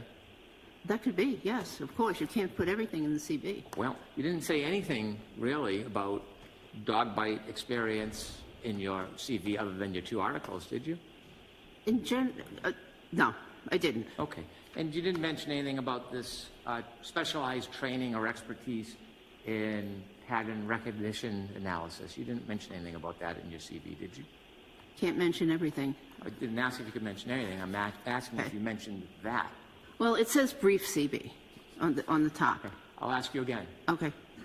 Did you mention anything in your CV about pattern recognition analysis in your described expertise in that? No. In your report, and let me ask you before we get to your report, you testified at a voir dire in this case? Yes. About a year ago? Less than that. And you then testified at trial? Yes. When you testified in the voir dire and trial, and in your CV, you don't mention the scores of peer review articles on dog bites that you studied, do you? Ask that question. I'm sorry. When you testified 2 times before, yes, did you talk about the scores, as you describe it, of peer review articles that you've studied on dog bites? On the numbers of period? No, I didn't mention that. That's correct. Okay. And that's not mentioned in your CV either? You don't usually mention it in your CV about the articles you read. But I'm asking if you did. Oh, no, I wouldn't mention that in my CV. Okay. So let's talk about it now, since you didn't mention it. You read scores of peer-reviewed articles on dog bites. Throughout my career, yes. Let's talk about the peer-reviewed articles that you've studied on pattern recognition analysis of dog bites. Could you please give me a list of those peer-reviewed articles that you studied? I don't think there are any.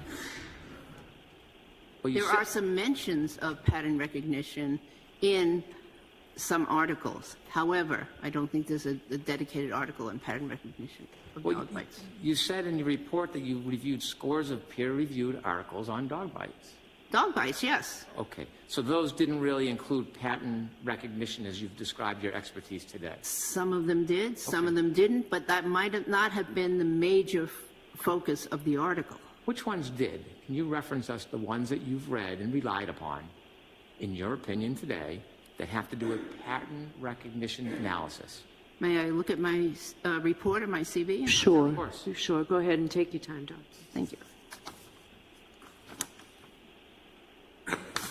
Okay, there is, and they might not have used the term pattern recognition, but that's what they're talking about in these articles. Okay. There is a article by D. Muniak it's actually listed in my report under literature. Okay, I see it. It's the third one. Yes. And that deals with pattern recognition analysis? It's part of the article. There was a lot more in the article than just pattern recognition. And again, they might not have used that specific term pattern, but it's what the subject was discussed in the middle of the article, yes. What was discussed in this article that you relied upon? Oh, I relied on the descriptions of wounds. I relied on a lot of this article. Well, share with us in detail. Could you tell us what you relied on in that article as part of your opinion?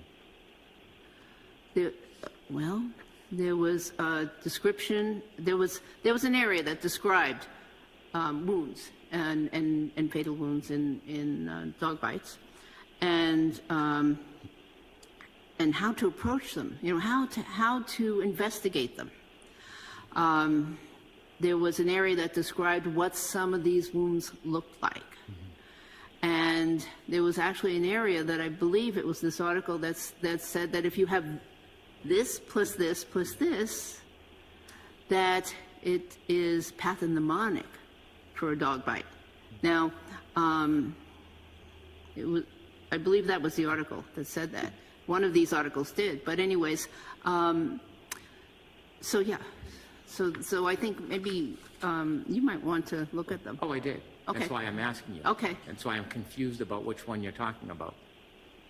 There was not a recipe book that said, okay, you know, this is the pattern of a dog bite. It might, you know, they might not get a lot of readers for that, but this was a forensic approach as to how to identify fatal dog attacks. So from your resume, Doctor, could you tell me which article you're talking about? I'm talking about the third one down.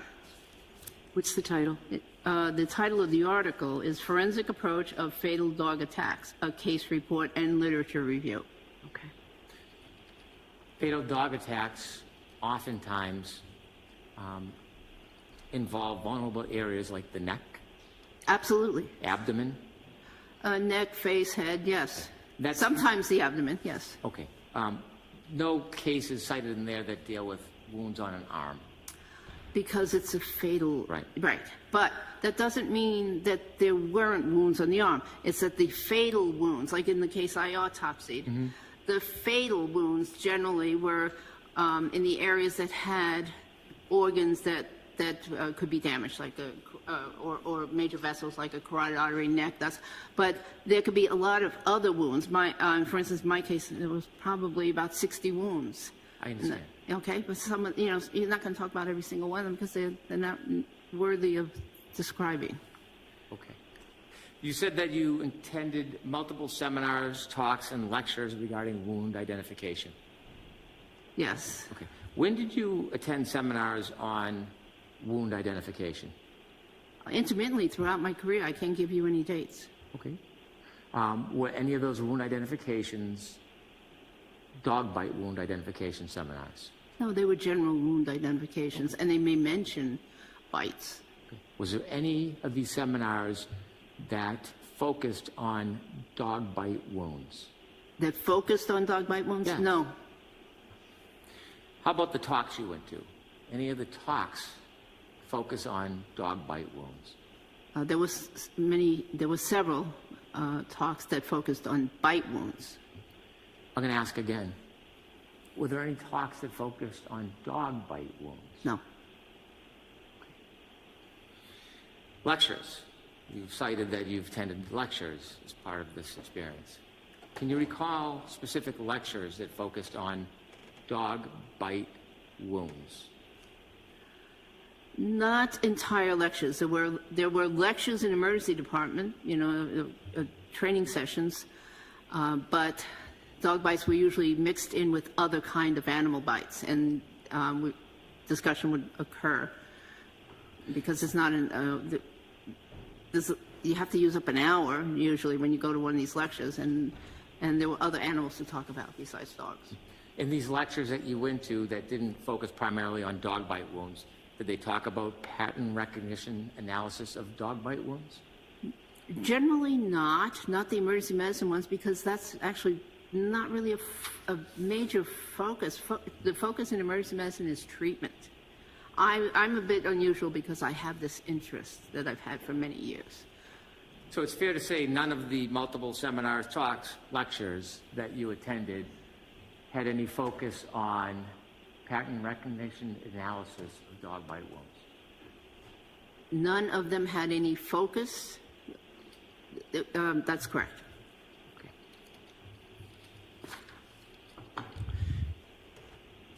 You've shared with us your experience. You've agreed that you are not an accident reconstruction expert, correct? Correct. Are you an expert on self-defense? No.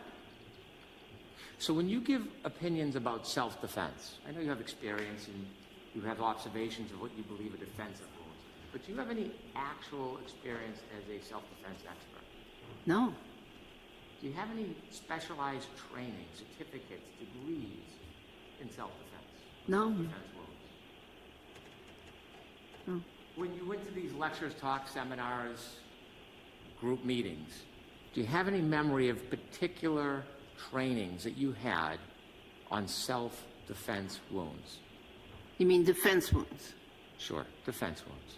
Yes, I do. I have particular memories of those types of lectures. Okay. And topic. Oh, yes, I do. Well, let's talk about a few of them. What was one of the lectures that you went to that was directed at defense wounds? Well, not only did I go to some of these lectures, but I gave some of these lectures. Okay. And they were child abuse, elder abuse, domestic violence lectures. And in the coroner's office, again, mechanism of injury is stressed, and there's a whole training program. You have no degree in biomechanics? No. Okay. And so when I asked you about one of the trainings on defense wounds, I want you to just give us a little detail from your memory about the training. Share with us how you've come to this knowledge on defense wounds. Again, okay. So in the clinical setting, I was taught many times, and then I subsequently taught students about how victims of a violent act will instinctively bring up their arms to protect themselves from whatever is being inflicted, whether it be knife wounds or blunt wounds from an object. Whatever is being inflicted on them, they will tend, without thinking, to try to protect themselves. Mm-hmm. And I also think it's common sense, by the way. So on the outside of the arm, if there's marks, that could be a defensive wound? Yes. Could it be a different type of wound, not a defensive wound, but a wound where somebody punches or hits and it hits a metal or a stationary or a fixed object? Could those kind of wounds sure. end up there? Oh, yes. Okay. So just because there is a wound on the posterior side of the forearm, that does not make it a defensive wound, does it? Not absolutely. Well, in context, though. Right. So you need to know more information. Correct. So perhaps if you saw how that happened, that would provide you more information. That would be one way. But if you saw nothing and have really no idea how it happened, it doesn't give you a lot of context of the wound other than it's a wound on the posterior side of an arm. Well, it does in the sense that it's a common way that people protect themselves. Can someone incur wounds to the forearm, posterior side of the forearm, if they fall to the ground and fall backwards? They could, but they wouldn't look like that. Well, that series. Have you studied a collection of wounds when people fell backwards onto the ground? I've seen hundreds of people that have fallen backwards or frontwards and every which way. Wouldn't you want to have an idea what they fell on or into before you make a conclusion that it would not have looked like the picture that we've looked at, Exhibit 5? I've seen, as I said, hundreds, and there has never been a pattern like that ever that I've seen. Well, when someone hits a moving or a floating object, patterns are dynamic. They change all the time, don't they? They do during the hitting process. Yes, during that process. Okay. You talked about your specialized training. You said you had a program in motor vehicle accidents. Yes. And I think when you testified before, Attorney Lally had asked you whether or not your training was, I think he used the word rudimentary, and you agreed? Yes, I believe it was only a one-week course or something thereabouts. When you're identifying a wound at the hospital, is it important to know, you said it's important to know the animal because that dictates the treatment.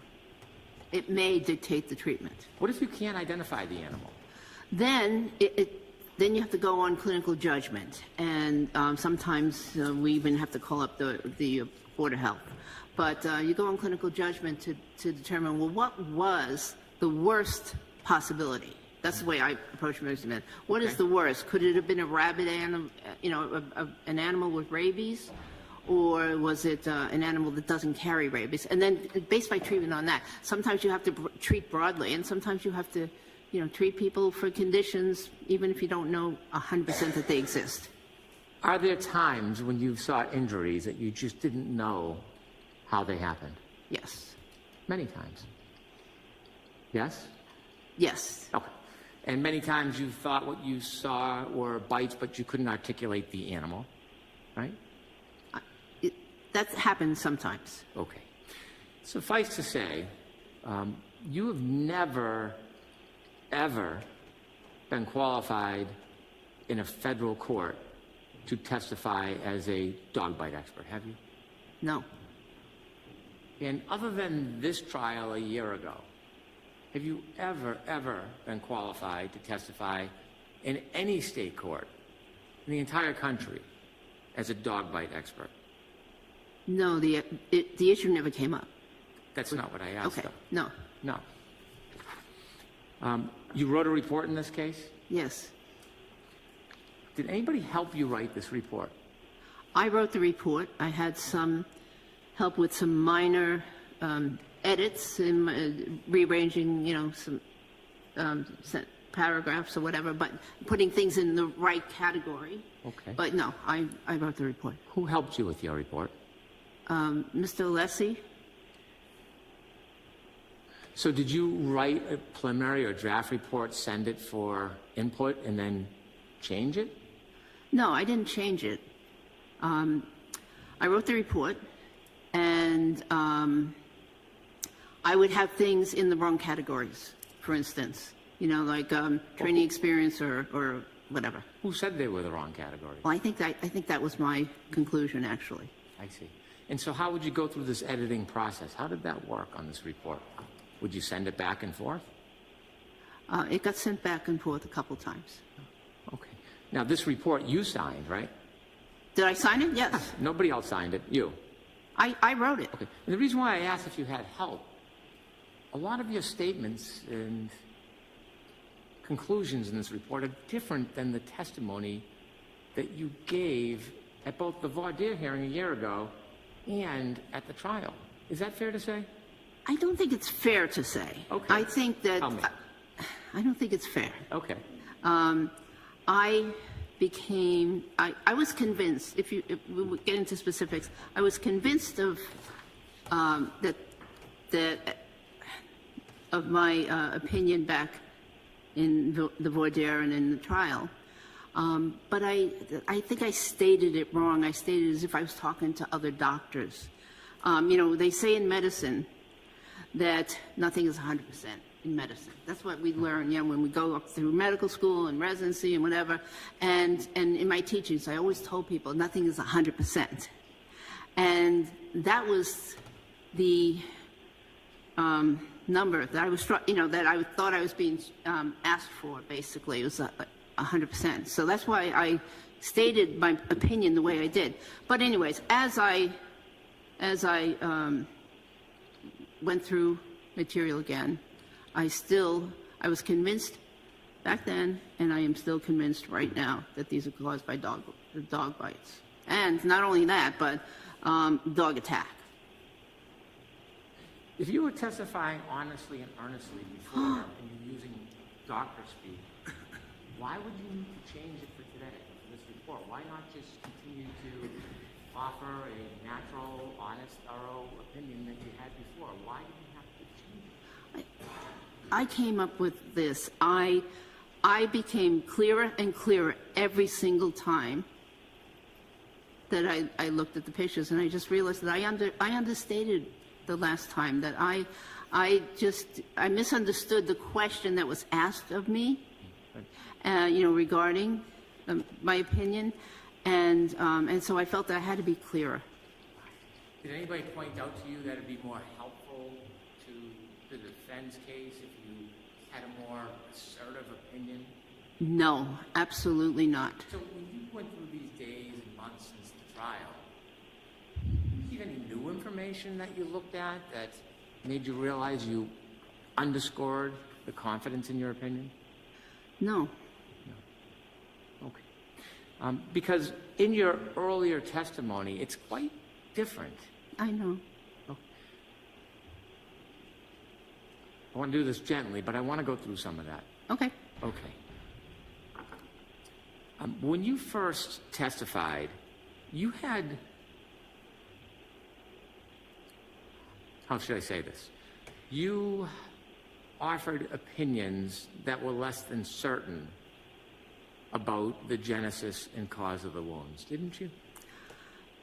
I think it sounded like I was not certain. However, I was certain. I just didn't express it correctly. Okay.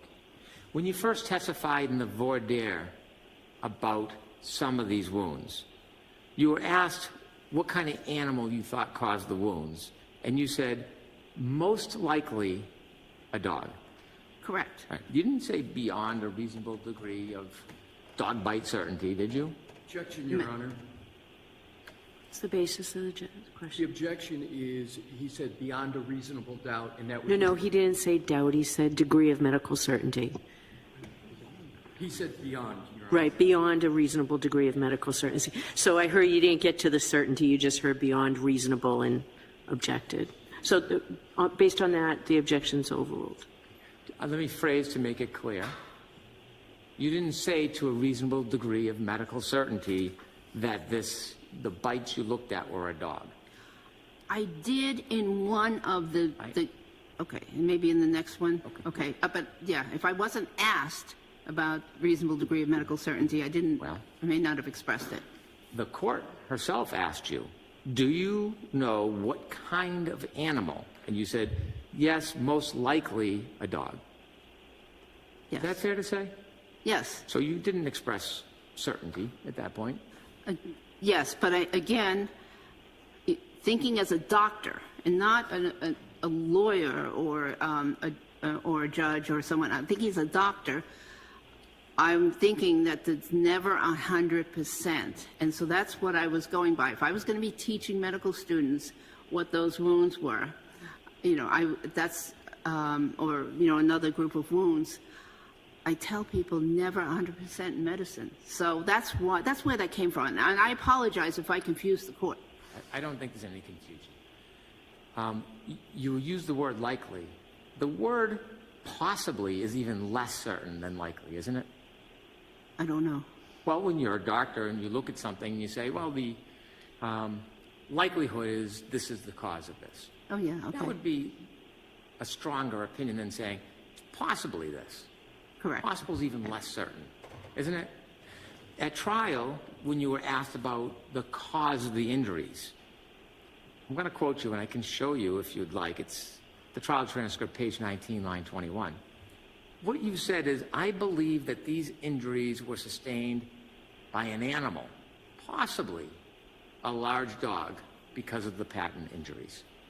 Yes. Is that your testimony? Yes. Very different. I'll just finish if I could. Very different than what you're opining today at this hearing. I'm sorry that you think it is, and I can understand how you believe it is, but it's not different to me. I believed it was a dog. I was convinced it was a dog then, but going by the no 100% in medicine, I didn't say that. I am still convinced it's a dog. The one thing that's a little different is that it's an attack. I after counting the series of wounds and whatever, I am convinced not only was it a dog, striking once or twice, but it was actually multiple strikes by that dog. Okay, now I want to get back to the testimony we were talking about, your testimony at trial, under oath, okay? Your testimony is you believe they were sustained by an animal, possibly a large dog. You expressed uncertainty that you didn't even know or have an opinion about what type of animal caused these wounds at that time. Is that fair to say? I was leaving room for if there was for instance, another kind of animal in the vicinity that, but there's no evidence to that. There's no, paw marks or anything in the ground. What other animal do you think was in the vicinity that would have caused these? I don't know, but I was just leaving that. Again, being a trained physician, there's no absolutes, and so that's what. No. The way I approached it. Did you inquire to see more discovery, to see if there was a pack of wild animals in 34 Fairview that would have caused this? Did you reach out to any of the witnesses or the lawyers and ask if there was any reports or information suggesting another animal? I did not. Were you curious? I did not. I just didn't do it. Okay. You were asked by Mr. Jackson, trial page 23, line 3. He provided the question, does this appear, as it's a pattern injury that you see, appear consistent with an animal or a large dog? And you said yes. So you included that this, again, could have been a dog or an animal in your opinion. Mm-hmm. Yes? Mm-hmm. I haven't... So I'm sorry, we can't take a... Mm-hmm. We need a yes or no. Oh, sorry. Yes. Mm-hmm. Again, at trial, page 23, line 6, you were asked, does the number of injuries that you see here relegated to just the right arm, is that consistent with an animal or a large dog? And you said, yes, it can be. Okay. Do you want to see your testimony? Because I don't want to just put words in your mouth. No, okay. I trust you. And so, thank you. So the question that you were asked was positing that it could have been not just a dog, but any animal. And you were agreeable to that at that time. Again, thinking like a medical doctor, not a participant in a legal setting. Not to belabor, but these are your words, so I want to talk to you about them.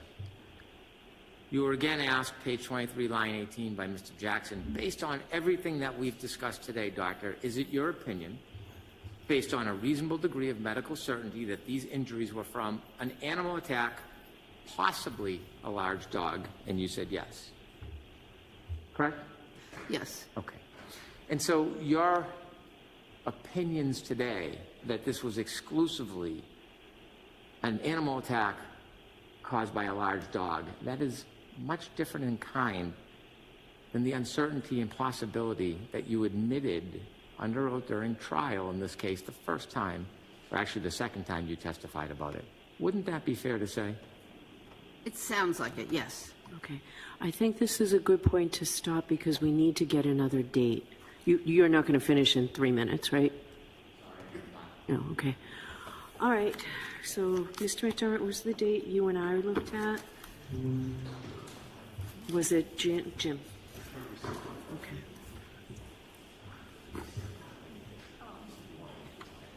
The witness can step down. But Timmy, she's going to stay in the courtroom regarding the date. Yes. January 6th.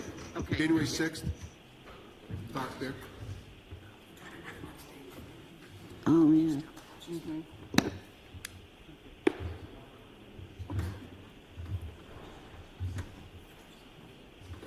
Doctor, are you available on January 6th?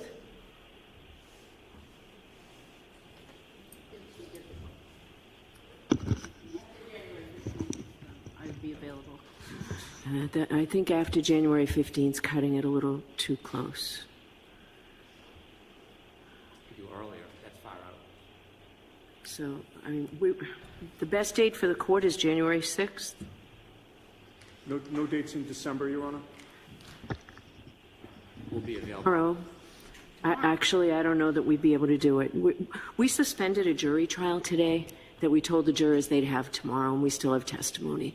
So I think at best we'd give you a half an hour, and I don't think that does you any good. So. Commonwealth will be available anytime. Monday we can't do? No. No, not any time before. I could do the 30th. Oh. So what we really need is Mr. Alessi. Your Honor, what is your question for a date? And I'll give Now, you January 30th. We're looking at the 30th now. or the 6th, Jim, right? I thought the... Yeah. Doctor said after the 15th. Can you do January 6th? Can I? Yes. I wasn't going to be in town. Can I ask this? Is the 30th an available date for the court? Can we move our other stuff, Jimmy? I am not. Oh, I'm sorry. No. Back to January 6th? I can do January 6th. But I want to be I'm trying to be respectful of the witness. I'm trying to do that as well, but the witness's best dates after the 30th are after the 15th of January, and that's too late. So I understand that the conflict seems to be Mr. Jackson, but Mr. Yannetti, are you available on the 30th or the 6th? I could move things to be available on the 6th. There's no chance we could do the 8th, right? I could do the 8th, Your Honor. You do the 8th? Jimmy, that's a full day, right?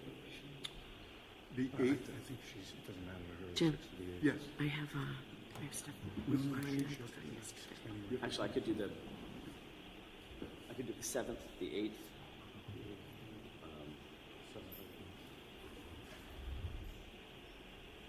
I could probably do the 9th. I just have to move something, but I could do the 9th. I just can't do the 6th. Okay.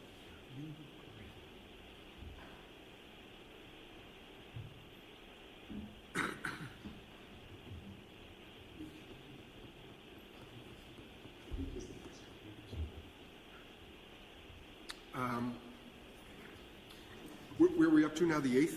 Back to the That up would to be the the 8th best now? for us if we could do The 8th in the morning? Anytime. All day. So I have a conflict here in the afternoon. So I have something that we have to do in the afternoon on that Wednesday. Wednesday the 8th. But if we can do it in the morning, we'll do it in the morning. We could all do it at 9 o'clock. I would imagine, I guess I would defer to Mr. Brennan if he can finish in the morning. 8:30. I don't want to limit, I let Mr. Alessi go on much longer than the estimate, and I had no problem doing so, Mr. Alessi. Okay. You can't do the 6th or 7th? I could do the 7th, Your Honor. I cannot do the 6th. So, Mr. Alessi, you're available all the dates we said, pretty much, right? I will make myself available for all dates. I'm not presently. I would like to see counsel at sidebar.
Last call, January 7th. That sound good? At 9 a.m., Jimmy. 9 a.m.? January 7th, 9 a.m. All right. Thank you, everyone. Thank you, Your Honor. Thank you, Mr. Thank you. Clerk. All right. Jimmy, I'll take this, and when you get a minute.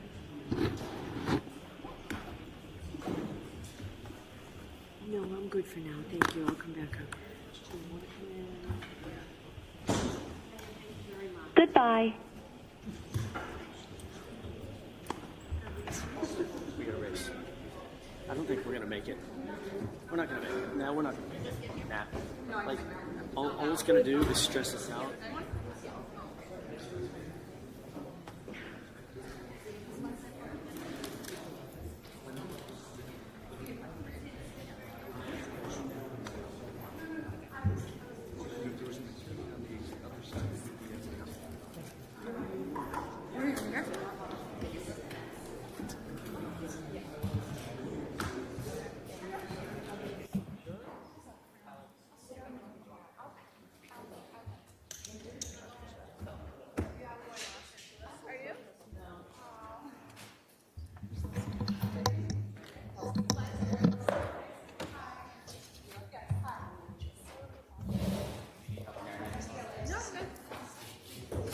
Hi, this is Michael covering the Karen Reed case.